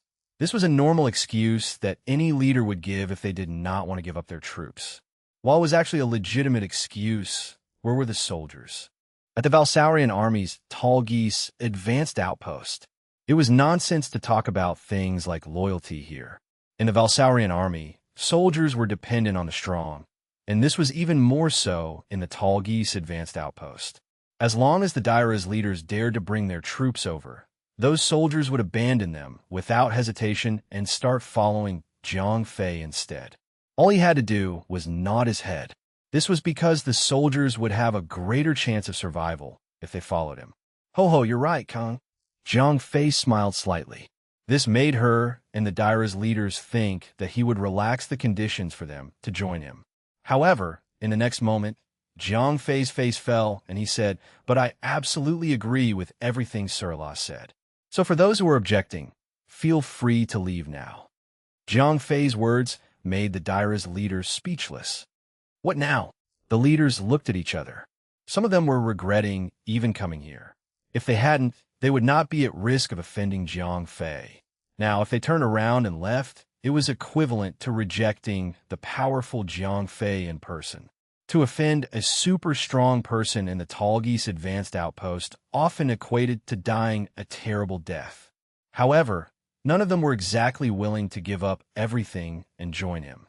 After all, they had spent years building their military forces. Losing it so suddenly would definitely hurt a ton. But becoming my subordinate is not without its benefits. Jiang Fei paused a little before he continued. First of all, I can protect you from Ultralisks. Even though I can't take down something as strong as a galactic Ultralisk, I can handle ordinary nebulae Ultralisks. A few small leaders were a little tempted upon hearing that. Their military forces were not that huge. Even if they handed their soldiers over, they would not lose much. Their lives were the most important thing. However, the threat that galactic Ultralisks posed was not that big, as they rarely appeared. Maybe once every hundreds or even thousands of years, so this matter was negligible. Also, I can give you some Ultralisk meat every once in a while, Jiang Fei said slowly. He clearly knew how to use the carrot and stick approach as a negotiation tactic. Many people of high position or status use this exact approach. Sir, will you really share Ultralisk meat with us? The temptation grew. A few other leaders had been hooked too. Although they were unwilling to hand their troops over, their military forces were not as important as their own strength. If they themselves became more powerful, they would have higher chances of surviving in the Osvia system. Who wouldn't want that? Chapter 1379. 1379. Military Expansion. Translator. Endless Fantasy Translation Editor. Endless Fantasy Translation, of course. You know how big Ultralisks are, right? I won't be able to finish the meat on my own, so sharing is no big deal. I'll also allow you to keep a few of your most trusted subordinates by your side. You can share some of the meat allocated to you with them. Jiang Fei's final promise crushed the line of defense in the leaders' hearts. There were only a few who were truly loyal to them. Most were just depending on them to survive, so there was no loyalty involved. As long as Jiang Fei opened recruitment, most of their troops would probably hop over. So it did not really matter if they directly handed their troops over to him. The temptation of Ultralisk meat was so big that most of the leaders were hooked. However, their pride and dignity restrained them from standing up and agreeing. Sir, if you can really provide us with Ultralisk meat on a regular basis, I, Colin, am willing to be loyal to you. At this time, Colin naturally took the lead. She was the one who brought up the entire proposal anyway. Me too, sir. I'm willing to be loyal to you. Me too, and I. After someone took the lead, the Daira's leaders started to respond one after another. Suddenly, more than 10 leaders had gotten down on one knee in front of Jiang Fei to express their willingness. However, there were still 2 leaders who did not budge. They were still sitting on their chairs, looking unhappy and clearly struggling internally. These 2 were the most powerful among the Daira's leaders. They were unwilling to let go of their military forces as so much time and effort had been spent building them. However, they did not dare to get up and leave, as they were afraid that Jiang Fei would hate them for this. What now? The 2 leaders exchanged looks. Okay, get up, everyone. Report to Surila later. Then get ready to move over here with your troops. Jiang Fei nodded, completely ignoring the 2 unwilling leaders. Of course, Jiang Fei welcomed the loyalty of these leaders, but he would not force anyone. After all, if these leaders joined unwillingly, he would not be able to achieve the desired outcome. He planned to build up his army in tall geese. If he took in those who were not genuinely loyal to him, they would end up betraying him. Following that, Jiang Fei had a chat with the Daira's leaders who were willing to join him. He made it clear to them that Surila was his representative.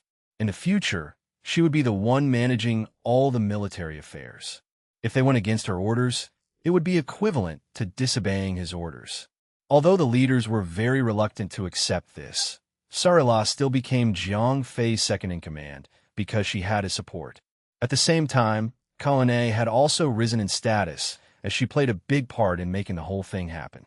In actuality, Jiang Fei chose Surila to manage the army not only because her values were similar to his, but also because his style then was based on how the ancient emperors used to rule. During China's imperial era, it was a common strategy for emperors to use lower-ranked officials to control other higher-ranked officials. If there was an agent sandwiched in between, the conflicts between the emperor and his ministers would be cushioned by the agent. Even if the ministers were dissatisfied, those feelings were directed toward the agent and not the emperor. If the agent was of a high position, he would probably overthrow the emperor. However, since the agent was only a low-ranking official, the ministers would not obey him at all. His status and position were derived from the emperor's trust toward him. If this trust no longer exists, he would then lose his power. Surila was just like that. She had less than 1 million combat power. Those leaders would only obey her orders because she had Jiang Fei supporting her from behind. Without him, she would have absolutely no power. So, as long as Surila was not dumb, she would not try to betray him. After all the willing leaders had reported to Surila, the crowd dispersed. The 2 leaders who did not want to join Jiang Fei also left. However, after they left, they started to pack up and prepare to move to another planet with their men. After offending Jiang Fei, they could never live in peace on Dairas, even if Jiang Fei did not plan on doing anything to them. In order to arrange accommodation for the leaders who were willing to join him, Jiang Fei planted a few more seeds of Yandu sprout. After the seeds were planted, large buildings emerged from the ground. This time, however, he did not care about the design of the buildings. All of them were standard dormitories with 2 floors. This was because there were too many new people joining him. He could not take care of them as attentively as how he took care of the 2,000 soldiers previously. But also, he wanted those first 2,000 soldiers to feel a sense of superiority. The leaders who decided to join Jiang Fei took action very quickly. In just 3 days, they already moved into their new base with their troops. In order to get things done earlier, so that they could quickly get their hands on Ultralisk meat, those leaders worked very hard.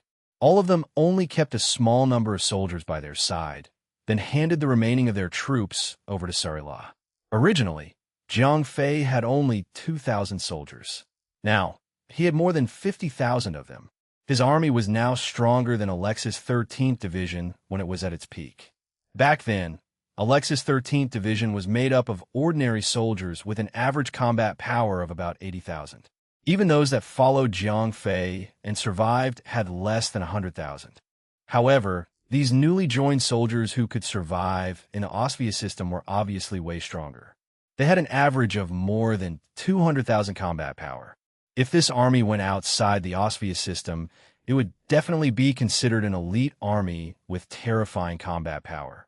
After she gained military power, Sarila immediately reorganized the army drastically. They would be relocated from time to time.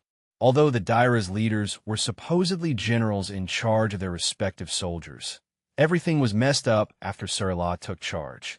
After the reorganization, the ultimate command of the joined army was now in Jiang Fei's hands.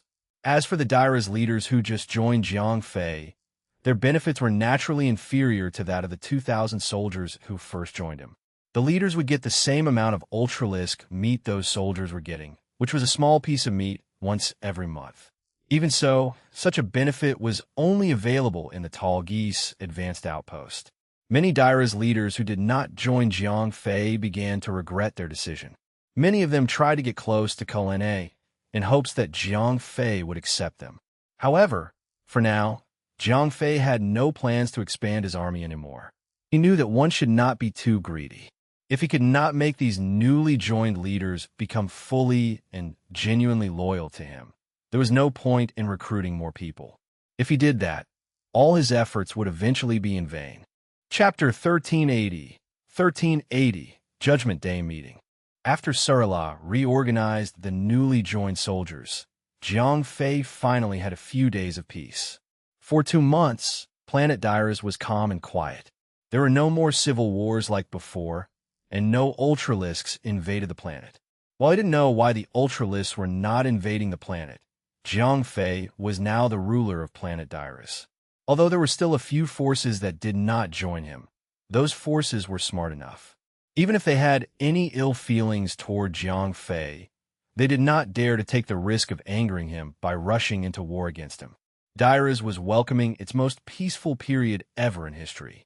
During this time, the soldiers under Jiang Fei were all hurrying to get stronger, especially those who first followed him. With the supply of Ultralisk meat, their combat powers increased quickly. Some talented ones even increased their combat power by an entire level. As for Jiang Fei himself, although he ate more of the meat, his strength had hit a bottleneck. 5 million, it stopped increasing. What the hell is going on? Jiang Fei frowned as he had encountered an obstruction. At this time, no matter how much meat he ate or how much he trained, his combat power would not increase. Captain, I'm not too sure about your current situation, but I won't rule out the possibility of race limitations. 0541's words put Jiang Fei in a bad mood. Terrans were not an excellent combat race. Jiang Fei knew this. Compared to the top combat races like the Valsaurians, Terrans were too weak. Before this, he had once thought that he might encounter this exact problem. However, after half of his body was energized by the black hole core, he stopped worrying about it. Because I'm half Terran, There's a limit to how strong I can become. Are Terrans that weak? Jiang Fei felt dejected. Don't worry, Captain. I can't determine the cause at the moment. Race limitation is just one of the possible factors. 0541 tried to comfort him. Is it impossible to break through race limitations? Jiang Fei asked. Yes and no. 0541 gave an ambiguous answer. What do you mean? To overcome race limitations, you have to give up your Terran ancestry. You have to let the black hole core energize your entire body. If you want to retain your Terran ancestry, racial limitations will always exist, 0541 explained. My entire body? Jiang Fei froze. An image of an ethereal spirit instantly appeared in his mind, because only such an ethereal creature was pure living energy. No, I don't want that. Jiang Fei immediately shook his head. If he really became an ethereal spirit, it would be a huge loss. Those things could not eat or drink and did not have a specified gender.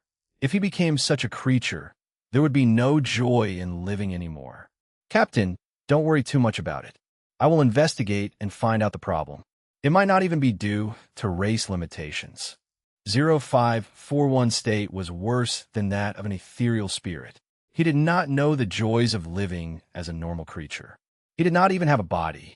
Hence, of course, he could understand why Jiang Fei was not willing to become purely made out of energy. In the next few weeks, his strength still showed no signs of improvement, and the root cause still could not be identified. However, his peaceful life was over. Sir, Planet Teardarth has sent an invitation letter asking us to attend the Judgment Day meeting. Kale walked in with a delicate slate in her hands. Planet Teardarth? Judgment Day meeting? Jiang Fei was surprised. He had never heard of these terms. Yes, Planet Teardarth is the most powerful among the 6 occupied planets of the Osphia system. Everyone who lives there is strong like you.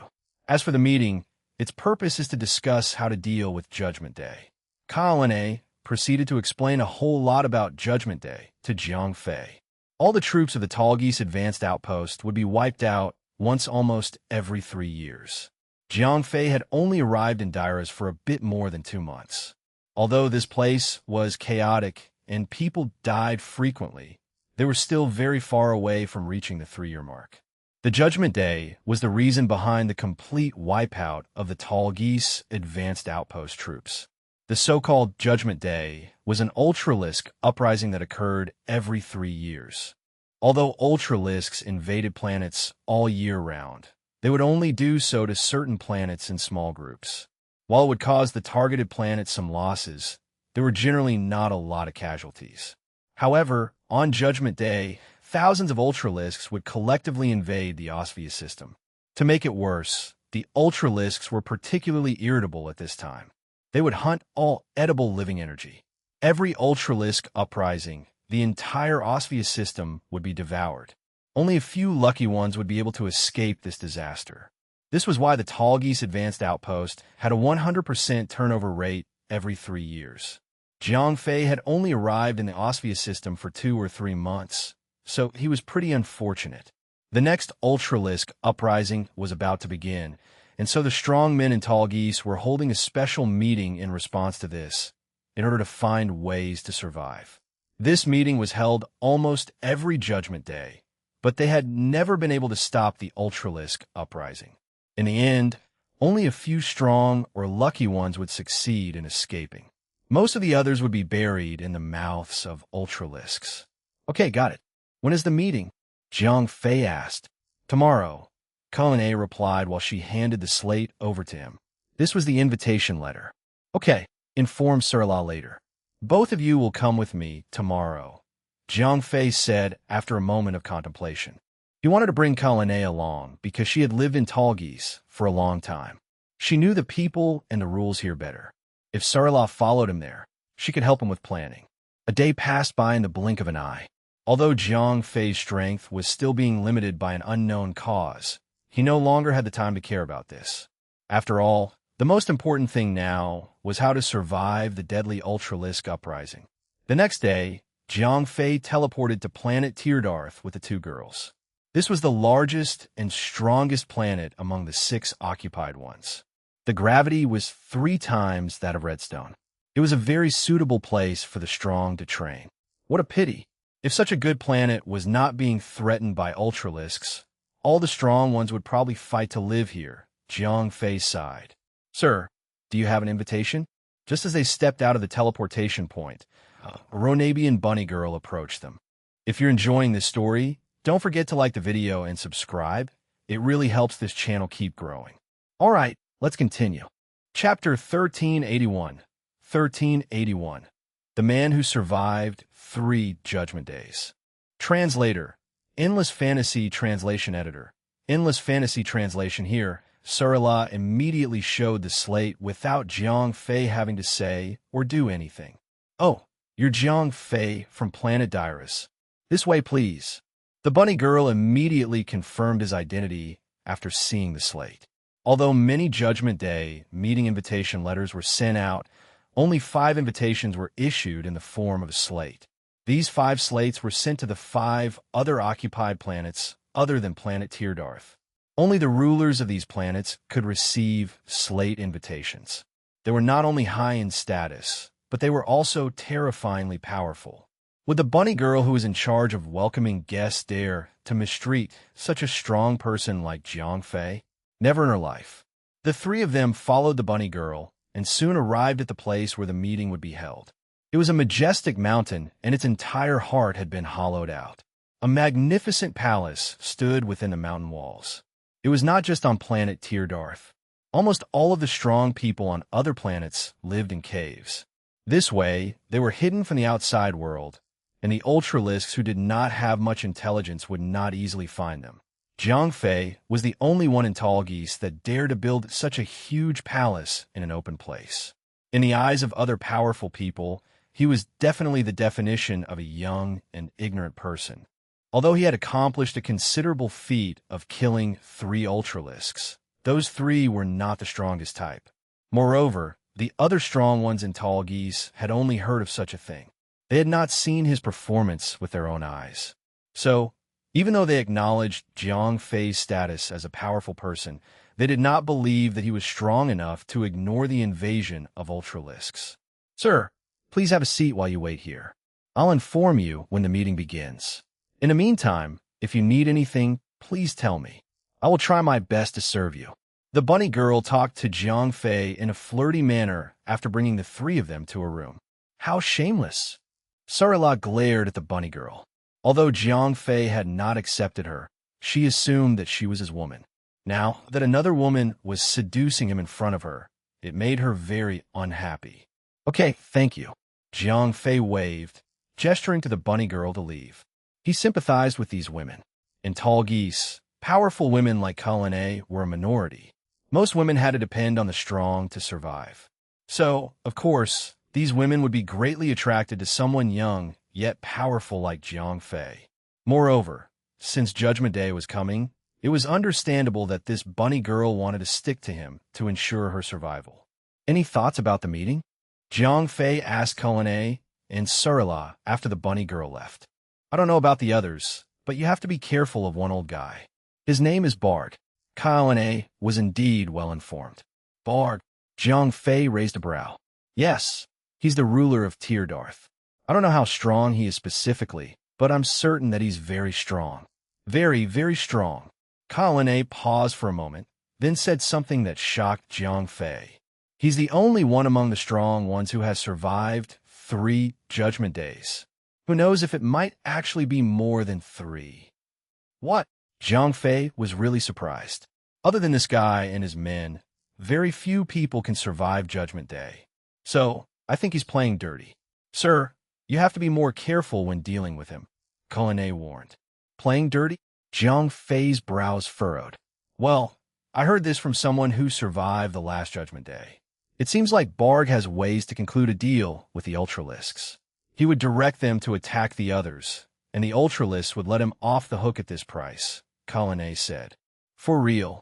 Jiang Fei's eyes widened.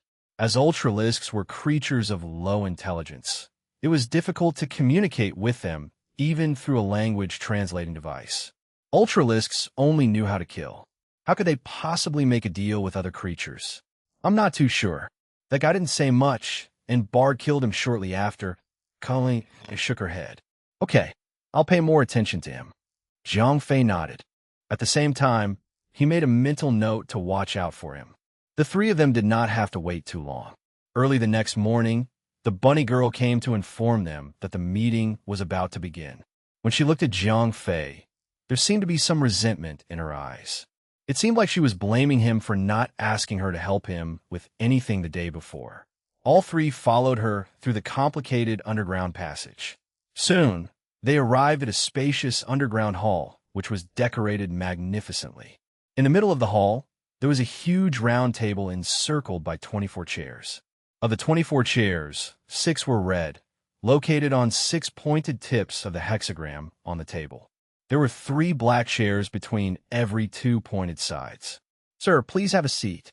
The bunny girl brought Zhang Fei to a red chair. It was clear that the 6 red chairs belonged to the rulers of the 6 occupied planets. Zhang Fei nodded, then sat down. At this time, 3 red chairs were already occupied.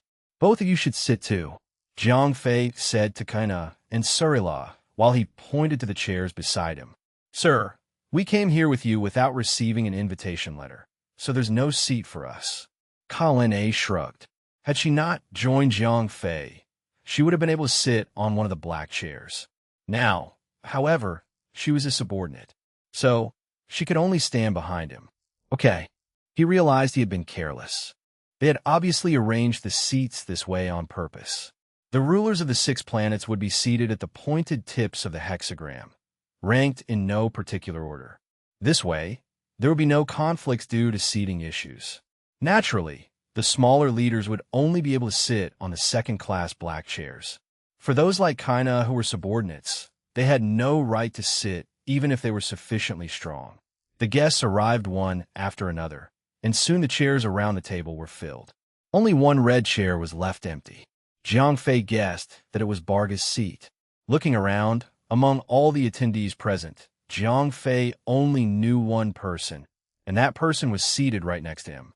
It was Veen, the guy who he had beaten to a pulp just a few days ago. Of course, he was too embarrassed to join Zhang Fei, so he was naturally included in the list of invitees from Dairas. Veen was one of the stronger leaders in Dairas, so he was seated next to Zhang Fei, the king of Dairas. Zhang Fei was not particularly bothered by this, but it was really awkward for Veen as he was sitting right next to a guy who had just kicked his ass a few days ago. The worst thing was that he could not even say anything. Zhang Fei's strength had been deeply engraved in his heart, so he was extremely afraid that he would anger him somehow. If that happened, he might not even be able to live to see Judgment Day. Chapter 1382 1382 Barg the Bjalnian. Zhang Fei sat down with the rest of the committee, and only after 30 minutes of waiting did Barg arrive. What took Zhang Fei by surprise was the fact that Barg was not a Valsaurian, but a being that was very similar to humans. From afar, one would identify him as a European man. He had a tall, rugged figure, a slightly larger nose with a tall bridge, blue eyes, and shiny blonde hair that extended down to his neck. Upon closer inspection, Zhang Fei noticed one feature that differentiated him from what Spasinoids would call Terrans. It was a tiny, 3-centimeter-long scar right in the middle of his forehead, above and between his eyes. Bjalnian combat level, 11 million note. A powerful race native to the planet Bjalner. Possesses 2 extreme polar consciousness. When their third eye is closed, a Bjalnian is deemed as the most sincere and kind race that would not hesitate to assist others. When their third eye is opened and active, their extremely vicious and violent nature is released. Shocked, Zhang Fei found it hard to believe that a man such as Barg could be vicious. He walked with a limp the entire way from the entrance to the frontmost seat, plus he looked sickly and pasty like a stage for cancer patient. How could such a man be violent? His 2 eyes reflected nothing more than the kind person that he was. If one were to exaggerate, he might even be the famous Mother Teresa, just in an alien body. I suppose he opens his third eye on Judgment Day, said Jiang Fei to himself based on what Cullinan had informed him earlier. My apologies, fellow respected men and women. Barg addressed the committee with the utmost respect before he took a seat. Sir Barg, your excessive humility is too much for us to bear. We've only just arrived ourselves. Please, take no offense in tardiness, said the other leaders from planet Teardarth. It mattered not how Barg behaved, as long as Barg remained the strongest entity in all of Tall Geese. Everyone would bow their heads to respect the man. Thank you for such kind words. Oh, what a delight. There are so many new faces here. It is a blessing to have you attend this meeting, for your mere presence brings new hope to my gloomy world, Barg said. The conversation shifted from greetings to mundane exchanges of status updates. And finally, Judgment Day. Now, to the main issue at hand. Judgment Day is fast approaching, and everyone knows the importance of this day. I propose we assist each other in understanding everyone's strengths and weaknesses in hopes that we can all help each other survive the dreaded event, said Barg, furrowing his eyebrows to show his seriousness. Well said, Mr. Barg. We would all like to survive and die of old age. However, we do not know about Judgment Day and what will befall us. I've heard about the great Mr. Barg and how he was able to survive multiple accounts. What is your secret for survival? One of the leaders asked. There is no secret. I survive with strength and luck. The latter plays a bigger role than I'd like to admit. Nevertheless, I shall brief everyone on the upcoming day, said Barg, lowering his head and playing down his status. He then proceeded to explain the nature of Judgment Day. Judgment Day, or the Apocalypse, or the Culling, or whatever name it has, is the mass gathering of Ultralisks. Every 3 years, give or take a few months, Ultralisks perform their mating ritual to propagate their kind. As everyone knows, for any race to procreate and give birth to future generations, various resources pertaining to their own nature are required. Ultralisks need food, energy to be blunt.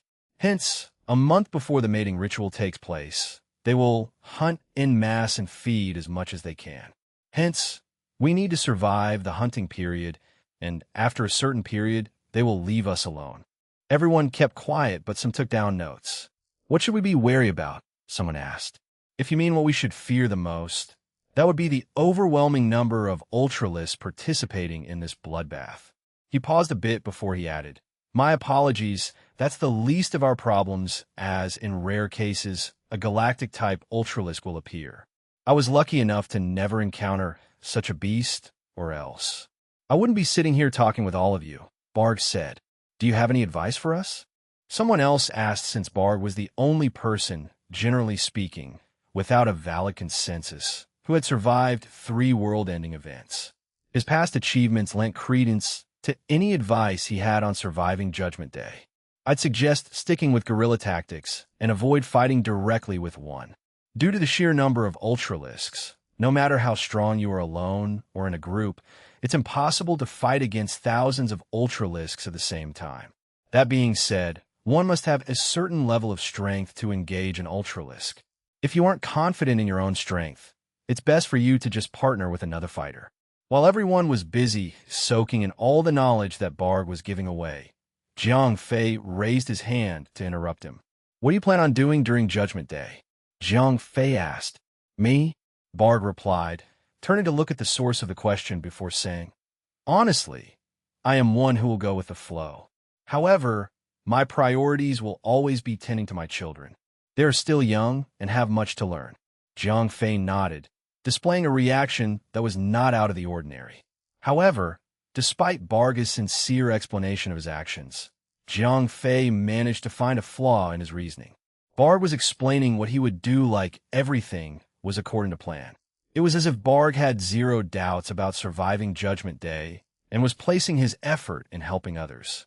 It would seem that Cullinan's advice was not for naught after all, unless one was as strong as Theon.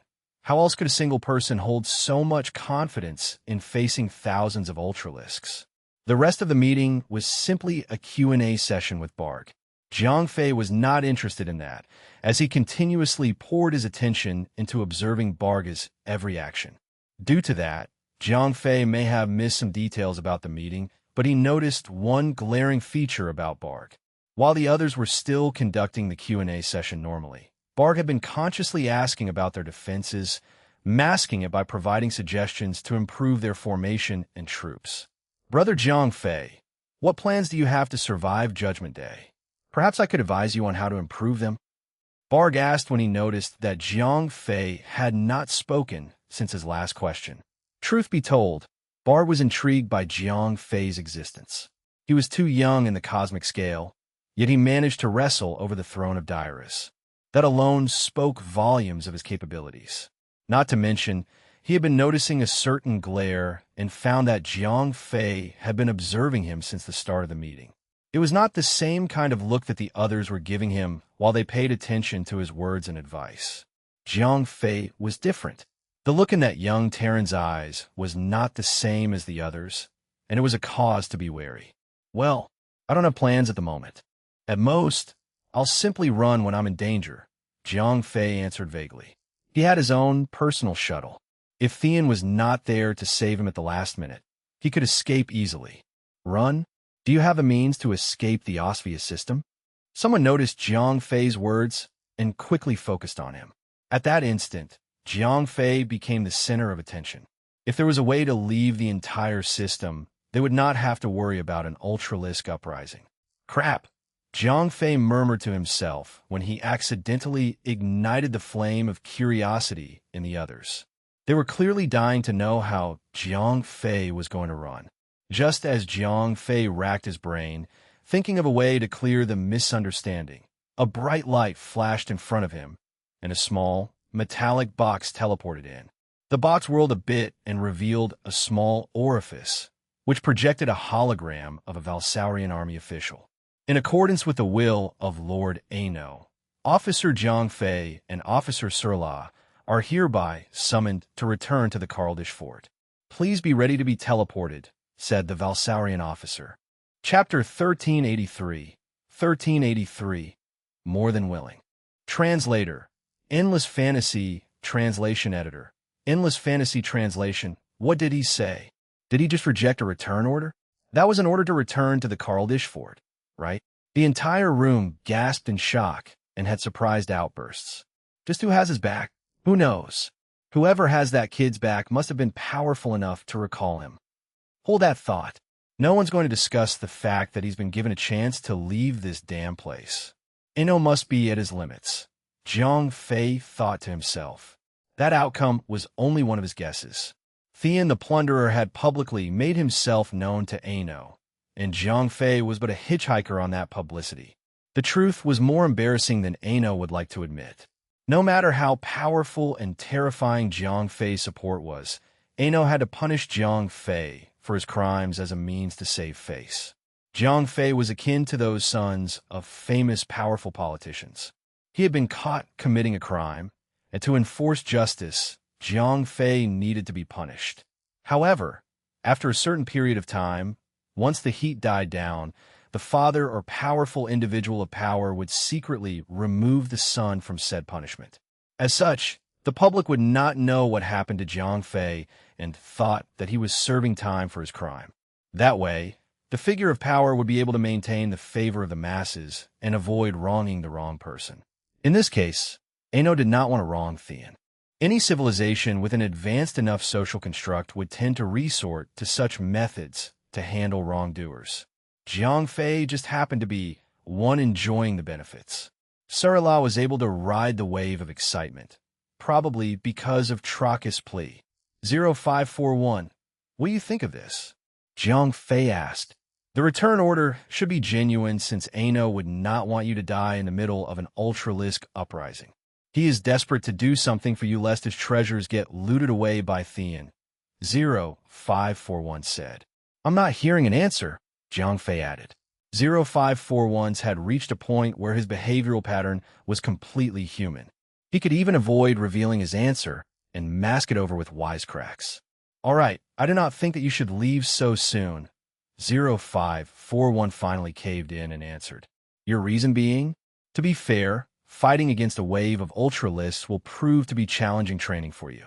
With Thean behind you at all times, What is there to worry about in terms of inserting yourself in dangerous situations? Should you remain, you could develop your own army and reap the benefits after a certain period of time.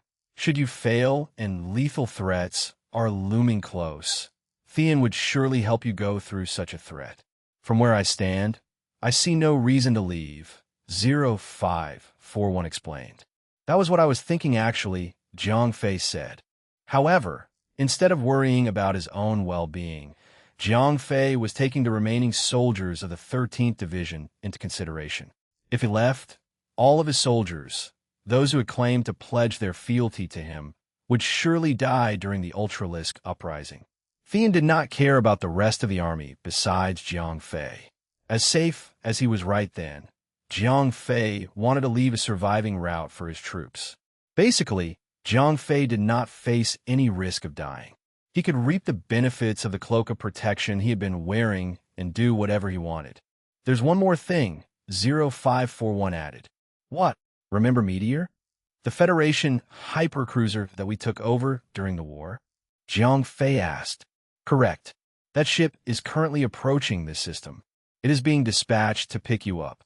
Correct me if I'm wrong, but I recall asking you to seize control of the ship, Jiang Fei said. Indeed I have. 0541 replied happily. The ship was originally too far for 0541 to even establish a stable connection. But now, as it approached the system, 0541 was not only able to secure a stable connection, he was in complete control of the ship. Do you have control right now? Yes, I do. Good. Seize the ship at once and bring it into teleportation range. Should we ever fail to hold off the Ultralisk uprising, use the ship and teleport us away. Jiang Fei ordered. Meteor was a hypercruiser so powerful and large that instantly teleporting soldiers in the tens of thousands was only child's play. Aye, Captain. 0541 acknowledged the order and instantly shut the ship down. All manner of communication that was not permitted by 0541 was turned off. Surila, what do you think about this? Do you want to leave this place? Jiang Fei turned to Surila and whispered. It doesn't matter what I think, Surila answered simply. Well, what if I told you that I wasn't leaving? Jiang Fei declared. Even though his voice was very soft, everyone in the room heard him and reacted accordingly. He's rejecting the return order? He must be crazy. Hey, if you don't want to leave, let me. Tell them to let me go. What a spoiled brat. Does he really think he can survive the Ultralisk uprising? Seeing how Jiang Fei had intentionally given up on a lifeline that had been so graciously offered to him, the leaders in the room could not help but feel contempt for Jiang Fei. Even Bard was inclined to think negatively of Jiang Fei. Well, that makes things easier. I shall remain here as well, Surila declared quickly. She had already planted herself in the decision to remain by Jiang Fei's side, even in the face of death. Caitians were a species that picked their life partners carefully, and once they decided on one, they would not change their life partner for as long as they lived. Even though Jiang Fei had not verbally or non-verbally expressed his intention to take Surila for himself, the cat girl had already decided on her own to be Jiang Fei's partner. Henceforth, if Jiang Fei decided to remain in Tall Geese to fight the lethal force of Ultralisks, she would remain by his side. Arg! Two fools. Have they lost their minds? What good is Tall Geese when one can even enjoy being imprisoned somewhere else? Some time later, the room fell into dead silence. Why are you so willing to stay with me? Jiang Fei asked, feeling a little touched. You don't need to ask me again, for I am more than willing to stay by your side. Surila stuck her tongue out and made a funny face at Jiang Fei as she gave him a decisive answer. No matter how competent she was in dealing with matters about military affairs, she was still, by her age, an adolescent who was yet to be considered an adult of her species. F***. Jiang Fei hummed to himself. Judging from the nature of her responses, Jiang Fei immediately recognized that he had picked up another female to join his harem fleet. Instead of being happy about it, he had grown annoyed with the number of girls who had been falling for him. No matter how frustrated he felt about it, there was always another girl who was willing to put her life before his. As a man, he had to take responsibility to protect her. All right then, Tell Lord Ano that we reject the return order, Jiang Fei declared to the hologram before he crushed the box with his bare hands. To be honest, the person in the hologram was but a mere electronic-generated image. There was no one operating it on the other side, because when 0541 took over the ship and all manner of communication ceased to function, a state of panic erupted on board, and no one was free enough to talk to Jiang Fei. With that, I shall leave with a parting wish. I hope that all of us will work together to face the upcoming Judgment Day. After that, Jiang Fei excused himself, leaving the meeting room with Surila and Cullinan. Everyone, even the good-hearted bard, could not help but look at Jiang Fei as if they were looking at a psycho. Everything he did was out of nature and considered stupid as well as crazy. Chapter 1384, Breaking the Limiter. Back on Dairas, Jiang Fei produced too much Ultralisk meat for Surila to distribute to all of his soldiers.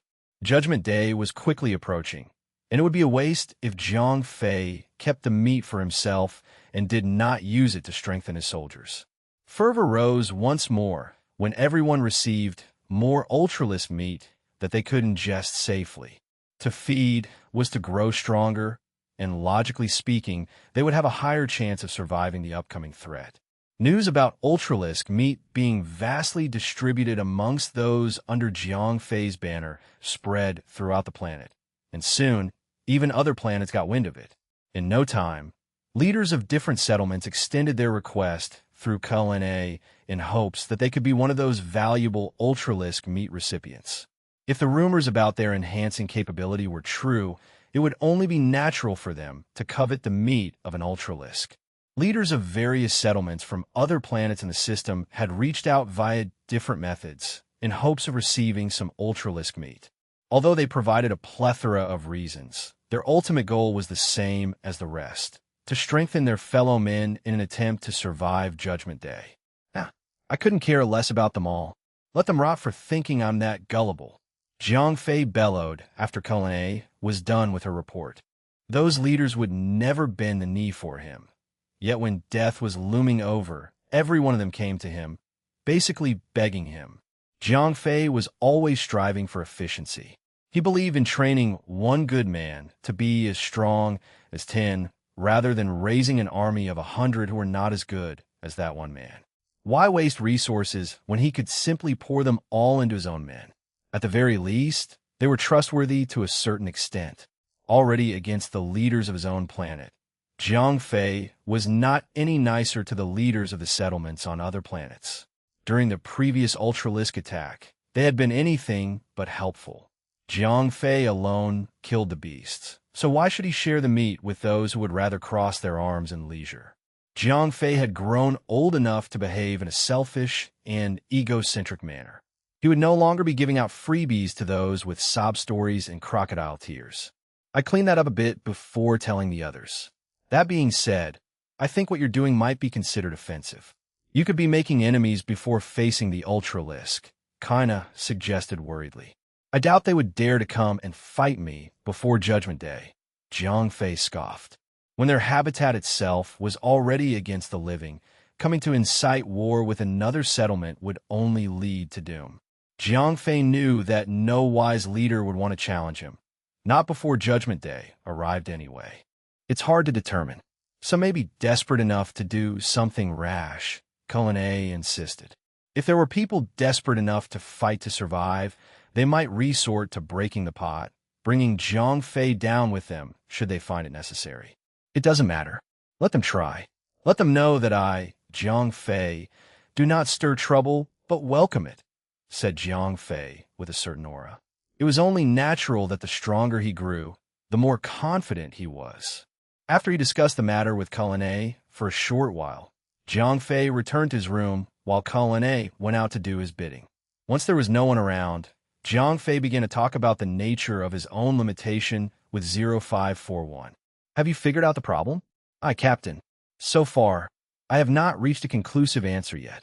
0541 had been testing many factors that could limit Jiang Fei's growth, but so far he had not found anything that was an obvious obstacle. I hope it's not a human limitation, Jiang Fei said worriedly.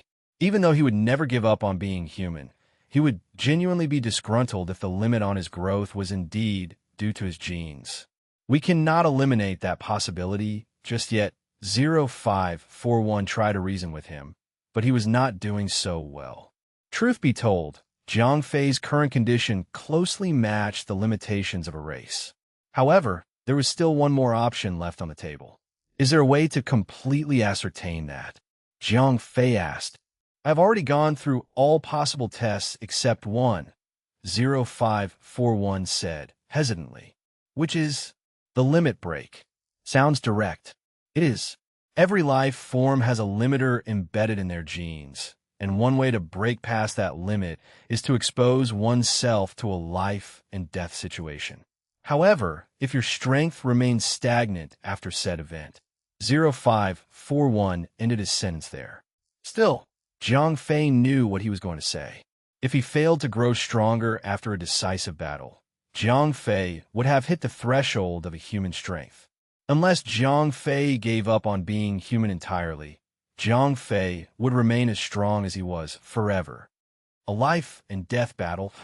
Jiang Fei hummed to himself. He shot to his feet when he suddenly concocted a brilliant plan.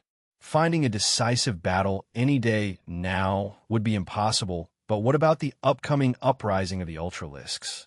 That would play right into Jiang Fei's goal of breaking past his limit. If fighting thousands of Ultralisks failed to help Jiang Fei break his limiter, nothing would. 0541. I've reached a decision, Jiang Fei said decisively. Which is? 0541 curiously asked. It had been a while since Jiang Fei displayed such tenacity and determination. If the outcome indicates that my limitation is truly due to me being human, I want you to remind me to return to Earth after surviving Judgment Day, Jiang Fei declared. If he did not succeed in breaking the limits of his strength, he would return to Earth and spend the rest of his human life with the girls he had longed for. But what if you succeed? I'll return to Earth, Jiang Fei said, smiling. But what? 0541 stammered. I'll go back to Earth to fetch the girls. They'll join me on my adventures in space, Jiang Fei said. He had never dared to bring the girls along with him in space because he possessed zero confidence in protecting himself, much less protecting others. If he could break his limits, even if he could not, within a certain duration time, and reach Ano's combat level, he would still have the means as well as methods to protect his own family. Additionally, he had support from the great plunderer, Thean. Technically speaking, there was nothing for him to fear. Noted. I shall remind you the day after Judgment Day, 0541 said. With that, the coordinates of Earth were patched into Meteor's system. As soon as Jiang Fei gave the green light, 0541 would teleport Jiang Fei back to the ship and return to Earth. The key that would determine the success or failure in breaking Jiang Fei's limiter was the future. If Jiang Fei failed, he would be spending the rest of his life on Earth as any other human would. However, if he succeeded in breaking the limiter, he would be fetching the girls to join him on his never-ending adventures in infinite space. Chapter 1385. 1385. A War Before Judgment Day. Translator, Endless Fantasy Translation Editor. Endless Fantasy Translation, knowing full well that Judgment Day was approaching, but not when exactly. The tension in the entire Osvius system increased by the day. Peace was but the calm before the storm, and it lasted for almost a month. Jiang Fei and his men kept themselves in lockdown, training and cultivating their own strength. Alas, the more impatient men were not able to keep calm during such a tense period. As a result, when the tension broke, it erupted spectacularly in the form of brawls. It started with just a single man engaging another who had insisted on fighting. However, as the situation escalated, and it did fairly quickly, the brawl grew larger and larger to the point that one could even call it a war. Even so, no lives were taken, only bruises and cuts were dealt. Such wounds healed overnight, and the men had only done so to ease their stress. My lord, I bring ill winds from the other planets. greeted Jiang Fei before she delivered the bad news. Jiang Fei sat up on his bed, and after he made sure that no one else was snooping around, he said, "Do tell. I have reason to believe that an unknown number of settlement leaders on other planets are conspiring against you. I suspect they will launch an assault on this palace before the arrival of the Ultralisks. Do you have more insight on the matter?" Jiang Fei asked further. "I'm afraid I do not. However, I think it may have something to do with Barg." Colonne expressed her concern. "Let's assume it has," Jiang Fei said. Colonne's whispers were almost accurate, and given that the Osvius system situation lent credence to the matter, Barg may have opened his third eye and unleashed the devil within. However he may have persuaded the other leaders to unite and attack Jiang Fei. It was a possibility that Jiang Fei could not afford to ignore. The question that remains is, what shall we do about it? Kana asked. Jiang Fei remained quiet as he paced around his room. After he moved in circles a few times, Jiang Fei called out for Sarila. "I have here the final batch of Ultralisk meat. Distribute them to our soldiers and order them not to partake in any conflict on the outside. Have them focus purely on self-improvement," Jiang Fei whispered. "Shouldn't we be forming alliances with the leaders of the other settlements on this planet?" Colonne asked. Based on Jiang Fei's order for Sarila, Colonne had assumed that Jiang Fei was going to tackle the problem all by himself. "Alliance? Do you really think there's such a thing in this wretched land?" Jiang Fei scoffed. He would rather face all of his enemies alone than risk having a potential backstabber hiding within his ranks. "So it shall be." Colonne nodded as she caved in. No matter what Jiang Fei wanted to do, Colonne had pledged her fealty to Jiang Fei's cause and would not express any signs of disagreement on any matter. "Now, please, leave me alone for a bit," Jiang Fei said, gesturing to both Sarila and Colonne to leave the room. As soon as the two left the room, Jiang Fei asked 0541, "How's the ship? Have you made modifications to the teleportation system?" "Aye. Meteor is ready at your command. All crew members and combatants on board the ship are currently being imprisoned and disabled with nerve gas. The teleportation system has been enhanced to beam up a large number of soldiers at one time. Give me the word, and I will teleport everyone in a snap." While Jiang Fei was unable to further strengthen himself, he did not lie in bed and do nothing. When the chance showed itself, Jiang Fei snuck onto Meteor, and with 0541's help, he moved all disabled combatants and crew members into the brig. Jiang Fei had now fully taken over the entire ship. According to his plan, if the Ultralisk uprising proved to be too much for him to bear, 0541 would instantly teleport him and all of his soldiers onto the ship, then leave the Osvius system entirely. Keep the ship within range and hidden from everyone. "Well, I don't mind other people discovering it, but should never be an Ultralisk," Jiang Fei ordered. "Relax. Hiding from others just so happens to be my specialty," 0541 boasted. "Even if they went extinct for more than 10,000 years, Namekian technology in stealth and spatial manipulation would be at the forefront even now. Even though there were technologies that have been developed to detect such a system, the Namekian stealth system would still be effective against lower intelligence life, forms like an Ultralisk, for example." Now that the absolute means of escape had been secured, Jiang Fei was able to calm down even when the omen of an attack was as clear as the sun in the sky. If they left him alone, Jiang Fei would even not mind lending a hand as long as it did not affect the final outcome. However, if they insisted on pressuring Jiang Fei with enmity, Jiang Fei would not have to do anything but run and hide. The uprising alone would be sufficient to wipe the planet and the entire system clean. The peace before the storm lasted for another 2 days, and the tense atmosphere reached its peak. It was too quiet.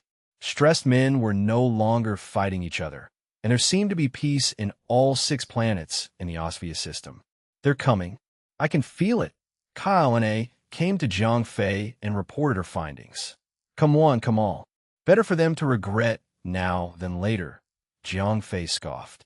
With the absolute condition of victory at hand, Jiang Fei welcomed any kind of conflict. The core of Will was charged with energy to the brim, and Jiang Fei himself was well rested. Instead of fearing a war, he craved one.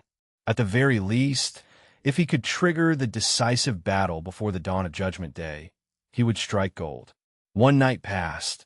In the morning, Jiang Fei received a transmission. The transmission was a message written and signed by 4 leaders of the highest authority on their respective planets. The message was plain and simple. It asked Jiang Fei to share the Ultralisk meat he had with them, so that everyone could fight on equal grounds. So much for keeping myself hidden, Jiang Fei snorted when he read the transmission. Of the signatures embedded in the transmission, Barg was not amongst them. Generally speaking, Barg was trying to show that he was not going to endorse such an act of war. He was able to trick the others, but not Jiang Fei. Who else besides Barg had the power to persuade 4 rulers to unite against Jiang Fei? Kone, do you think that 3-eyed bastard will surface? Jiang Fei asked. Hard to say. Remember the man who survived the 3rd uprising but was killed by Barg himself? I managed to get some information about Barg from him. Barg was cunning. If I were in his shoes, I would wait until the 4 leaders and you fight each other. Once you wear each other out, then I'd strike all of you at the same time, Cullinan explained. You are assuming an outcome in which I lose the fight. How about the opposite? Jiang Fei chuckled as he spoke. Do we even have a chance? Why not? I don't see any way we could lose. Jiang Fei replied confidently with a smug. The moment Jiang Fei smiled ever so confidently, Cullinan's heart was moved. In human words, she was extremely infatuated. Jiang Fei was displaying all the traits that she would want in her lifelong partner. He was young, strong, mysterious, yet benign without ill intent. He was unlike the son of Ano, who was on the extreme end of the spectrum, the kind whom Cullinan, or perhaps all females of every species and race, would reject. I see another outcome. If both you and the 4 leaders end up equal in strength, Barg will remain passive and collect what's left of us. But if we are stronger, he will wear the halo of justice and stop the fight, Kone added. Smart. Now you're thinking in a cunning way. Jiang Fei praised. Barg had set himself up in a good position. No matter which side he supported, in the end, he would come out of it with benefits. Please, I'm not as cunning as him. How else would he survive 3 judgment days? Cullinan sighed. That streak ends now. He will not survive the 4th. Jiang Fei snapped. How so? No matter how many plans he has, do you really think he can fend off a galactic-type Ultralisk? Jiang Fei snorted, smiling from ear to ear. Chapter 1386. 1386, A Test of Loyalty. A galactic-type, Cullinan spat, nearly soiling herself. Calm down, Jiang Fei quickly retorted. But where? How do you know such a thing? Cullinan stuttered as she asked. The less you know, said Jiang Fei as he turned away. But if there really is a galactic type coming, we will be swallowed in its wake. Cullinan pushed on. Do you really think I'll let it kill everyone here? Well, my soldiers, you and Surla. The others are excluded. I have a plan. In the event that I fail to fight it, I will take everyone with me and leave the system, said Jiang Fei, revealing his secret plan. Leave? You can do that. Cullinan gasped. Yes, I have a hypercruiser in close orbit within the Osphia system. I am in control of the ship and can teleport us all with a snap of a finger. However, I need you to remain quiet about this. I want to take this opportunity to conduct a test of loyalty on all my soldiers. Jiang Fei paced closer toward Cullinan and said, I understand. Cullinan sighed in relief. At that point, the mystery shrouding Jiang Fei's entire character had grown thicker. How could a person being sentenced to remain at the Tall Geese Advanced Outpost own a hypercruiser and even position it within the Osphia system? What kind of person was he? Who had his back? How did he manage to get himself a return order and reject it blatantly? As shrouded as Jiang Fei was in mysteries, Cullinan remained confident in him. She was never more certain that Jiang Fei was the man she wanted to be with. The transmission that was sent to Jiang Fei had a deadline for his reply. Despite Jiang Fei's many preparations, it had already been 22 hours, and in 2 more hours, the deadline would be upon him. Sarila, gather the troops, said Jiang Fei during those last 2 hours. Aye, Sarila said before she left. 30 minutes later, all of Jiang Fei's soldiers gathered in the courtyard. With an unlimited supply of ultralisk meat, Jiang Fei's original squad, the infantry units of the 13th Division had grown so strong, even stronger than the other new soldiers. Concurrently, the 13th Division soldiers had reached an average combat level of 220,000, while the others were only at 200,000. Gather round, Jiang Fei said, announcing himself to the crowd. All the soldiers quickly got into a neat formation and saluted Jiang Fei. We're ready for you, sir, Sarila said, representing the entire 13th Division. At ease, ladies and gentlemen, Jiang Fei said, smiling contentedly. So, does the taste of ultralisk's meat fare well? Jiang Fei teased. All too well, sir. Brilliant. Superb. A miracle meat. My strength has almost doubled since I've eaten it. Me too. Everyone poured their praises on the alien meat, and while some could not deny the horrid taste of such a meal, they would gladly feast on it as it granted them strength. While the 13th Division soldiers had an unlimited supply of meat to consume, the other soldiers had also managed to get a hold of some. Although they were not able to grow stronger at an accelerated rate, they were still able to improve, even if just by a fraction. I'm glad everyone likes them. It just so happens that I have received a request. They want me to surrender our hard-earned loot to them. What should I do? Jiang Fei asked. F***CK them. Tell them to sod off. Kill them. I haven't had enough of it. And someone else wants all of the ultralisk meat? I'll fight them for it. The entire courtyard exploded with rage. They'd been tasting the sweet nectar of power that was the ultralisk meat, and someone else wanted to rob them of their blessing. It was only natural for them to throw a fit and fight. I'm glad to hear that. It has been 22 hours since the last transmission, and in less than 2 hours, they will be coming for us. Jiang Fei teased slowly. To arms. Commander Jiang Fei, give us the order to fight. We will crush them. Jiang Fei had not mentioned the nature of their enemy. The soldiers just assumed that it was the leaders of other settlements on Dairas and thought they held the absolute advantage. I'm happy to see everyone so hyped about defending our loot. However, I must warn you that our opponents are the leaders of 4 planets in the Osphia system, Jiang Fei revealed. SH*T. F***CK. MHM. Ugh. The fire that burnt so violently not 2 seconds ago died down instantly. After living in the outpost for some time, all of the soldiers had been briefed about the existence of other settlements on other planets, and of course, their leaders as well. Jiang Fei may have been strong, but the other leaders had credence to their names for being able to survive so long. So what if they're from other planets? Commander Jiang Fei is the strongest one of all. Give us the order to attack, sir. We will fight them all. That's right. To arms. To arms. In comparison, many of the 13th Division soldiers were in support of Jiang Fei. One could even say that they were Jiang Fei's diehard fans. Their reasoning was simple and straightforward. No one besides Jiang Fei had treated them so well. Who in the entire known universe would provide unlimited supply of ultralisk meat to their soldiers? Furthermore, Judgment Day was getting closer, and if one could grow stronger, what was better than sticking with a leader who facilitated that wish? Jiang Fei himself had even displayed combat prowess that no other had shown before. More importantly, Jiang Fei was the benefactor and savior of all the 13th Division soldiers. A life debt was to be paid back in full. What better way than to repay that debt by showing their undying fealty to their savior? Give the orders, sir. No matter the decision, I will always remain loyal to you and only you. Kale joined the fray and chanted her thoughts. She knew about Jiang Fei's secret plans. Since there was already a pathway to safety, there was no reason to doubt Jiang Fei anymore. We will too. Count us in. To die in battle is to die with honor. With Kale pushing them further, the soldiers of the 13th Division, as well as the locals, pledged their fealty to Jiang Fei with fervor. However, there were a few men who separated themselves from the heated mass. Doubt filled their eyes, as they did not want to participate in such a suicide mission.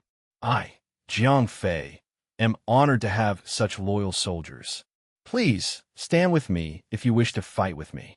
As for those who are not willing, I will not force you to do so. Your life is your own to control, and if you wish only to protect yourself, I shall respect that wish and set you free, Jiang Fei said. He was actually happy to see a group of soldiers unwilling to join the fight, because 50,000 soldiers were a bit too many for him to handle. The segregation continued, and those who were willing to fight with Jiang Fei gathered closer to the palace. The hesitant ones were shown the gate of the palace. Not even 10 minutes into their departure, a few who had regretted their decision tried to return, but the doors were closed for good. If they wanted to return, they would need to wait until after Judgment Day. Sarila, please do a head count.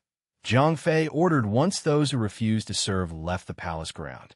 Aye, Sarila acknowledged, and after a few minutes, she returned with a report. More than half of the original soldiers had left, and now there were only less than 30,000. Even though Jiang Fei had expected that outcome, he was mildly infuriated at the fact that over 200 soldiers of the 13th Division left. Of course, he was not going to show his frustration publicly. Sarila, on the other hand, was screeching and howling like an angry cat.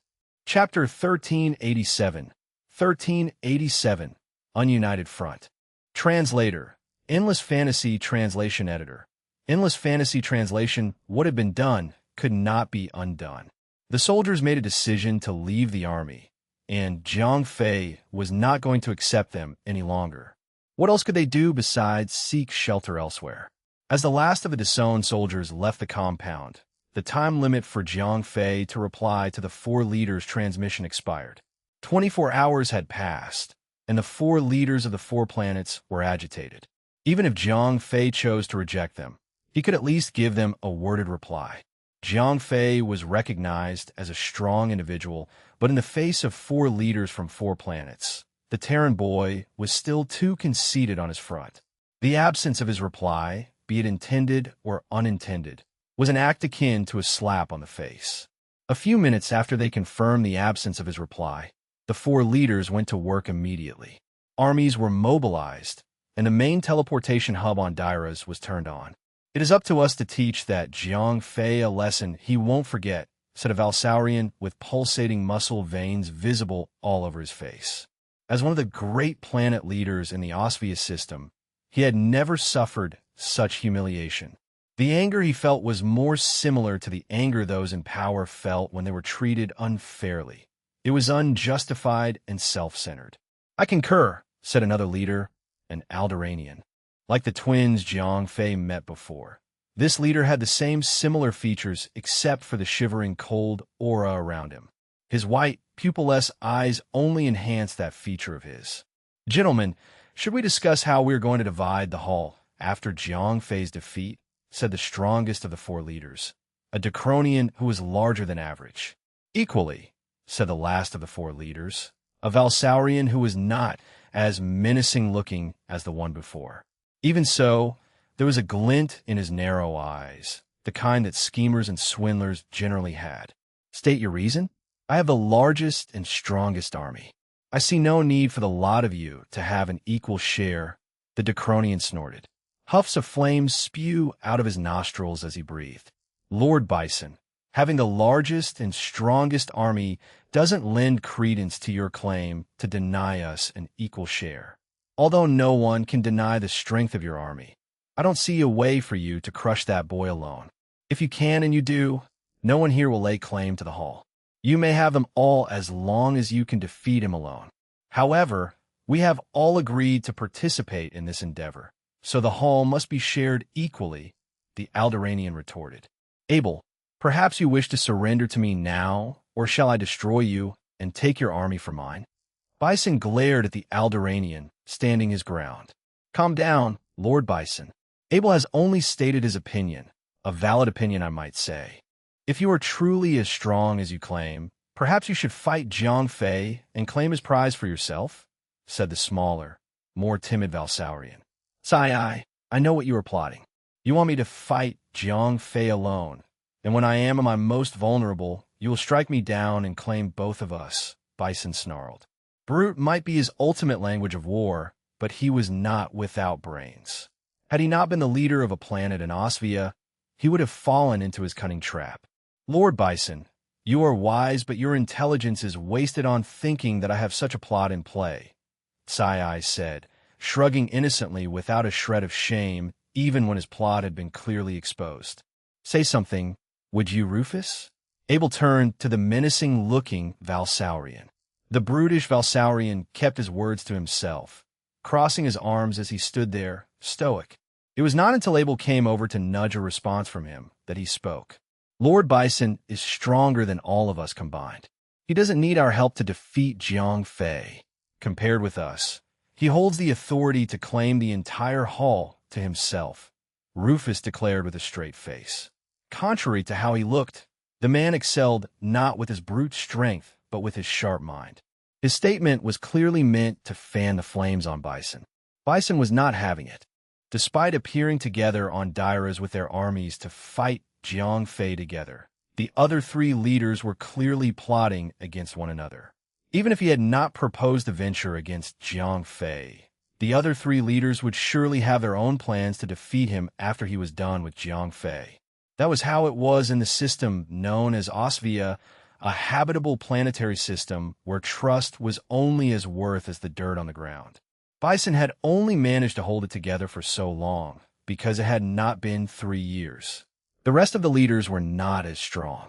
They knew that, hence all three of them secretly conspired together to F***CK Bison over. At that point, there was no turning back unless saving face meant nothing to Bison. The other three leaders could not have been more obvious in hiding their true motives. Even so, Bison was too prideful to back away. If he left now, he would forfeit from laying claim to the precious Ultralisk meat once Jiang Fei was defeated.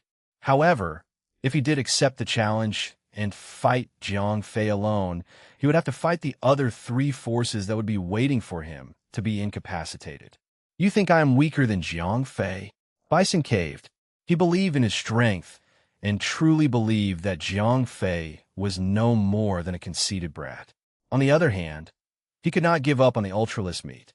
The Ultralisk uprising was coming, and if he could feed himself with the meat of the Ultralisk, he could at least survive Judgment Day. Godspeed, then, Abel said. I shall pray for your victory, Rufus hummed. I wish nothing but victory for the great Lord Bison, Sai praised. Do not think this is over. After I am done with that Terran boy, I will come for the rest of you, Bison snarled, huffing and puffing angrily.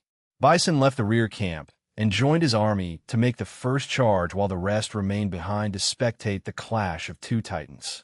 To be honest, they had their reasons to pressure Bison into fighting Jiang Fei alone. Bison was strong, stronger than all of their armies combined. If Bison's forces were not chaffed, assuming all four leaders worked together to defeat Jiang Fei, Bison might not surrender the hall and even attack the other three leaders out of spite. Secondly, it had to do with Jiang Fei himself. Jiang Fei had been shrouded in a thick cloud of mystery ever since he rose to fame. No one had solid intelligence on Jiang Fei other than circulating rumors. By the time Bison and his army were seen approaching the horizon, Jiang Fei, as well as his men, were already ready and waiting outside the walls of his palace. What's going on here? Do they actually have a plan? Or was that lonesome army forced to act on its own? Jiang Fei commented when he observed the battlefield status from a watchtower inside the palace. It was odd that there were still armies left behind to act as reserves while only one army, being led by a single leader, came charging toward him. There are so many. F***CK me. I don't want to die yet. Well, boys, it has been an honor fighting alongside you. 1 against 4 armies. How is that fair? Looking at how many soldiers were charging with fervor toward them, they could not help but feel the pressure of war and succumb to fear despite their growth and strength. They had decided to fight with Jiang Fei earlier before, but being surrounded by 4 armies produced the kind of stress that would shake one's faith. Brother, we should just leave right away. There's no way we can survive fighting them. Get it together, brother. No, I don't want to die so young. Shush. Leaving now is the same as betraying Sir Jiang Fei. But if we don't, we will still die. Some of the soldiers with weak wills started to show signs of regret for pledging their fealty to Jiang Fei. Chapter 1388. 1388. Show me what you've got. Things on the battlefield were, from the perspective of Jiang Fei's side, terribly bad. Even as Bison's force charged closer and closer, more soldiers continued to teleport in from the main teleportation hub. The number of enemy soldiers surrounding Jiang Fei's palace was beyond quantifiable. To put it in perspective, Jiang Fei's palace was like a small island in a sea of enemies. Their numbers were too many to even consider counting. We surrender. We're being held captive by Jiang Fei. Please don't hurt us. Me too. We are all prisoners of Jiang Fei. Spare us. A small group of soldiers from Jiang Fei's forces threw down their weapons and fled toward the incoming army. Even though they could not deny the fact that Jiang Fei had only been the best leader they had ever served, the pressure of facing an uncountable number of soldiers caused them to give everything up. Useless bastards, Kalane snapped. She was the person who had taken them in and managed to get them to join Jiang Fei's banner. The look on her face when they gave up on fighting for Jiang Fei was unladylike. Stop! Jiang Fei barked when Kalane was about to leap down from the watchtower to execute the deserters. Don't waste your time and put yourself at risk to punish those who flee in the face of fear. I have no need for them in my army. You don't have to sully your hands either, Jiang Fei explained calmly. But, sir, the deserters must be executed for their crimes, Kalane barked. As I've told you, don't waste your time. If you must, do it later, after the war, Jiang Fei said. He then turned to the front to face his soldiers. Hear what I say.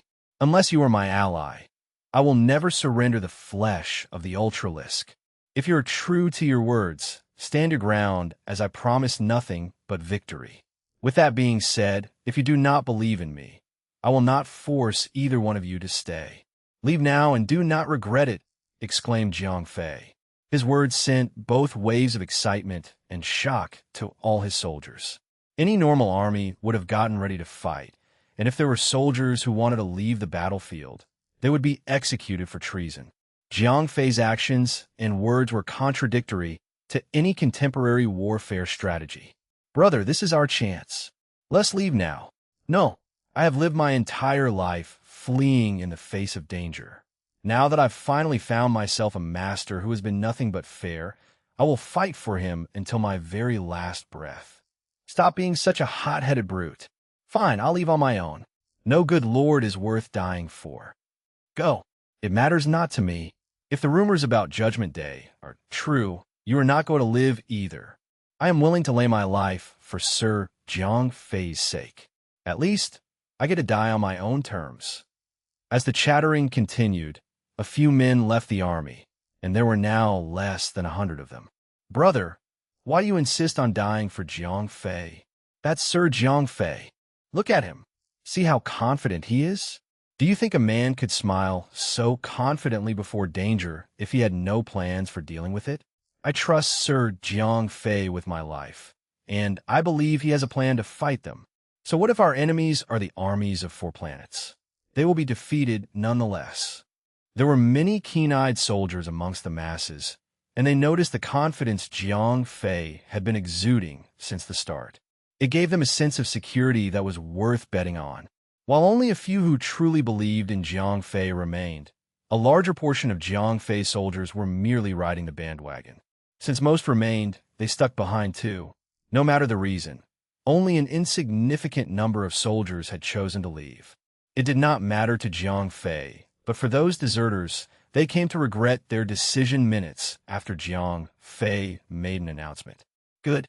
I am proud of this army. You have shown integrity like no other. I will join the battle as well. I will prove my worth as your leader. Jiang Fei bellowed happily. For once, Jiang Fei was truly proud because he never expected to see so many of his soldiers choose to stick by his side. At that moment, the bison's voice came howling from afar. Jiang Fei, come down and let us talk it out. Says the brute, Jiang Fei snorted. He turned to his soldiers again and said, as payment for your loyalty, I want everyone to stay behind and only protect the palace. Do not charge forward. That is my battleground. I alone shall take on the army." Jiang Fei then hopped down from the watchtower and marched forward ahead of his soldiers. What's going on? Did he say he was going to fight all by himself? That's more than, I think, 300,000 soldiers. No, Sir Jiang Fei, let us fight. What a benevolent leader. He would take on the fight himself and let us live to see the light of day. However, only a handful of soldiers were touched by Jiang Fei's move. Almost everyone else thought Jiang Fei had lost his mind. Jiang Fei kicked his feet off the ground, moving faster than the speed of sound and arriving at Bison's position. No matter how much his soldiers doubted him, Jiang Fei was not going back. He was about to show them his strength. "I am Jiang Fei. Who am I speaking to?" Jiang Fei greeted. Back in the meeting room, Jiang Fei had seen every other leader in the Osvia system. He had just forgotten their names. "I am Bison. I'm going to be blunt. Jiang Fei, you are still a young boy and have much to live for. Surrender half of your Ultralisk meat supply, and I will call off my soldiers," Bison said. He was not dumb enough to charge straight into a fight. If there was a chance to call off the fight, he would do it in a heartbeat. Nevertheless, he would not leave empty-handed. If he could stop the fight and get away with half of Jiang Fei's supply, it would be a safer gamble than working with the other leaders or fighting with Jiang Fei. A negotiation. I appreciate your candor, but I'm afraid that I'm not going to agree to any negotiation. All the Ultralisk meat is with me. If you want it, come and get it yourself. Jiang Fei taunted. He had examined Bison's situation with the scope and gauged his combat level, which was over 9,500,000. He was strong, but to Jiang Fei, he was only a brute to be defeated. If he wanted to end the fight there and then, he could simply drag him into the 10th dimension and end his life in a snap. However, Jiang Fei was not going to resort to using that cheat code. As a matter of fact, Jiang Fei was not going to use any of the psychic manipulation skills he had learned from Theon. Today, he would only use his own skills to fight Bison fair and square. From a certain perspective, Bison had the advantage since he was clearly stronger, but Jiang Fei had Chinese martial arts prowess with him. Even when he faced a stronger opponent, he could still fight through at least a few rounds. That being said, logically speaking, Jiang Fei would have a hard time winning, but that was the battle he sought. Only by fighting a stronger opponent could he truly bring out his true potential. With the limiter in effect, Jiang Fei would have to face Bison with his own powers instead of relying on psychic manipulation and the ultimate 10th dimension. He needed to test himself to know whether he was truly being held back by his own genes, to find out whether he should give up or continue his journey throughout the infinite cosmos. Are you so deranged that you dare to joke in the face of death? Bison snapped. Jiang Fei had done it. There was no way Bison was going to back off. Are you daft? Jiang Fei retorted before he had a good laugh. This is not the first time I've faced death, and this will surely not be my last. If I had been so afraid of you, I would have accepted the return order and lived my life comfortably while the lot of you continued to rot here. Jiang Fei taunted. Bison could not respond. The boy was right. If he had feared death, he would have gone when the return order came for him. Come, let's have a brawl. Show me what it takes to be one of the strong ones. Show me what you've got. Jiang Fei roared, releasing Omni Surge to the maximum. Energy crackled around Jiang Fei as his combat level soared through the roof and reached a peak number of 7,500,000. His own original power was over 3 million, a strength that he had gained over the days he spent on Dyrus. With support from his Omnisuge, his combat level rose to over 4,500,000, and coupled with the energy that poured in from the black hole core, Jiang Fei hovered steadily at 7,500,000. He was strong, but clearly weaker than his opponent, Bison by 2 million levels. Chapter 1389. 1389. The Voice of Temptation. Translator. Endless Fantasy Translation Editor. Endless Fantasy Translation. So, you've faced death countless times. If you wish to ignore the stairway to heaven, I will grant you the highway to hell. Bison bellowed before he spewed a large ball of fire toward Jiang Fei. Whoa! Jiang Fei dodged the incoming incendiary gas. However, when he noticed that the flaming ball was headed toward his palace, which was made of flammable materials, he charged his hands with a surge of energy and sent it out to extinguish the ball of flame. Your battle is with me. Come on, don't go burning down a work of art. Jiang Fei taunted, gesturing for Bison to come at him again. Your clowning stops now. Bison snarled and charged toward Jiang Fei. Soldiers from both Bison's side and Jiang Fei's side started to rally together, not to fight, but to watch the furious battle of two titans. Some stronger ones who had the ability of flight flew into the sky to spectate the fight from a better view. With a wider area of battle, Jiang Fei activated the gauntlet on his hand and unleashed a hot plasma blade. A slash of the lightsaber would be lethal even if the person had a combat level of over 9,500,000. Bison let out a deafening roar, and with a sudden burst of red aura, he gained breakneck speeds, allowing him to instantly appear next to Jiang Fei. That was when Jiang Fei activated his weapon. During that process, any other professional fighter would have taken the opportunity to strike. However, keep in mind that Jiang Fei had the art of the sword, which was derived from many other Chinese sword styles. His fighting style would be far more refined than an alien's. He took the bait. Jiang Fei hummed. While he was still preparing the blade in his right hand, Jiang Fei clenched his left fist, ready to deliver a devastating punch to Bison. Wham! Wham! Ugh! Bison groaned as he took Jiang Fei's left punch to the face. However, he was fast and agile enough to land a clean hit on Jiang Fei's chest. Both Bison and Jiang Fei were blown away. Bison had benefited more from trading blows since Jiang Fei was in the midst of preparing a slash.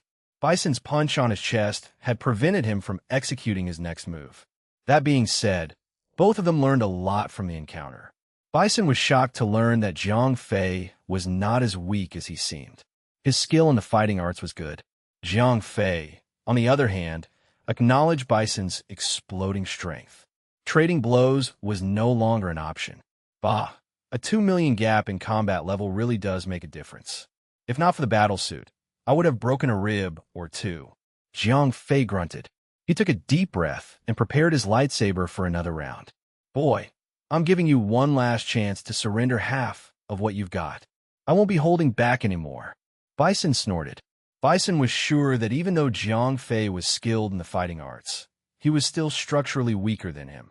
As long as he could land a few punches, Jiang Fei would surely perish. Nevertheless, even with confidence to defeat Jiang Fei, Bison still did not want to prolong the battle. He knew very well that Jiang Fei would not go down without a fight, and if he took more damage than he could bear, the other three leaders would swoop in like vultures to nip on his carcass. The feeling's mutual. Come at me with everything you've got. Jiang Fei dismissed his offer with a condescending laugh. The stronger his opponent was, the happier Jiang Fei was. The closer he was at death's door, the higher the chances for him to break his limiter. Fool, recognize when it is time to surrender. Bison barked. Alas, he would not give Jiang Fei a chance to live. Bison formulated a strategy against Jiang Fei on the fly. This time, he would use whatever skill he had, relying on his vast combat experience to force Jiang Fei to take hit after hit. The battle went on for only 3 rounds before Jiang Fei became the first to bleed. His battlesuit was solid, but Bison's attacks were stronger. He had merely traded less than 6 blows with Bison and had already sustained heavy damage to his body. Look at you. How weak you are. Being human only makes you weak. Being human will not allow you to become stronger. Accept the power. Become one with energy. Forgo your humanity and become a being of pure energy. Your arms are heavy now, and soon your legs will give in. The muscles all over your body are screaming in pain. Give up. You will not become any stronger without first becoming a being of energy. Having a body of pure energy will render you insusceptible to damage. As long as your outer shell remains, you will live forever. While Jiang Fei was trying his best to keep his lungs from collapsing, a voice echoed in his mind.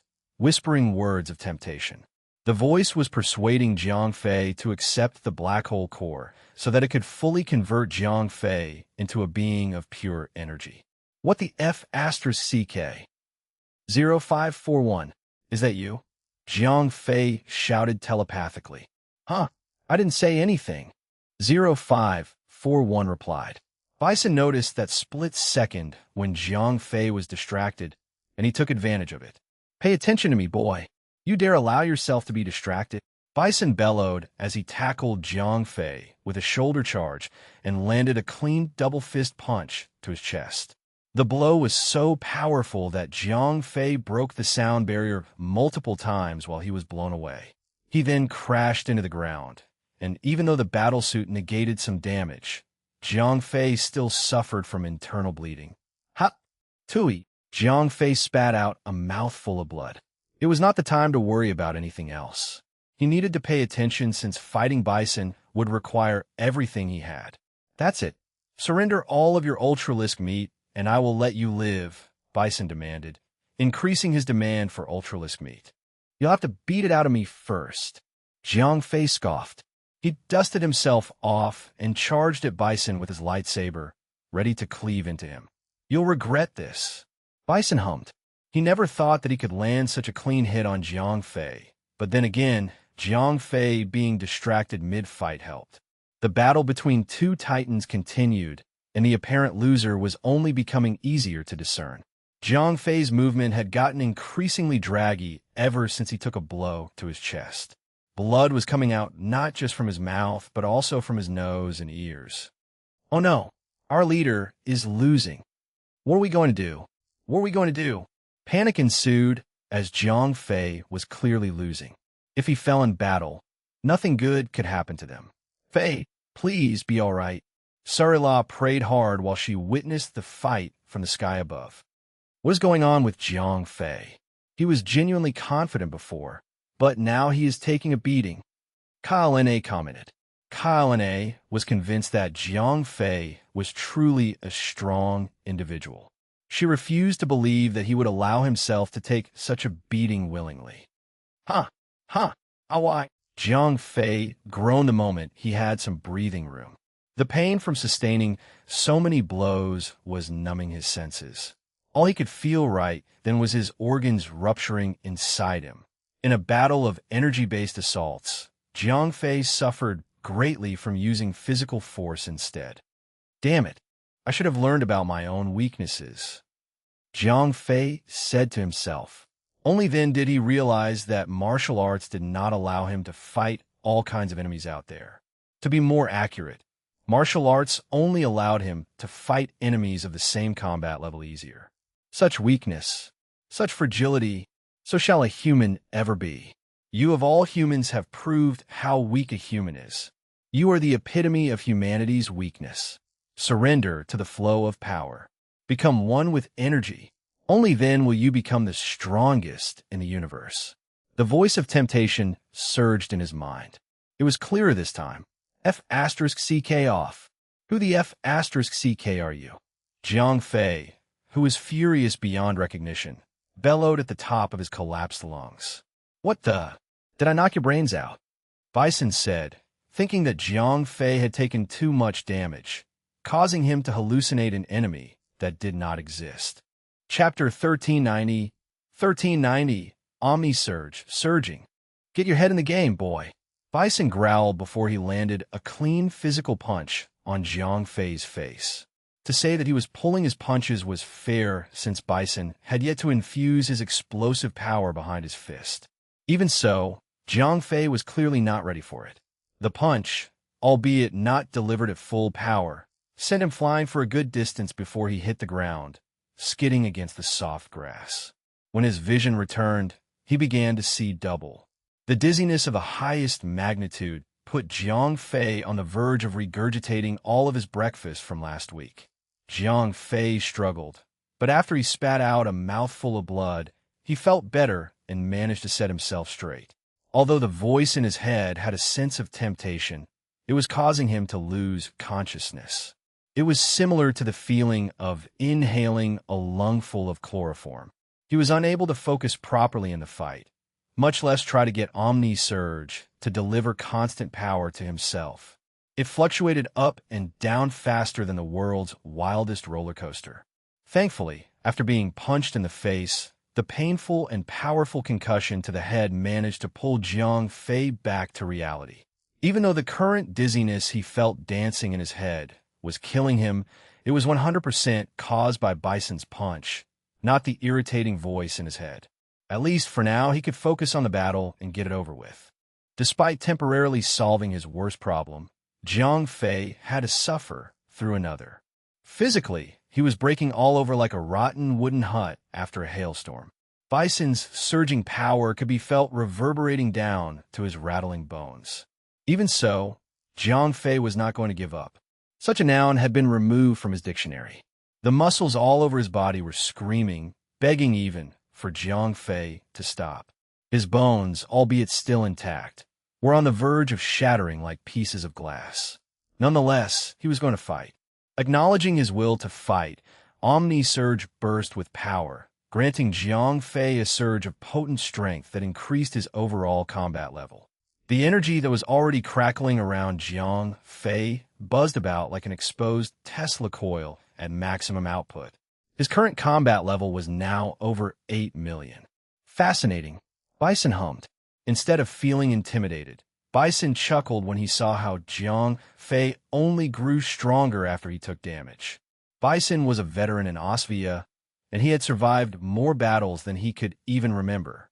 As such, he had encountered other races that shared the same ability as Jiang Fei, the kind that could grow stronger and stronger in a fight. If one did not deliver a lethal blow, a blow that was meant to kill, the opponent would only continue to increase in strength as long as he or she was still breathing. That being said, Bison was still able to remain calm because Jiang Fei was still weaker than him even after his power boost. The gap of power was still significant enough to grant Bison a higher stance. Plus, since he knew about Jiang Fei's growth rate, he wanted to end the fight soon. The longer the fight was dragged out, the worse it would be for himself. I've had enough games. It is time for me to end you. Bison roared. He cast aside all thoughts of exchanging blows. The next hit he delivered would be the strongest one. Come at me, Jiang Fei shouted as he gave up his sword stances. He threw his gauntlet aside and charged toward Bison with a simple charging punch. With overwhelming power coursing through his veins, Jiang Fei had obtained power he never had. However, with power came ruthlessness. Jiang Fei's mind was drowning in the thought of killing, where logic was discarded. Blow after blow, punch after punch, Jiang Fei still refused to go down. The battle had gotten so intense that Jiang Fei kept on bleeding. At this point, Jiang Fei's combat level was reaching 8,500,000, and Bison was starting to worry. Even though he was able to land blow after blow and take none from Jiang Fei, Bison was still unable to truly defeat Jiang Fei. Sadly, if Jiang Fei was still in a clear state of mind to properly assess the battle properly, he would be able to defeat Bison with a few accurately executed refined martial skills. Alas, the mind could only contain so much consciousness before the intent to kill muffled logic. The stronger he was, or rather, the more power Omni-Surge fed him, the more obsessed he became over killing Bison. Right then, he was still conscious to a certain extent, but once his consciousness became drunk in power, he could reach a level where he would be unable to distinguish allies from enemies. Have you had enough? Bison belted out in between breaths. He was getting tired. Even after landing one devastating blow after another and sending Jiang Fei flying back and forth, he was still standing. Blood was dripping down to Jiang Fei's feet, and some had even dyed his eyes red. The lightsaber in his hands had not been properly used, as Jiang Fei merely swatted it about. Jiang Fei's combat level continued to be on the rise, and it was almost breaking past 9 million. However, Jiang Fei's current state was menacing. The crimson rage in his eyes, the dried-up blood that dyed his battered body, as well as the crackling and buzzing energy around him. Jiang Fei could now be described as the incarnation of the god of war. Confound it! Who is this brat? How is he so strong? Bison muttered worriedly. At the start of the fight, Bison had acknowledged the fact that Jiang Fei was nothing but an above-average fighter, but halfway through, Bison could not help but change his opinion. Bison felt the power that was growing in Jiang Fei and could not shake the solidifying notion of him losing. At that moment, in spite of losing his normal self, Jiang Fei was not becoming easier to fight. On the contrary, Jiang Fei had become so strong that he was already on par with Bison, combat level-wise. Killing Jiang Fei right then would be near impossible, and if the fight carried on, it would be out of the question for Bison to defeat him. In the worst-case scenario, Bison would be killed. Panicking, Bison could not help but think of an escape route. If he escaped, he would be throwing his honor and good name down the gutter. He would, with definite certainty, become a laughing stock in all of Tall Geese. But if he chose to stand his ground, to fight Jiang Fei and bring the fight to its conclusion, he would have to use a certain trump card, which he was confident would kill Jiang Fei. He had to pay a certain price for it, though. There was one problem. Should Bison be willing to pay the price and use said trump card at the critical moment, Bison would emerge victorious. However, the other three leaders may not congratulate him for it. Instead, Bison was pretty sure that they would march in and take both his and Jiang Fei's head. How did it turn out this way? Bison sighed, still conflicted about his decision. Everything was out of his control, and the only aspect he still had command over was the decision to use his secret weapon. Due to the uncertainty he was having, Bison's attacks gradually became weaker and reduced in frequency.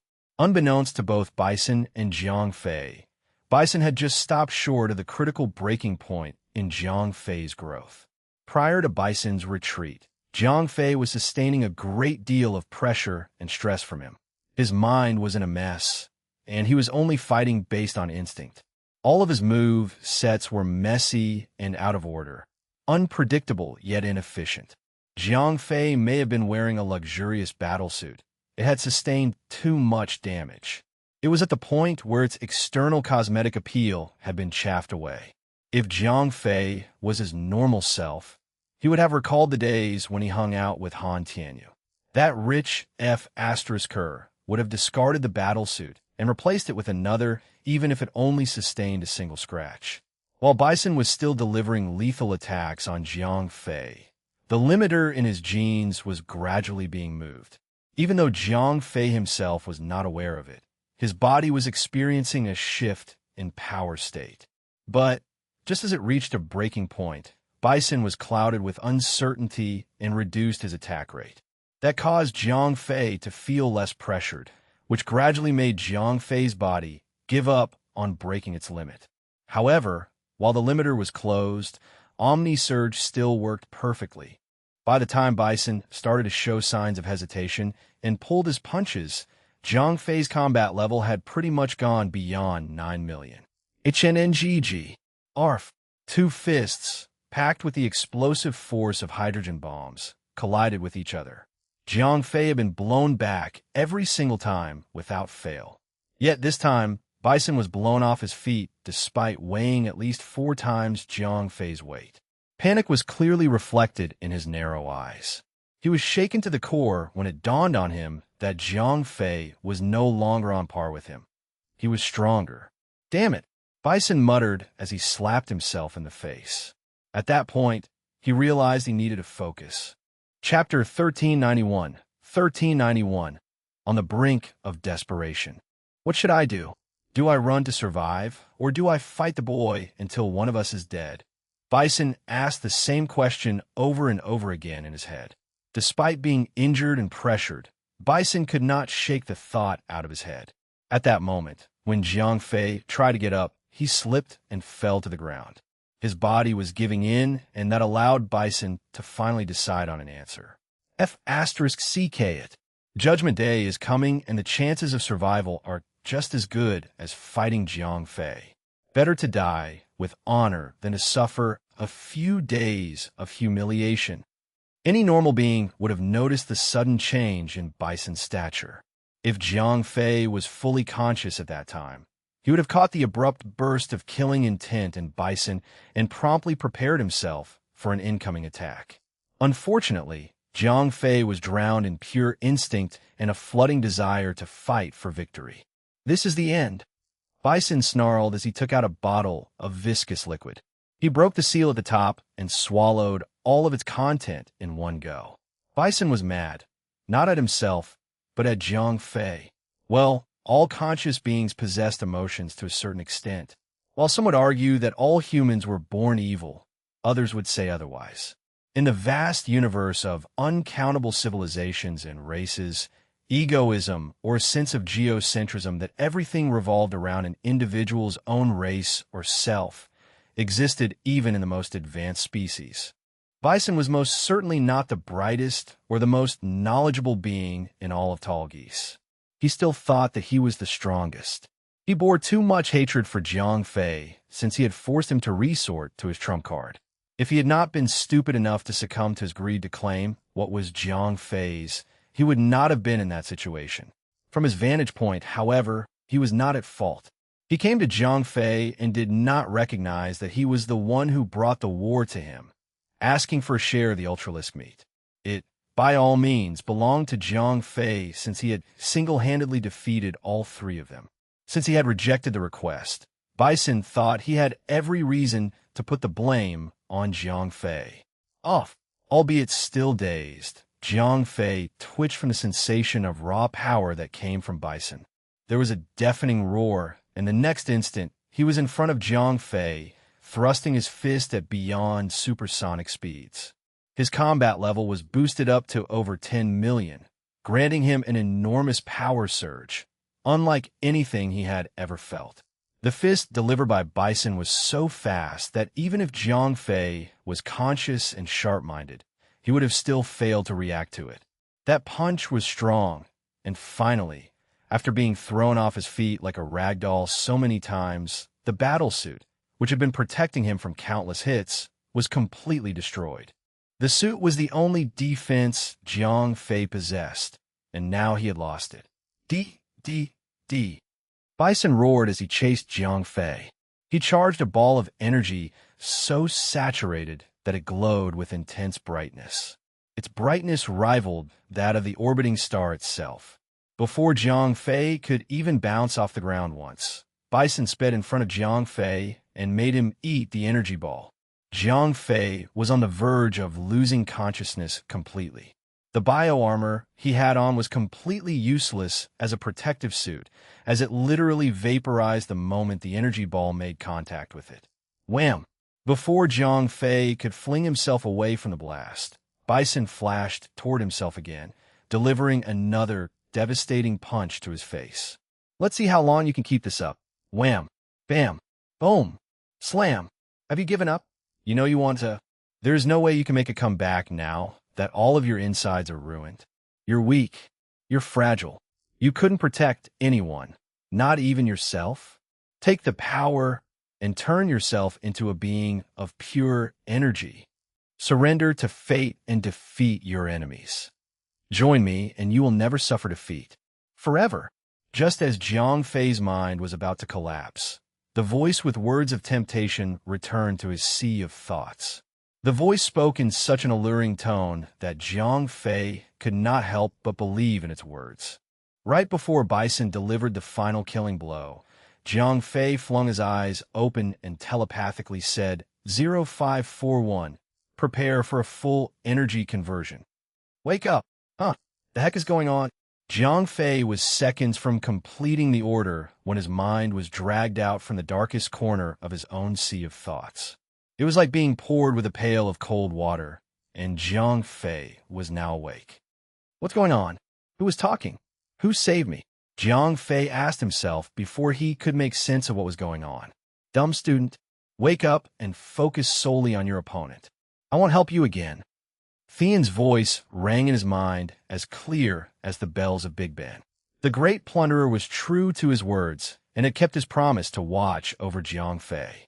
He had always been watching him from the shadows, never revealing himself and never intervening in any of his problems. However, as promised, he came to help at the last moment of desperation, to help Jiang Fei survive. Thank you, my master, Jiang Fei said. The red hue in Jiang Fei's eyes faded, and he was back in play. The devastating punch that approached him was avoided with a quick, evasive maneuver. He got back to his feet a good distance away and quickly channeled energy to fix his broken bones as well as internal organs. Even though his face and chest were F***ed up beyond any recognition, Jiang Fei could recover to a certain extent as long as he was still filled with energy. Everything he did by paying a price. Jiang Fei was restored to a non-fatal state, and in doing so, he had used up so much power in him that it decreased his combat level. Firstly, since he was back and focused, the extra combat level granted by Omni Surge was removed. Secondly, the energy from his own body was reduced by a large notch. All in all, Jiang Fei's combat level dropped down to a staggering 6 million. Chapter 1392, Open Season. Boy, you have forced me to resort to my strongest move. I, Bison, offer you my respect, said Bison as he closed his fists together and bowed ever so slightly. The change in Bison's perspective was not odd, seeing as how he was a Draconian. They were a race that only respected the strong. Bison may have hated Jiang Fei to the core, but right then, knowing full well that Jiang Fei was just as strong, if not stronger than him, he developed a sort of friendly rivalry with Jiang Fei. It was the kind of respect only a professional would have for another, even when they were mortal enemies. It's too soon to say. One may not deserve it. Jiang Fei scoffed. He held his fist tight, and with a glint of silver light in his eyes, he vanished. Jiang Fei had sustained too much damage to his body, and he knew that there was no way he could survive if he received another explosive punch. Even though he knew Thean was there to save him at the last minute, he could not place his hope in others, knowing that the fight was his to begin with. In the end, Jiang Fei had to resort to using the power of the 10th dimension, not to fight, but to heal himself. In the midst of absolute nothingness, Jiang Fei drifted alone in the dark, empty space of the 10th dimension. There, Jiang Fei could finally have a breather. In a space where even time ceased to move, Jiang Fei could begin mending his wounds as his body had literally frozen in time. What can I do? Jiang Fei thought. While he was in the 10th dimension where it was safe and sound, he still had his soldiers to think about. If he did not return soon enough, they would not be able to fend off the other 4 leaders and their armies. Healing was one thing. Most people healed on their own with aid from supplements as well as medication. But since time and basically everything else did not flow in the 10th dimension, wounds did not deteriorate or heal. Medication did not work either. Come on, think.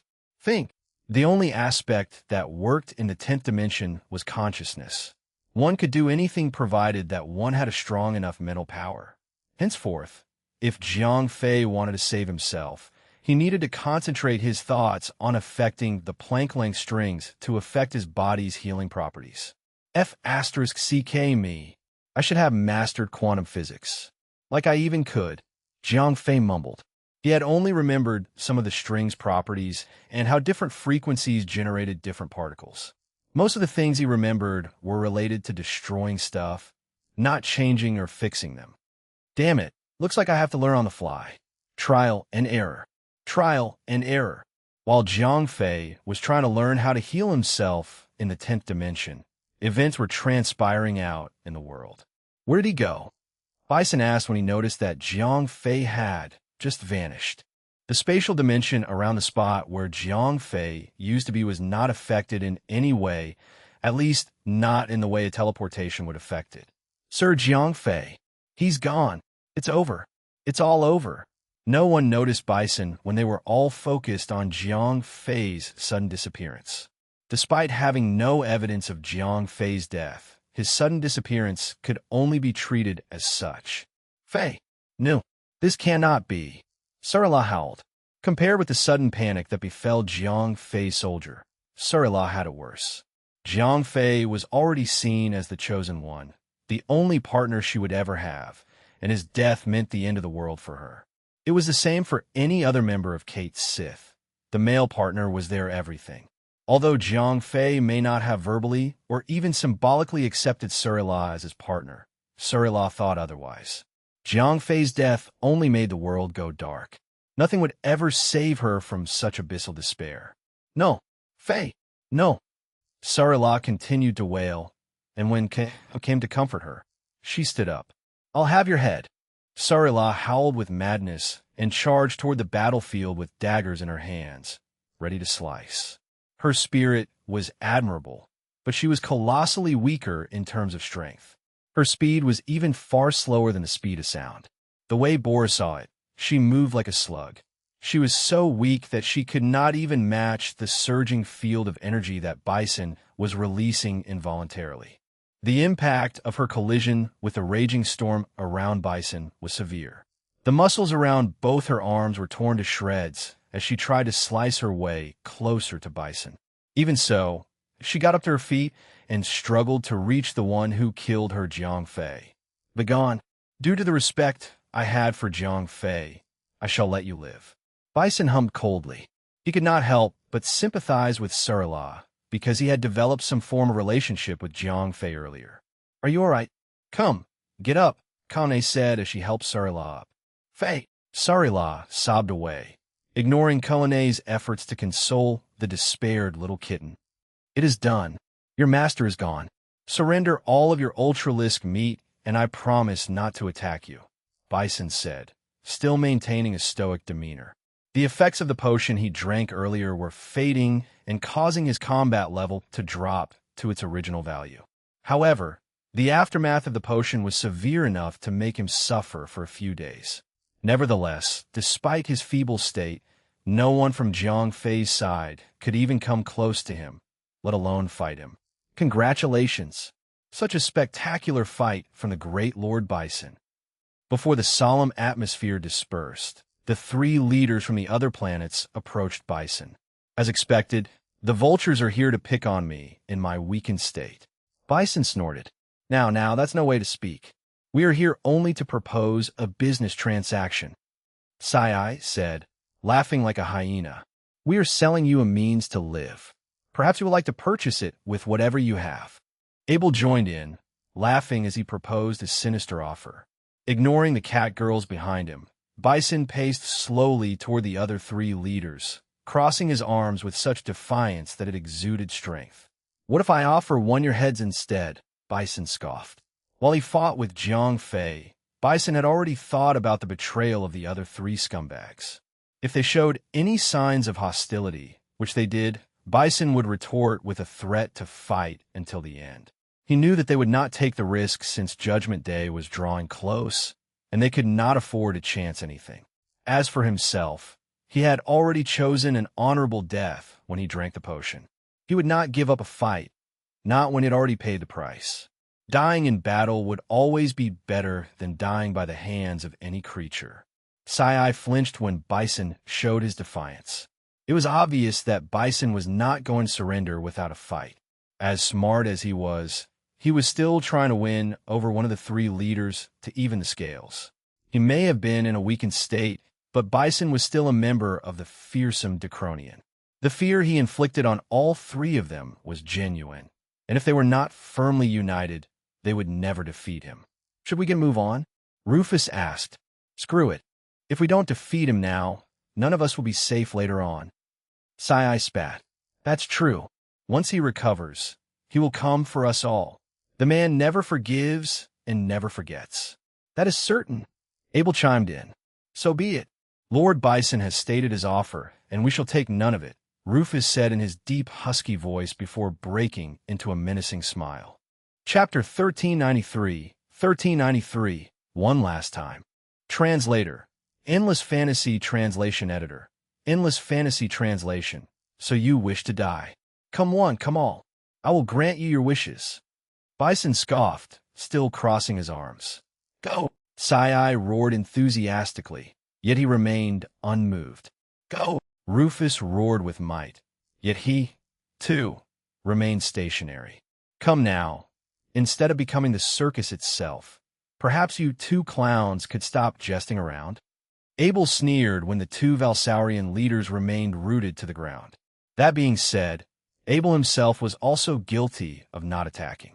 However, he was wise enough not to do so. If he had pounced on Bison, he would have faced him alone and perished like common fodder. Sai clicked his tongue begrudgingly and exchanged looks with Rufus. No matter how cunning a schemer he was, he understood that without him actually fighting together with the other two, defeating Bison would be a pipe dream. No one wanted to be the first to fall, but if this went on, Bison would remain victorious. Rufus caught his look and nodded. When all three leaders finally agreed to attack together, they nodded at the same time and jumped on Bison. I've had my laugh, and if it is my time to die, I will be more than happy to drag you with me.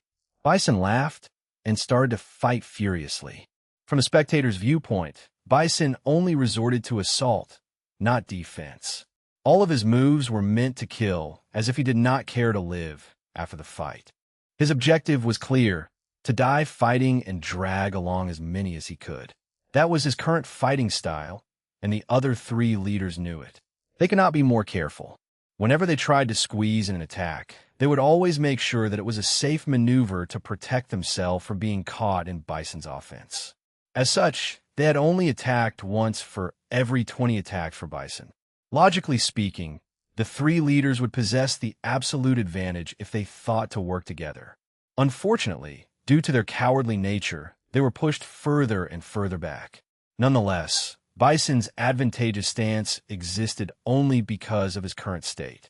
Once he grew tired and ran out of energy, the others would not need to stick to defense. When that happened, it would only be a matter of time before Bison fell dead. He would not even have the strength to drag someone with him to the grave. Fight! Fight with each other and die for all I care. Colonnade bit down on her lips and snarled. Even though Colonnade was infatuated with Jiang Fei's charm, she was not deeply attached to him, as Surila was. Cathians and Coolgarthans were different not just in terms of inert strength, but also in their mindset. Cathian females were reserved in nature and generally behaved like Chinese girls during their youth. Although Jiang Fei had seen the comings and goings of more sexually open girls at the tender age of 15. Cathian females, once betrothed, would never change their partner even after their demise. Coolgarthans were the polar opposite, where they tended to be more individualistic. They had high demands for their partner as well as themselves. Many Coolgarthan females gave birth to many offspring from multiple partners. It was common on Coolgartha streets. So, while Kae was infatuated with Jiang Fei for a moment, given time, she could simply forget about him and move on with another man. Be that as it may, she had bonded with Jiang Fei for a bit. She felt a twitch of pain when Jiang Fei disappeared from the battlefield and was presumably killed. Since she had lost a powerful pillar of support, panic took over. When the four leaders got engaged in a civil war with each other, Colonnade could not help but smile proudly. As the battle continued, the armies of the four great leaders started to display changes. The one with the greatest change of heart was Bison's army. Deserters and defectors began to grow rampant. Bison was not standing tall any longer. The light of halo above his head was metaphorically fading away. Realizing that his soldiers were not about to stay in a collapsing brigade. If they chose not to defect now, they would be defeated once their leader fell. In comparison to the invaders, Jiang Fei's soldiers, the soldiers of the 13th Division to be precise, remained loyal to their leader. Instead of worrying about themselves, they remained calm and fueled as they were sustained by the notion of revenge. The death of their leader had impacted them deeply. Those who remained had already mentally prepared themselves to die fighting their enemies. Therefore, with that notion in mind, the soldiers burned passionately with the fire of vengeance. The Valsaurian army was known for its heartless soldiers, but even so, they were still living beings capable of experiencing emotions. No matter how cold they were, they could not forget how Jiang Fei, their leader, had treated them fairly. As the battle waged on between Bison and the three leaders, the contrast between the winner and loser could be seen. Bison had been fighting with everything he had, not holding anything back. Hence, he was practically running on fumes. 2 hours into fighting, Bison was panting for breath. The surging energy that swirled around him was no more. Stop resisting. You're going to die. Might as well make it painless. Rufus laughed as he spoke. Respect was no longer offered to his dying foe, and from where he stood, Bison was no longer a threat to him or anyone else. Painless? Thank you for being so kind. Don't expect that sort of treatment from me. Bison roared. At that moment, his fading energy made a comeback, returning to him with a huge surge. Bison's combat level rose through the roof, breaking past 10 million. F***CK. How is he still standing? Abel flinched and groaned. As an Alderaanian, mind-controlling weaker life forms was his bread and butter. Just when he thought he could finally slip into the mind of the battered bison, he was surprised with a sudden flow of power. Do not be fooled by his tricks. No matter how strong he is now, he will soon be powerless. Get together, or we will die. Rufus barked. The old veteran was a keen strategist, and he knew how to spot victory as well as defeat. At that point, the only way to get through the battle was to band together or give up entirely. Just as Rufus finished his sentence, Bison came up to him with an explosive, supersonic punch, landing it on his face. Once the strongest of the three enemies was sent flying, Bison selected the weakest of them all, grabbing Abel's throat. The lucky one to die with me. Congratulations, Abel. Bison laughed menacingly as he declared. Being held by the throat and having his larynx squeezed, Abel could only focus solely on trying to breathe. Even with over 9 million combat level, Abel was unable to overpower Bison's brute strength.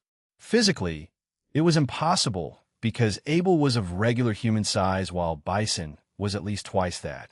Bison lifted Abel up with relative ease and held his neck with his right hand, wrapping both of Abel's legs easily with his left hand. Save me. Abel squeezed his voice through his throat and pleaded for help as he gazed helplessly at his two comrades. Lo and behold, the phrase "no honor amongst thieves" held strong. Both Rufus and Sai turned away from the helpless Abel. Bison was at his last breath right then, and even though he was exploding with strength, it was his last burst. Sai and Rufus had no need to push themselves to kill Bison, as it was only a matter of time before Bison himself would die. That being said, if they did, they could easily save Abel. Unfortunately, not a single leader viewed the other as a comrade, merely enemies during a parley.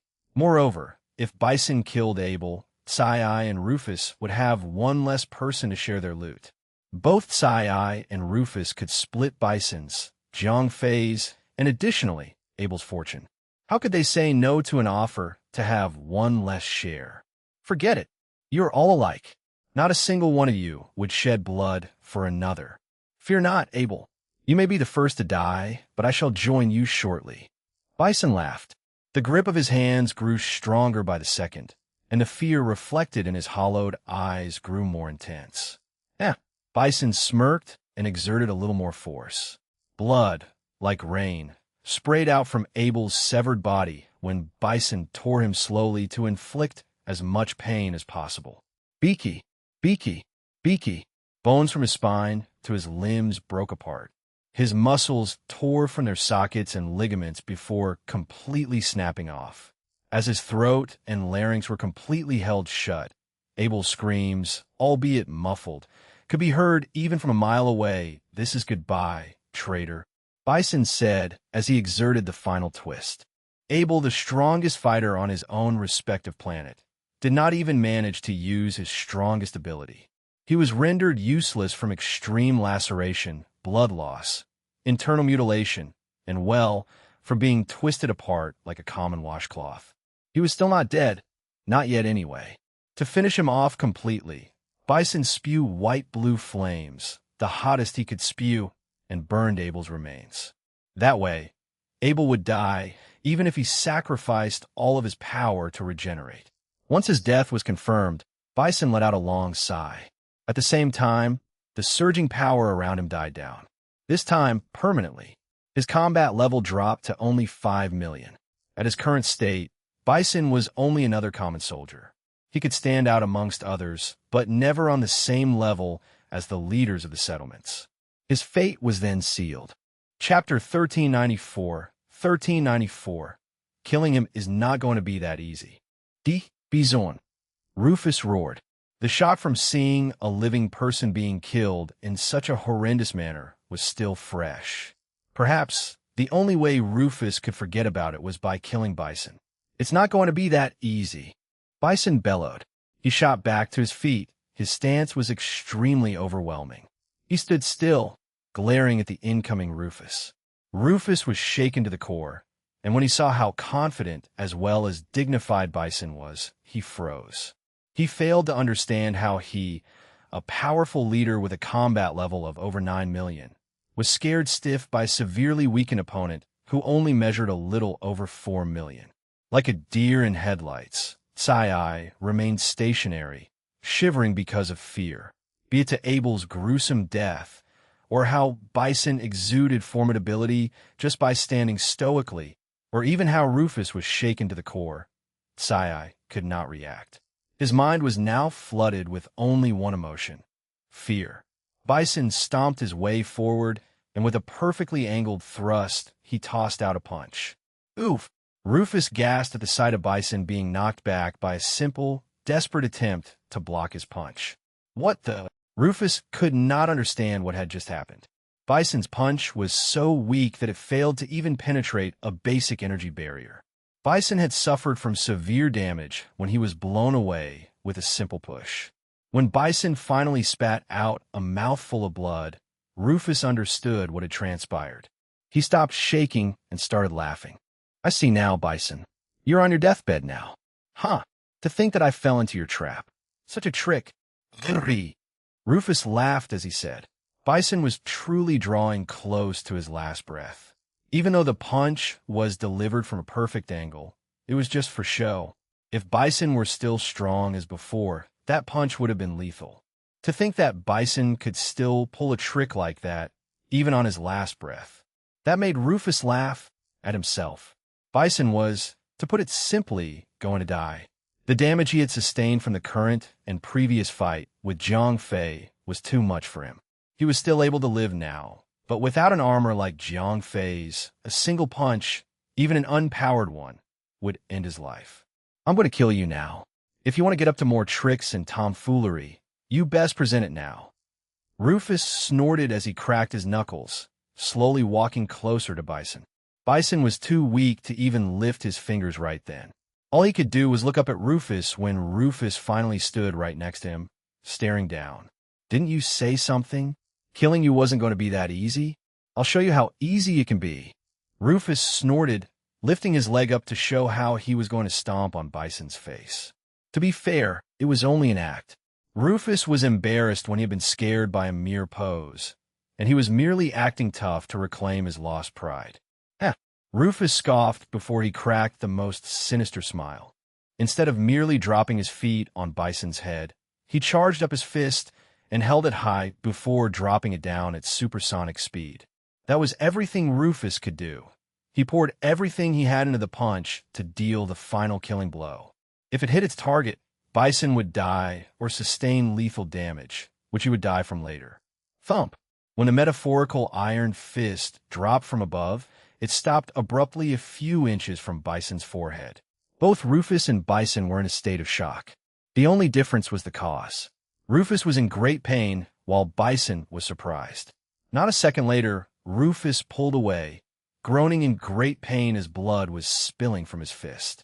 There was a flicker of light, and only then did Bison realize that a shield had been conjured around him.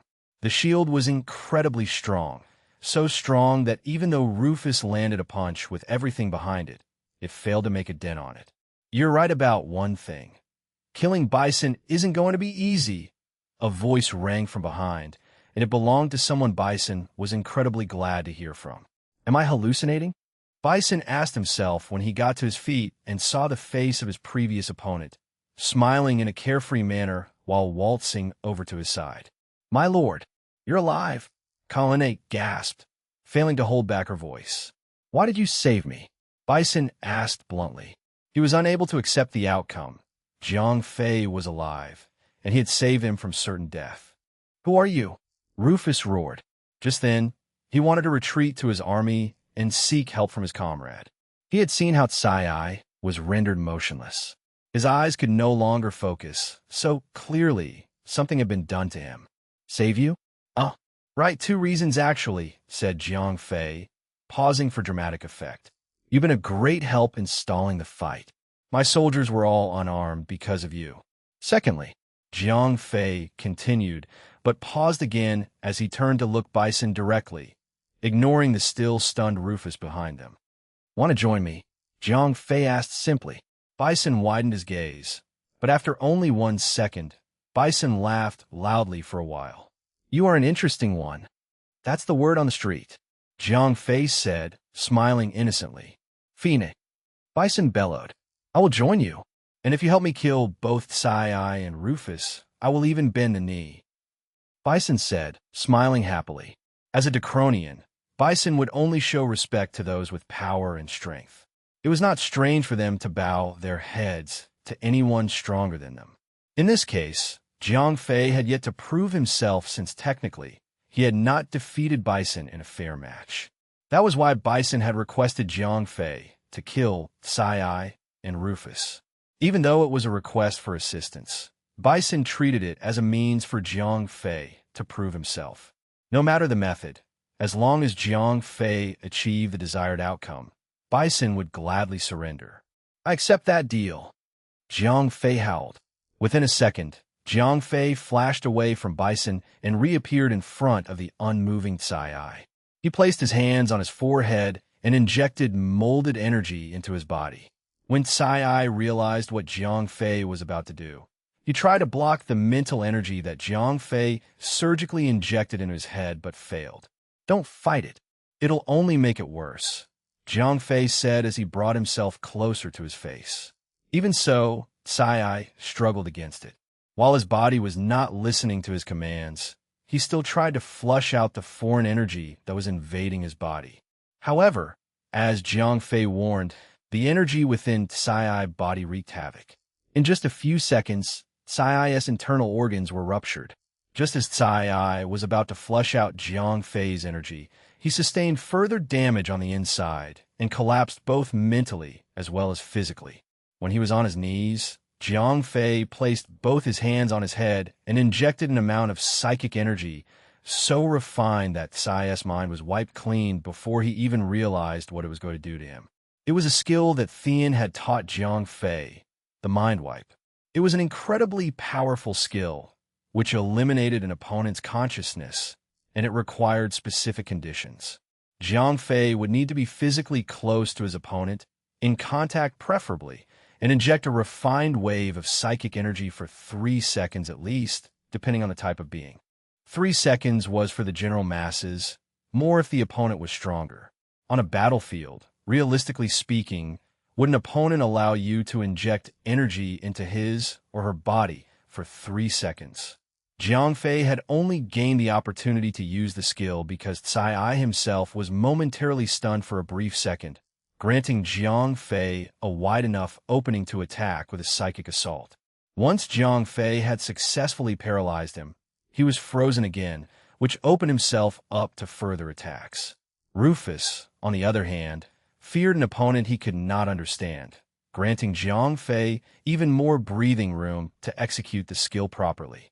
Although both Rufus and Sai were both Valsaurian, they had their own ideals and experiences. When Jiang Fei appeared out of the blue and stunned Sai in just 1 second, it made Rufus fear him. It was the fear of the unknown, the fear of what Jiang Fei would do to him next. He had heard the conversation between Jiang Fei and Bison. Jiang Fei had promised to help Bison kill both Sai and Rufus. Now that Sai was taken care of, it was his turn.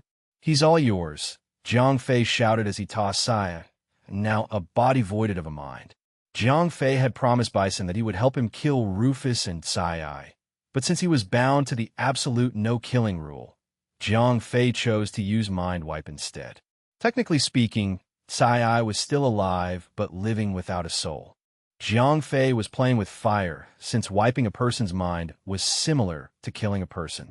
However, Thean's no-killing rule was only to prevent Jiang Fei from belittling other life forms and becoming a madman. That was Thean's absolute rule. It was to distance themselves from the ideal of the strong and differentiate themselves from the brute as well as the cruel. Killing was inevitable if Jiang Fei wanted to stand on the same level as Thean, but killing without purpose would always put him amongst the evil. A man of your word.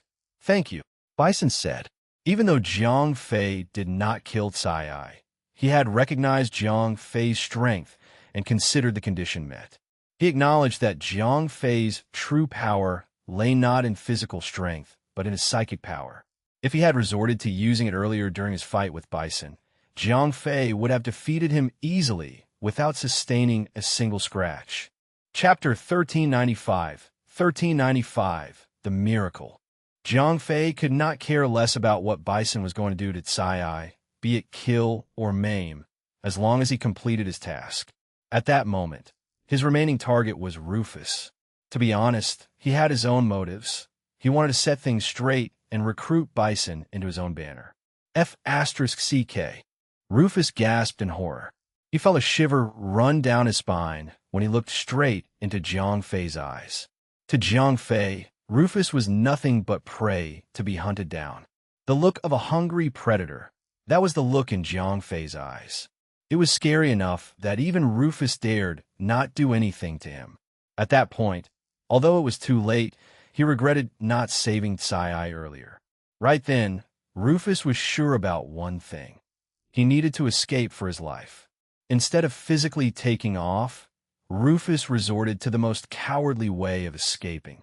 With a flash, Rufus teleported away. Too late for that, Jiang Fei scoffed. With a psychic hammer ready, Jiang Fei leaped into hyperspace and slammed the hammer into Rufus' mind. As though he was physically hammered with a mountain-sized boulder, Rufus was knocked back into reality. The sudden loss of focus caused a chain reaction, forcing Rufus out of hyperspace and inflicting minor physical injury. Stay still, will you?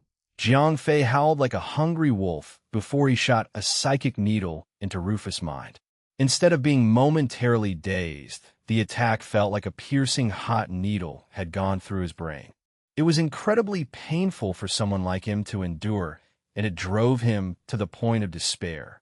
Now that Rufus was completely disarmed, Jiang Fei dropped Rufus to the ground and crushed all of the joints in his arms and legs.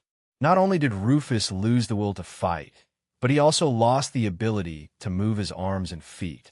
On top of the pain in his head, he was losing it even more as the pain from his broken joints assaulted every fiber of his being. It's goodbye now, Jiang Fei said as he commenced Mind Wipe. A powerful burst of psychic energy poured into Rufus' mind, and after 3 seconds, he stopped struggling. Heads up, Jiang Fei cried out as he tossed Rufus like a rag doll to Bison. Concurrently, Bison was just cleaning himself up after tearing Cai in half, the same way he did with Abel. You have my thanks, Bison replied. Bison never felt so satisfied ending those 3 leaders. It was like nothing he had ever felt before. They had come to him, proposing to fight Jiang Fei together, and in the end, they turned against them when he succumbed to their trickery to fight Jiang Fei alone. They clearly showed who they really were when they wanted to kill him and claim the loot for themselves. He was done with Abel, and the satisfaction of killing him was, to be completely honest, more satisfying than killing Cai. Abel was conscious the entire time when Bison twisted him apart while Cai was like a mannequin.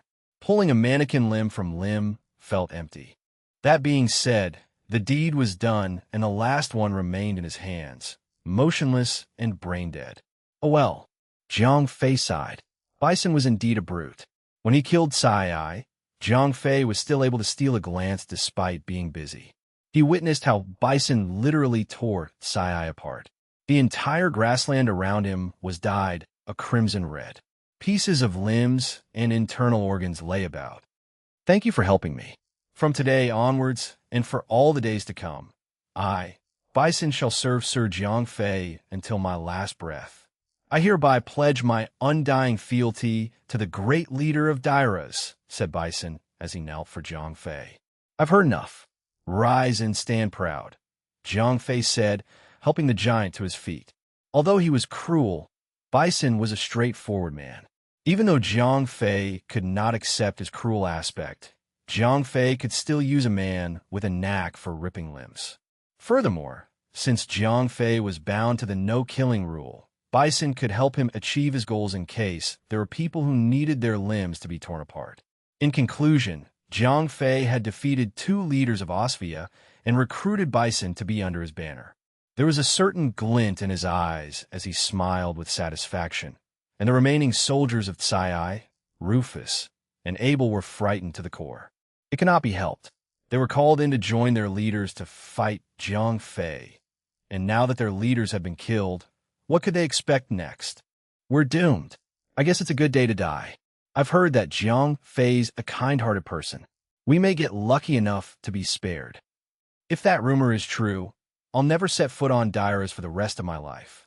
They remained rooted for fear that Jiang Fei would deliver the hammer of the gods on them. Logically, every army, excluding Bison's, should have been scared. Bison's army had to be relieved since he survived and defeated the other 3 leaders. The truth was only as expected. When Bison was on the brink of death, too many of his soldiers had jumped ship. Of over 100,000 soldiers, only less than 2,000 remained loyal to Bison.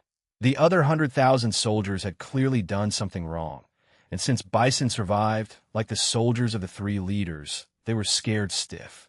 Jiang Fei may be kind enough to spare them, but Bison was the polar opposite.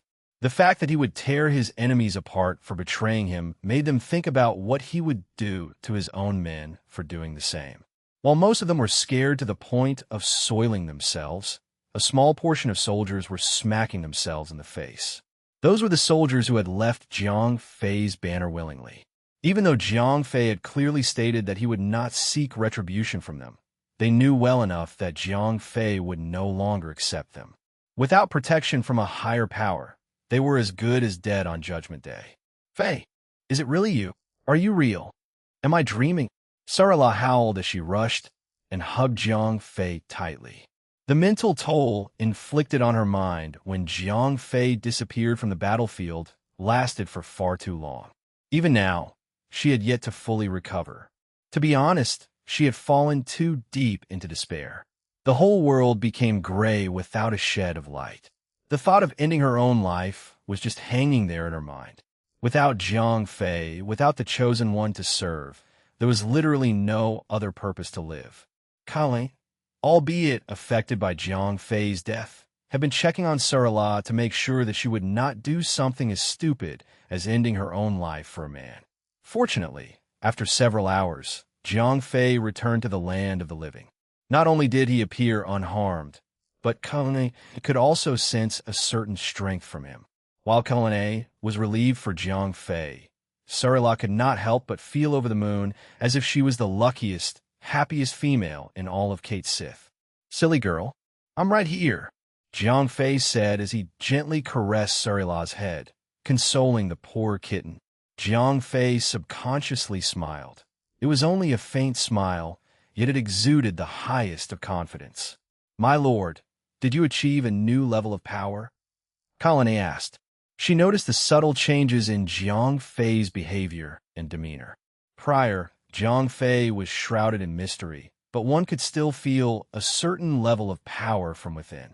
That being said, the previous shroud of mystery had only caused Kalane to feel worried for Jiang Fei. The current Jiang Fei was about the same, still shrouded in mystery. However, to put it in words, she could not help but detect confidence, a strong sense of security from Jiang Fei. Nothing like that. I did, however, discover and learn something new. Jiang Fei answered vaguely, yet concisely at the same time.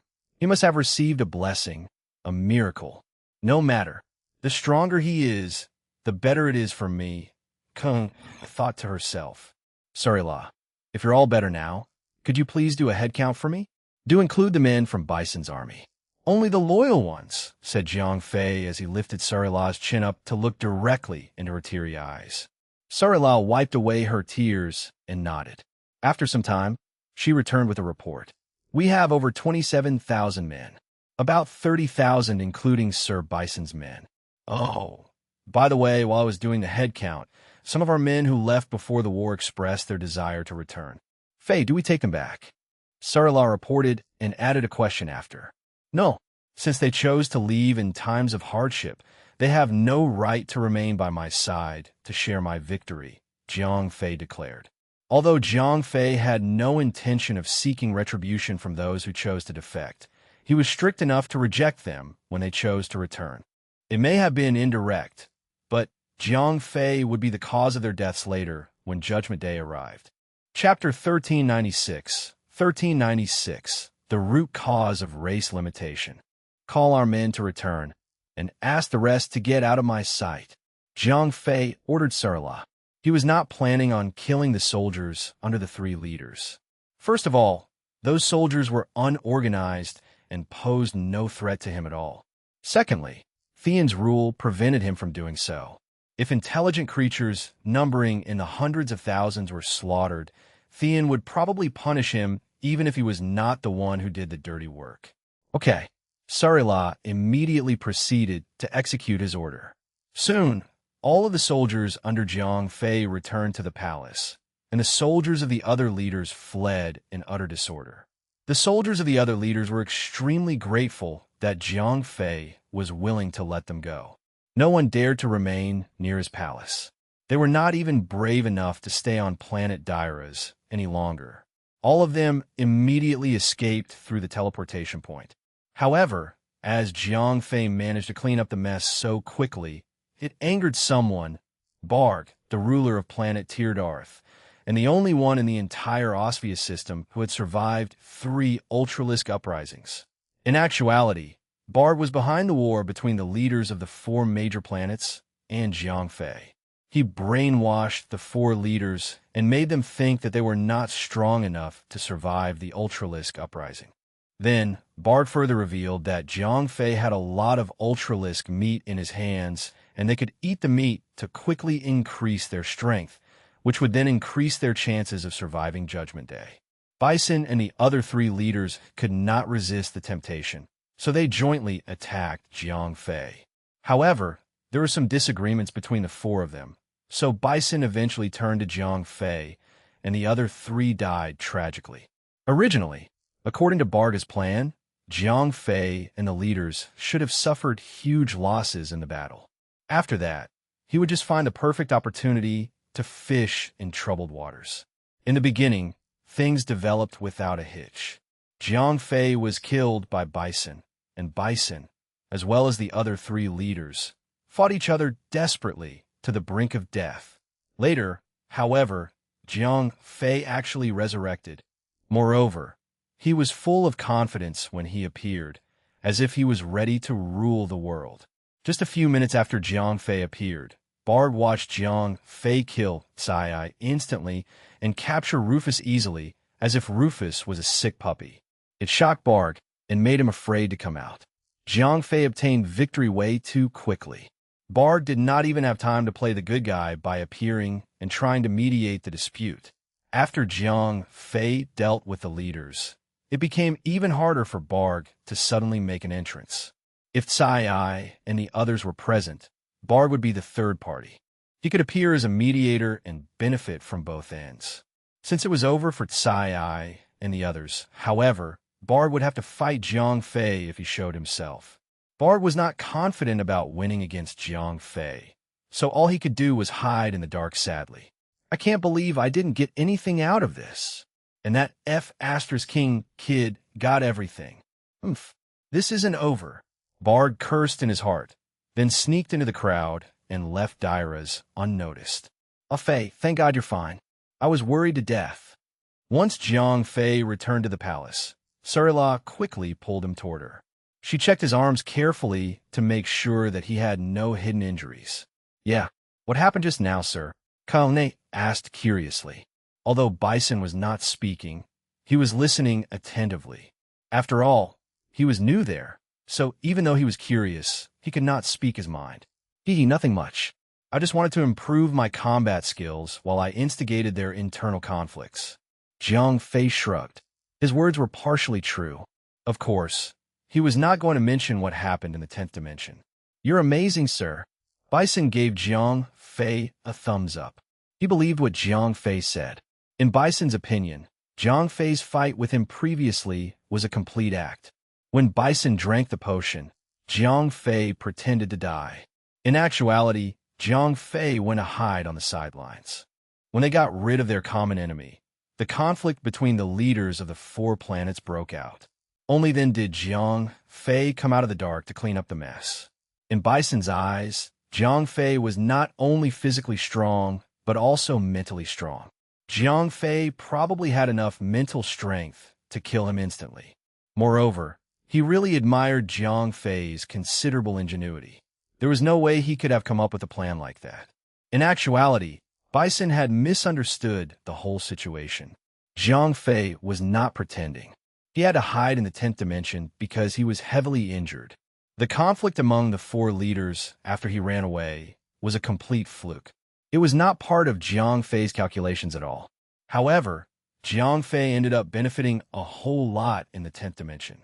His strength increased substantially. Previously, when Jiang Fei tried to heal up in the 10th dimension, time was still.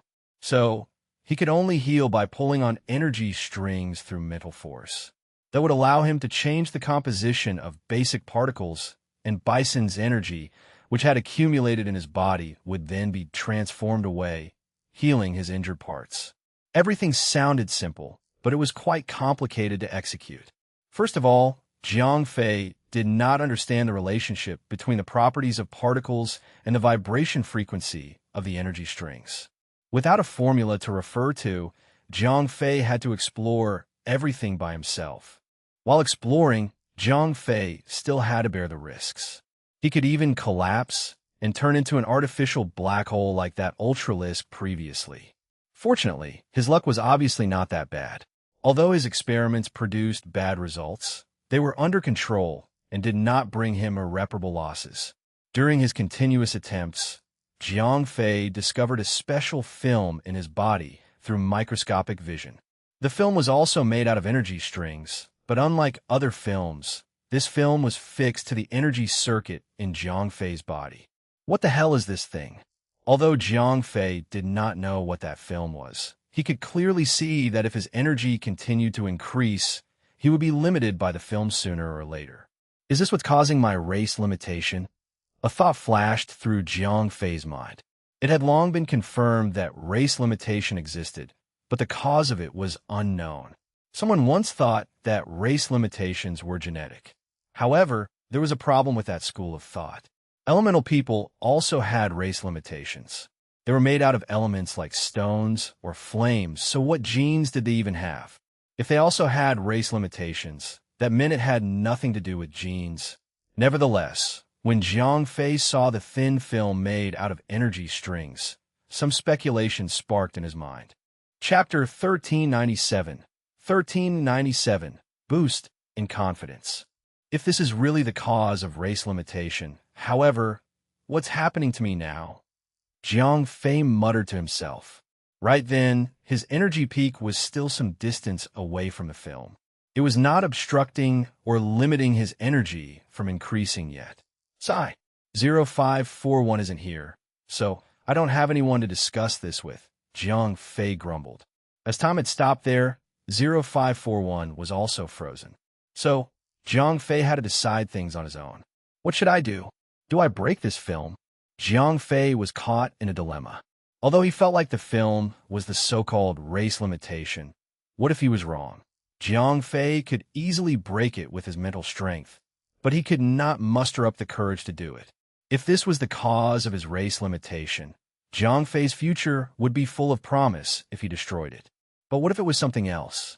If it was something unimportant, it would not affect him that much if he broke it. But what if it was linked to his life? If he destroyed it, he might end up killing himself. Being able to change the essence of microscopic things seemed pretty unimaginable and invincible.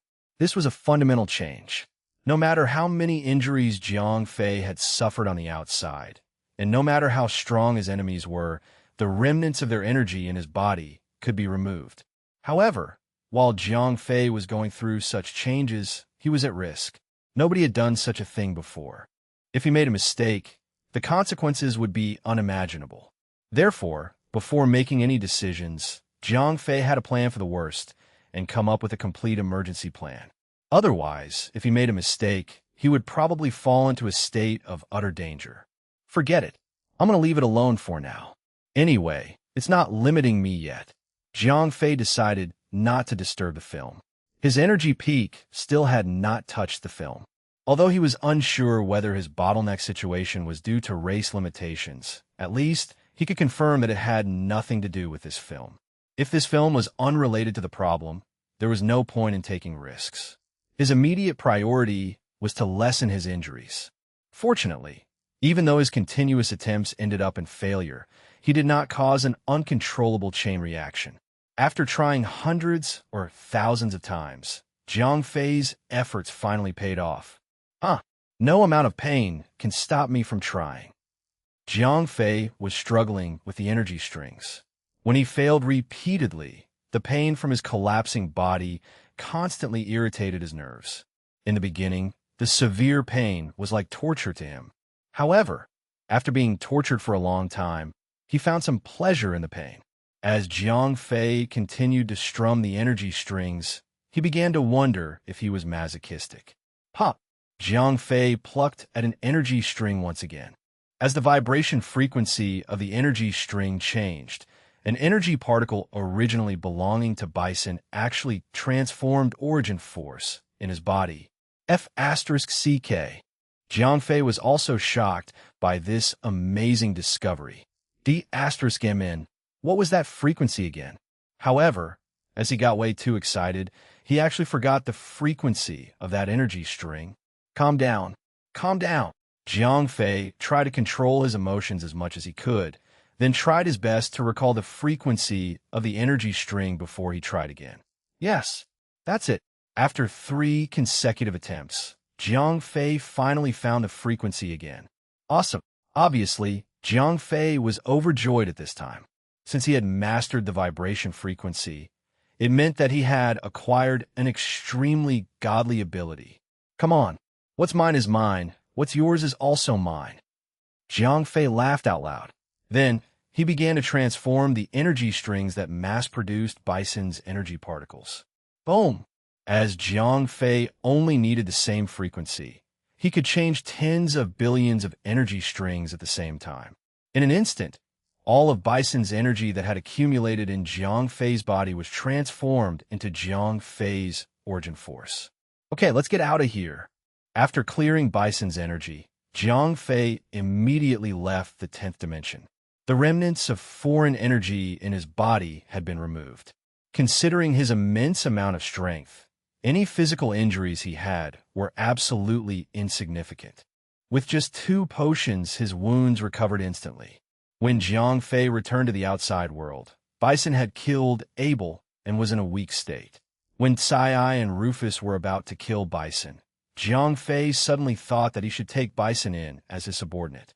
So, he attacked Tsai mentally, and that was how Bison ended up joining him. Jiang Fei dared to take Bison in and was not afraid that Bison would betray him in the future because his strength had substantially increased. The moment he emerged from the 10th dimension, Jiang Fei realized that the bottleneck troubling him for several days was gone. His true combat power had soared to 2 million. If Jiang Fei activated his domain, paired with the effects of the black hole core, his combat power could go up to about 8 million. However, this was not the most important thing. The most important thing was that he had mastered the vibration frequency of the energy strings, which was the root of his improvement in strength this time. After mastering this frequency, Jiang Fei could instantly transform any foreign energy in his body into his own origin force. This meant that, as long as his enemies could not kill him instantly, the more they attacked him, the stronger he would become. Ha ha! What a catch! Jiang Fei was ecstatic. This was the reason behind his boost in confidence after he reappeared.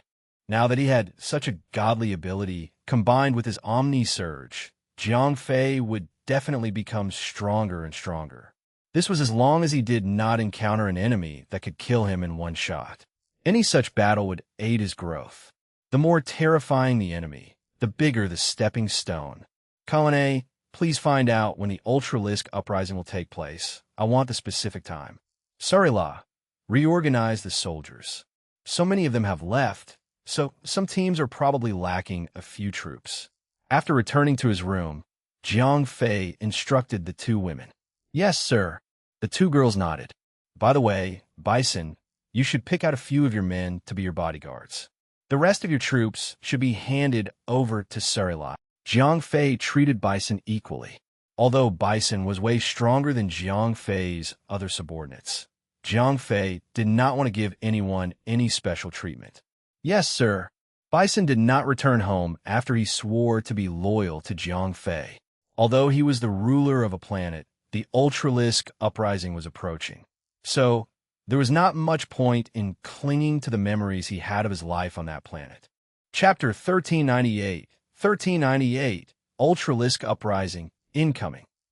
Sir, the exact time of the Ultralisk uprising cannot be determined, but it should begin in a few days. After 3 days of investigating, Kalane brought Jiang Fei some considerably vague news. Be more specific, Jiang Fei demanded. As very few people can survive an Ultralisk uprising, and most of those who survive have only experienced it once, they're not particularly clear about the specific time. They can only give an approximation. Kalane paused slightly, then continued, but judging from how Barg is acting, the Ultralisk uprising should be imminent. Barg? What's up with him? Jiang Fei asked curiously. Barg has been gathering his forces recently. For this reason, he even gave up complete control over planet Teardarth. After he got hold of his troops, he's been sending them out to inquire about the deployment of personnel on the other planets. Kalane explained. He's acting pretty weird. Continue to inquire about this and inform me if anything comes up, Jiang Fei instructed. Yes, sir. Kalane immediately went to execute his order, leaving only Jiang Fei and Sarila in the room. Sir, I've completed the reorganization of our armed forces. After this incident, although our numbers have decreased by almost half, our combat effectiveness has increased. There has been a significant increase in the strength of our troops, especially after we started the unlimited supply of Ultralisk meat. Sarila reported. Good. Continue to provide them with the meat and help them achieve their full potential. We'll be leaving in a few days, so I need a sufficiently powerful army. Jiang Fei said. We're leaving? Where to? Sarira was surprised. Hee. I'll tell you when the time comes. Jiang Fei smiled slightly, warmth filling his eyes. Fei.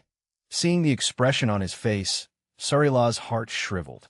Although she had expressed her feelings to Jiang Fei was unwilling to accept it. When she linked this to his expression at this time, her heart felt somewhat empty. Okay, carry on with your work. By the way, remember to pick out those who have potential. I'm going to try my best and train them. Jiang Fei did not notice the change in Sarila's face and mood. Sarila nodded, then walked out of Jiang Fei's room unhappily. 0541. Any new findings recently? When there were no outsiders in the room, Jiang Fei asked his assistant system. Captain, everything seems to be normal for now. 0541 replied. Okay, closely monitor the activity at the peripheries.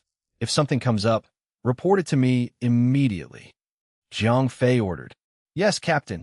I have released hundreds of unmanned reconnaissance ships. If there's any activity around the Osphia system, we'll definitely detect them in advance, 0541 said. Good. By the way, about returning to Earth, how are the preparations coming along? Jiang Fei asked.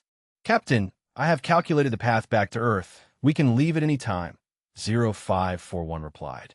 Okay, we'll return to Earth immediately after the Ultralisk uprising ends. Jiang Fei could not help but feel a little excited when he said this. After all, he had been away from his home and loved ones for so long. He especially missed his parents who were living far away on Earth, and the girls who used to worry so much about him. Yes, Captain. 0541 nodded. 1 week passed. Currently, the situation on the planets in the Osphia system could be said to be at the two extremities. On one hand, planet Dairas and Teardarth were extremely calm and peaceful because Jiang Fei and Bar were there. They both seemed to be gathering strength, preparing to welcome the coming storm. On the other hand, the other 4 planets were in total chaos. 3 out of the 4 settlement leaders had died, and 1 decided to join Jiang Fei. So, the troops had lost their leaders. Without a strong one to lead them when the Ultralisk uprising was imminent, the minds of the Tall Geese advanced outpost soldiers were dominated by fear. They were nearing insanity. Riots broke out on the 4 planets almost every day. Since these soldiers were all on the brink of death, the evilest side of human nature was undoubtedly revealed. They had all lost their conscience. They fought with each other and killed each other. All the ways to vent their inner emotions of anger, anxiety, frustration were exerted to the extreme. The 4 planets suddenly became purgatory. "Captain, something's wrong." When Jiang Fei was busy practicing his mental attack skills, 0541's voice suddenly alarmed him. "What's up?" Jiang Fei's mind instantly tightened. "Half of the unmanned reconnaissance ships have been destroyed. This is the last message I received." Then, a video was projected before Jiang Fei's eyes. "That's a lot of them." Jiang Fei was deeply shocked by the horrible sight. Thousands of Ultralisks were moving through space in groups, and they were headed towards the Osvius system. Boom! Following the sound of an explosion, the screen in front of Jiang Fei crashed to pieces. Obviously, the reconnaissance ship had been destroyed. This Ultralisk uprising is even more terrifying than I thought. Jiang Fei could not help but gasp. There were way too many of them, and every one of them was horrifyingly bloodthirsty. In order to ensure continuity of their species, they had to hunt wildly in the Osvius system and turn all living energy into their food. "Captain, with our current strength, it's impossible to annihilate so many of them," 0541 advised. "I know. I'm not planning to be everyone's savior." Jiang Fei nodded. He had gotten out of his bottleneck situation, so there was no need to participate in another deadly battle. Jiang Fei was just planning to kill a few Ultralisks during the early stage of the uprising. After all, although Ultralisks were scary, their meat was valuable. Jiang Fei could not only use them to improve the combat effectiveness of his men, but the girls back on Earth could also use the meat to gain sufficient power. This way, the girls would be able to survive in the cosmic environment full of strong people on their own, instead of relying on Jiang Fei to protect them. "Captain, what's the plan?" 0541 asked. "Move the hypercruiser to the other end of the system. This treasure of ours cannot be discovered by the Ultralisks," Jiang Fei instructed. If this battleship was destroyed, Jiang Fei could only flee on his own with his one-man shuttle. Everyone else, including all his subordinates like Sarila and Kaina, would be left behind on this planet. "Yes, Captain." 0541 immediately began to execute Jiang Fei's order. The ship was moved to the other end of the Osvius system. 0541 placed a barrier over the ship so that those outside the barrier could not see it. Moreover, he hid the ship within the asteroid belt. With such a setup, it would be hard for even a specialized reconnaissance ship to discover the ship, let alone a group of Ultralisks with low intelligence. Chapter 1399. 1399. Preparing for Battle. "Sarila, call Colonne and Bison over," Jiang Fei said, his voice loud enough to reach the other room. Sarila's room was right next to him, as it was easier for her to take care of him this way. "Okay," Sarila responded, then went to the front hall to look for Colonne and Bison. Very soon, the 3 of them came to Jiang Fei's room. "Sir, were you looking for us?" Bison and Colonne said after they bowed to Jiang Fei. "Yeah, have a seat." Jiang Fei waved, and the seed of Yandu sprout immediately made a few chairs. After all 3 of them sat down, Jiang Fei said, "The Ultralisk uprising has begun, and it will arrive in the Osvius system approximately 40 hours later." "What?" The news shocked all 3 of them. "Sir, is this information accurate?" Colonne asked immediately. "Yes," Jiang Fei said with certainty. "Sigh. What's meant to come will eventually come. Please tell us what we should do now, sir." Bison was ready to act. "Relax, Bison." Jiang Fei smiled. That was embarrassing. When Bison noticed how calm Colonne and Sarila were, He could not help but blush. Oh ho, I don't blame you. You're new here, so there are some things that you're not that familiar with. Jiang Fei laughed. Bison was confused. Listen, I have a hypercruiser in Osvia. If we can't stop the Ultralisk uprising, we can get out of here at any time. Jiang Fei did not hide it from them. As he was now way stronger than before, he had gained a lot of confidence. There was no need for him to be as careful as before. What? You have a ship? Bison's eyes widened. He could not believe such good news. If what Jiang Fei said was true, they were now pretty much invincible. Suddenly, Bison felt like his decision to join Jiang Fei was the best decision he had ever made. If they knew that Jiang Fei had a ship to leave Osvia, he and the other planet rulers would have never tried to fight Jiang Fei. Instead, they would have joined him directly. In the Tall Geese advanced outpost, survival was the most important thing. Why did the rulers want to get their hands on the Ultralisk meat that Jiang Fei had? Obviously, it was because they wanted to enhance their strength and increase their chances of surviving the Ultralisk uprising. Phew, this is definitely the best decision I've ever made. Bison thought to himself. Little did he know, this decision would not only help him survive the Ultralisk uprising, but also allow him to live a life more glorious than before. Only the three of you know about this, so don't spread out. I don't want to be everyone's savior. Those who abandoned me previously, I have no plans to take them with me. Jiang Fei said with a serious expression. Yes, sir. We'll be tight-lipped. The three of them stood up and bowed to Jiang Fei at the same time. Okay, let me talk about my plans now. Jiang Fei waved, motioning the three of them to sit down. Then, he continued, I'm planning to look for lone Ultralisks during the Ultralisk uprising so our men can fight them as part of their training. Also, I want to kill a few of them and replenish our supplies. The three of them exchanged looks, not knowing what to say. Currently, everyone else was struggling for survival. Even so, they still might not survive the Ultralisk uprising. But what about them? They were not worried at all. They were even planning to use the Ultralisks to train their troops and to kill the Ultralisks for their meat. Sigh. I feel so sad for Tsai and the others. Bison murmured. If it was known that Jiang Fei had a hypercruiser, everyone in the entire Osvia system would probably be willing to join him. I said this a long time ago, but those who haven't the same cause will not serve one another. Those who leave me at my worst do not qualify to join me when I prosper, and those who conspire against me will eventually end up suffering bitterly. Jiang Fei sneered after hearing Bison's words. Although he could take everyone away with him, he was not the head of a charitable organization. After so many ups and downs, he was no longer a naive schoolboy. You're absolutely right, sir. Jiang Fei's cold eyes scared Bison very much. Only now, he realized that he had underestimated Jiang Fei. Although Jiang Fei was only a teenager, his mind was not as simple as Bison had thought.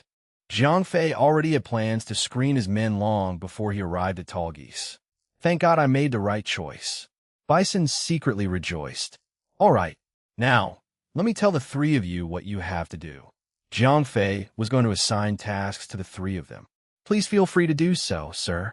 The three of them immediately stood up and said, Surila, you're still in charge of the military logistics.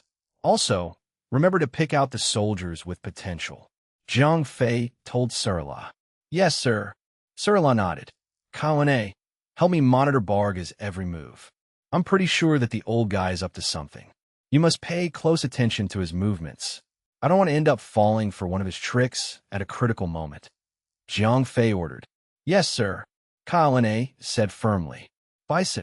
Jiang Fei turned to look at the most powerful general under his command.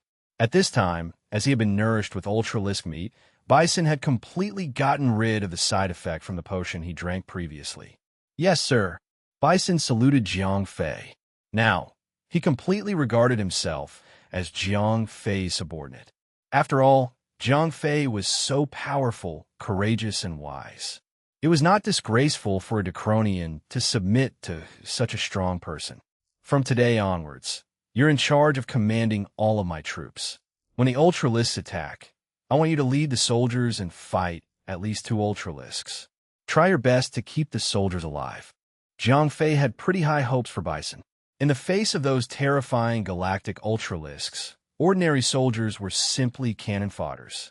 The ultralisks could kill them way too easily, so it was not an easy task. Yes, sir. As he was Decronian, Bison never questioned his superiors. No matter how difficult the task, he would try his best to complete it. Okay, that's all. Carry on. Jiang Fei nodded then waved, indicating that the three of them could leave. Yes, sir. The three of them saluted Jiang Fei, then turned around and left. 0541. Where are the ultralisks at now? Jiang Fei asked 0541 after the three were gone. They've reached the edge of the Osvius system. They will reach the outermost occupied planet in approximately 15 hours. 0541 shared the latest information with Jiang Fei. Chapter 1400 Barg, approaching. 15 hours is enough. Jiang Fei nodded, then began to prepare his mind for the incoming Ultralisk uprising. Although this Ultralisk uprising did not really threaten the lives of Jiang Fei and the others, Jiang Fei was still taking it pretty seriously. He wanted to kill as many Ultralisks as possible because it was very rare to be able to hunt them in such a large group. If they missed this one, another opportunity like this would probably never come by again. Time passed quickly, and soon, things became chaotic in the Osvius system. Although the people on the other planets did not have strong detection methods like Jiang Fei, it was clear that the Ultralisks had arrived at the outermost planet. What now? What do we do? Should we escape to another planet? There's no point. We'll end up dying anyway. How about we try to hide? That's a pretty good idea. F*CK. Why are you guys even scared of those stupid beasts? I'm gonna fight them to death. That's suicide, you idiot. So what? Can you survive if you hide? Have you seen the people who have survived this? Are any of them weak? Who can possibly survive just by hiding? But we don't even have a leader now. How can we fight against those Ultralisks? I don't care. Just kill them. In the face of fear, the first instinct was to run away. Of course, when the fear becomes extreme, people would go crazy. Attacking or fighting because of fear was very normal. At this time, many soldiers were angry and ready to fight the Ultralisks to death. On the outermost planet of the Osvius system, chaos reigned. Some fled to other planets through the teleportation point, and some immediately began to fight the Ultralisks. Although everyone's reactions were different, one thing was certain: they would not be able to survive the disaster, and they knew it. Roar. A few hours later, following a roar, the first Ultralisk that was part of the Ultralisk uprising finally arrived in the Osvius system. Sir, Barg has sent us a message. He wants us to help him fight against the Ultralisks. Kyle N.A. came with information about Barg. Huh, I knew he would be like this. Jiang Fei smiled. Barg's planet Tiered Arth was further out than planet Dyra's, so they would definitely be attacked first. So what do we do? Kyle N.A. asked. Just ignore him. Jiang Fei rolled his eyes. First of all, he was not sure whether Barg had colluded with the Ultralisks. However, even if Barg did not do that, Jiang Fei would not help him, as he was the one who made the four rulers attack Jiang Fei. But if we don't go, I'm afraid he'll bring his men to Dyra's and attack us. Kyle N.A. frowned. Whether Barg was trying to pull them down along with him, or whether he had colluded with the Ultralisks, there was no way he would let them off the hook. So, it was almost guaranteed that Barg would bring his men to Dyra's before the Ultralisk struck. This way, he could forcibly make Jiang Fei and Jiang Fei's men fight the Ultralisk together with him, and he could take the opportunity to secretly attack Jiang Fei. I don't really care if he comes. If he likes Planet Dyra's that much, I'll give it to him. I'm not planning to remain here anyway. Jiang Fei smiled, then said to Surila, Pack up, it's almost time to go. Okay, I've taken all the remaining Ultralisk meat. Currently, other than this palace, there's nothing else that's worth taking. Surila was extremely efficient. Before Jiang Fei even ordered her to do so, she had already packed things up.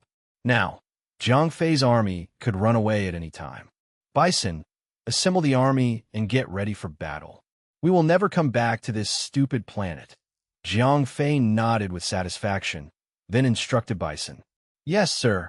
Bison saluted Jiang Fei, then immediately went to execute his order. Kalane, you should continue to pay attention to Barg and his movements. Surila, you should return to the ship with the supplies and help me interrogate the captives while you're there. Report back to me when I return. Although Zhang Fei had gotten hold of the hypercruiser for a while, he never had time to interrogate the crew and soldiers on the ship. They all used to work for Ano, so he should be able to get a lot of valuable information from them. Got it. Ah Fei, please be careful. Surila looked at Zhang Fei affectionately, then left. 0541 quickly teleported her back to the hypercruiser. Sir, how are you planning to deal with Barg? Kali suddenly asked. Deal with him? What do you mean? He's not a captive. What rights do I have to deal with him? Zhang Fei asked, clearly amused. I think he'll eventually do something bad to us. And considering how strong you are, it should be easy for you to defeat him. So, I want to know how you're planning to deal with him. Kane replied. Why do you care so much about him? Zhang Fei froze. Only at this moment, he realized that Kaina knew way too much about Barg. I'm not interested in him at all, but I do want something that he owns. After a little thought, Kane finally chose to tell the truth. What is it? Zhang Fei asked. The backstab blade. It's a sacred item from the planet I came from, Coolgarth. Kyle N.A. replied. A weapon? Zhang Fei asked curiously. Yes, it's the weapon of our legendary assassin, Jules. The sword is extraordinarily meaningful to us Coolgarthans. Kyle N.A. said. Oh, Zhang Fei nodded indifferently. Although Kyle N.A. was currently one of his core subordinates, he would not blindly promise to help Kyle N.A. get the backstab blade back. Sir, I'm going to continue checking on Barg. Seeing that Zhang Fei did not immediately promise to help her, Kyle N.A. quickly changed the subject. Although she was somewhat disappointed, she did not dare to pressure Zhang Fei. Instead, she left to perform her tasks. Come on.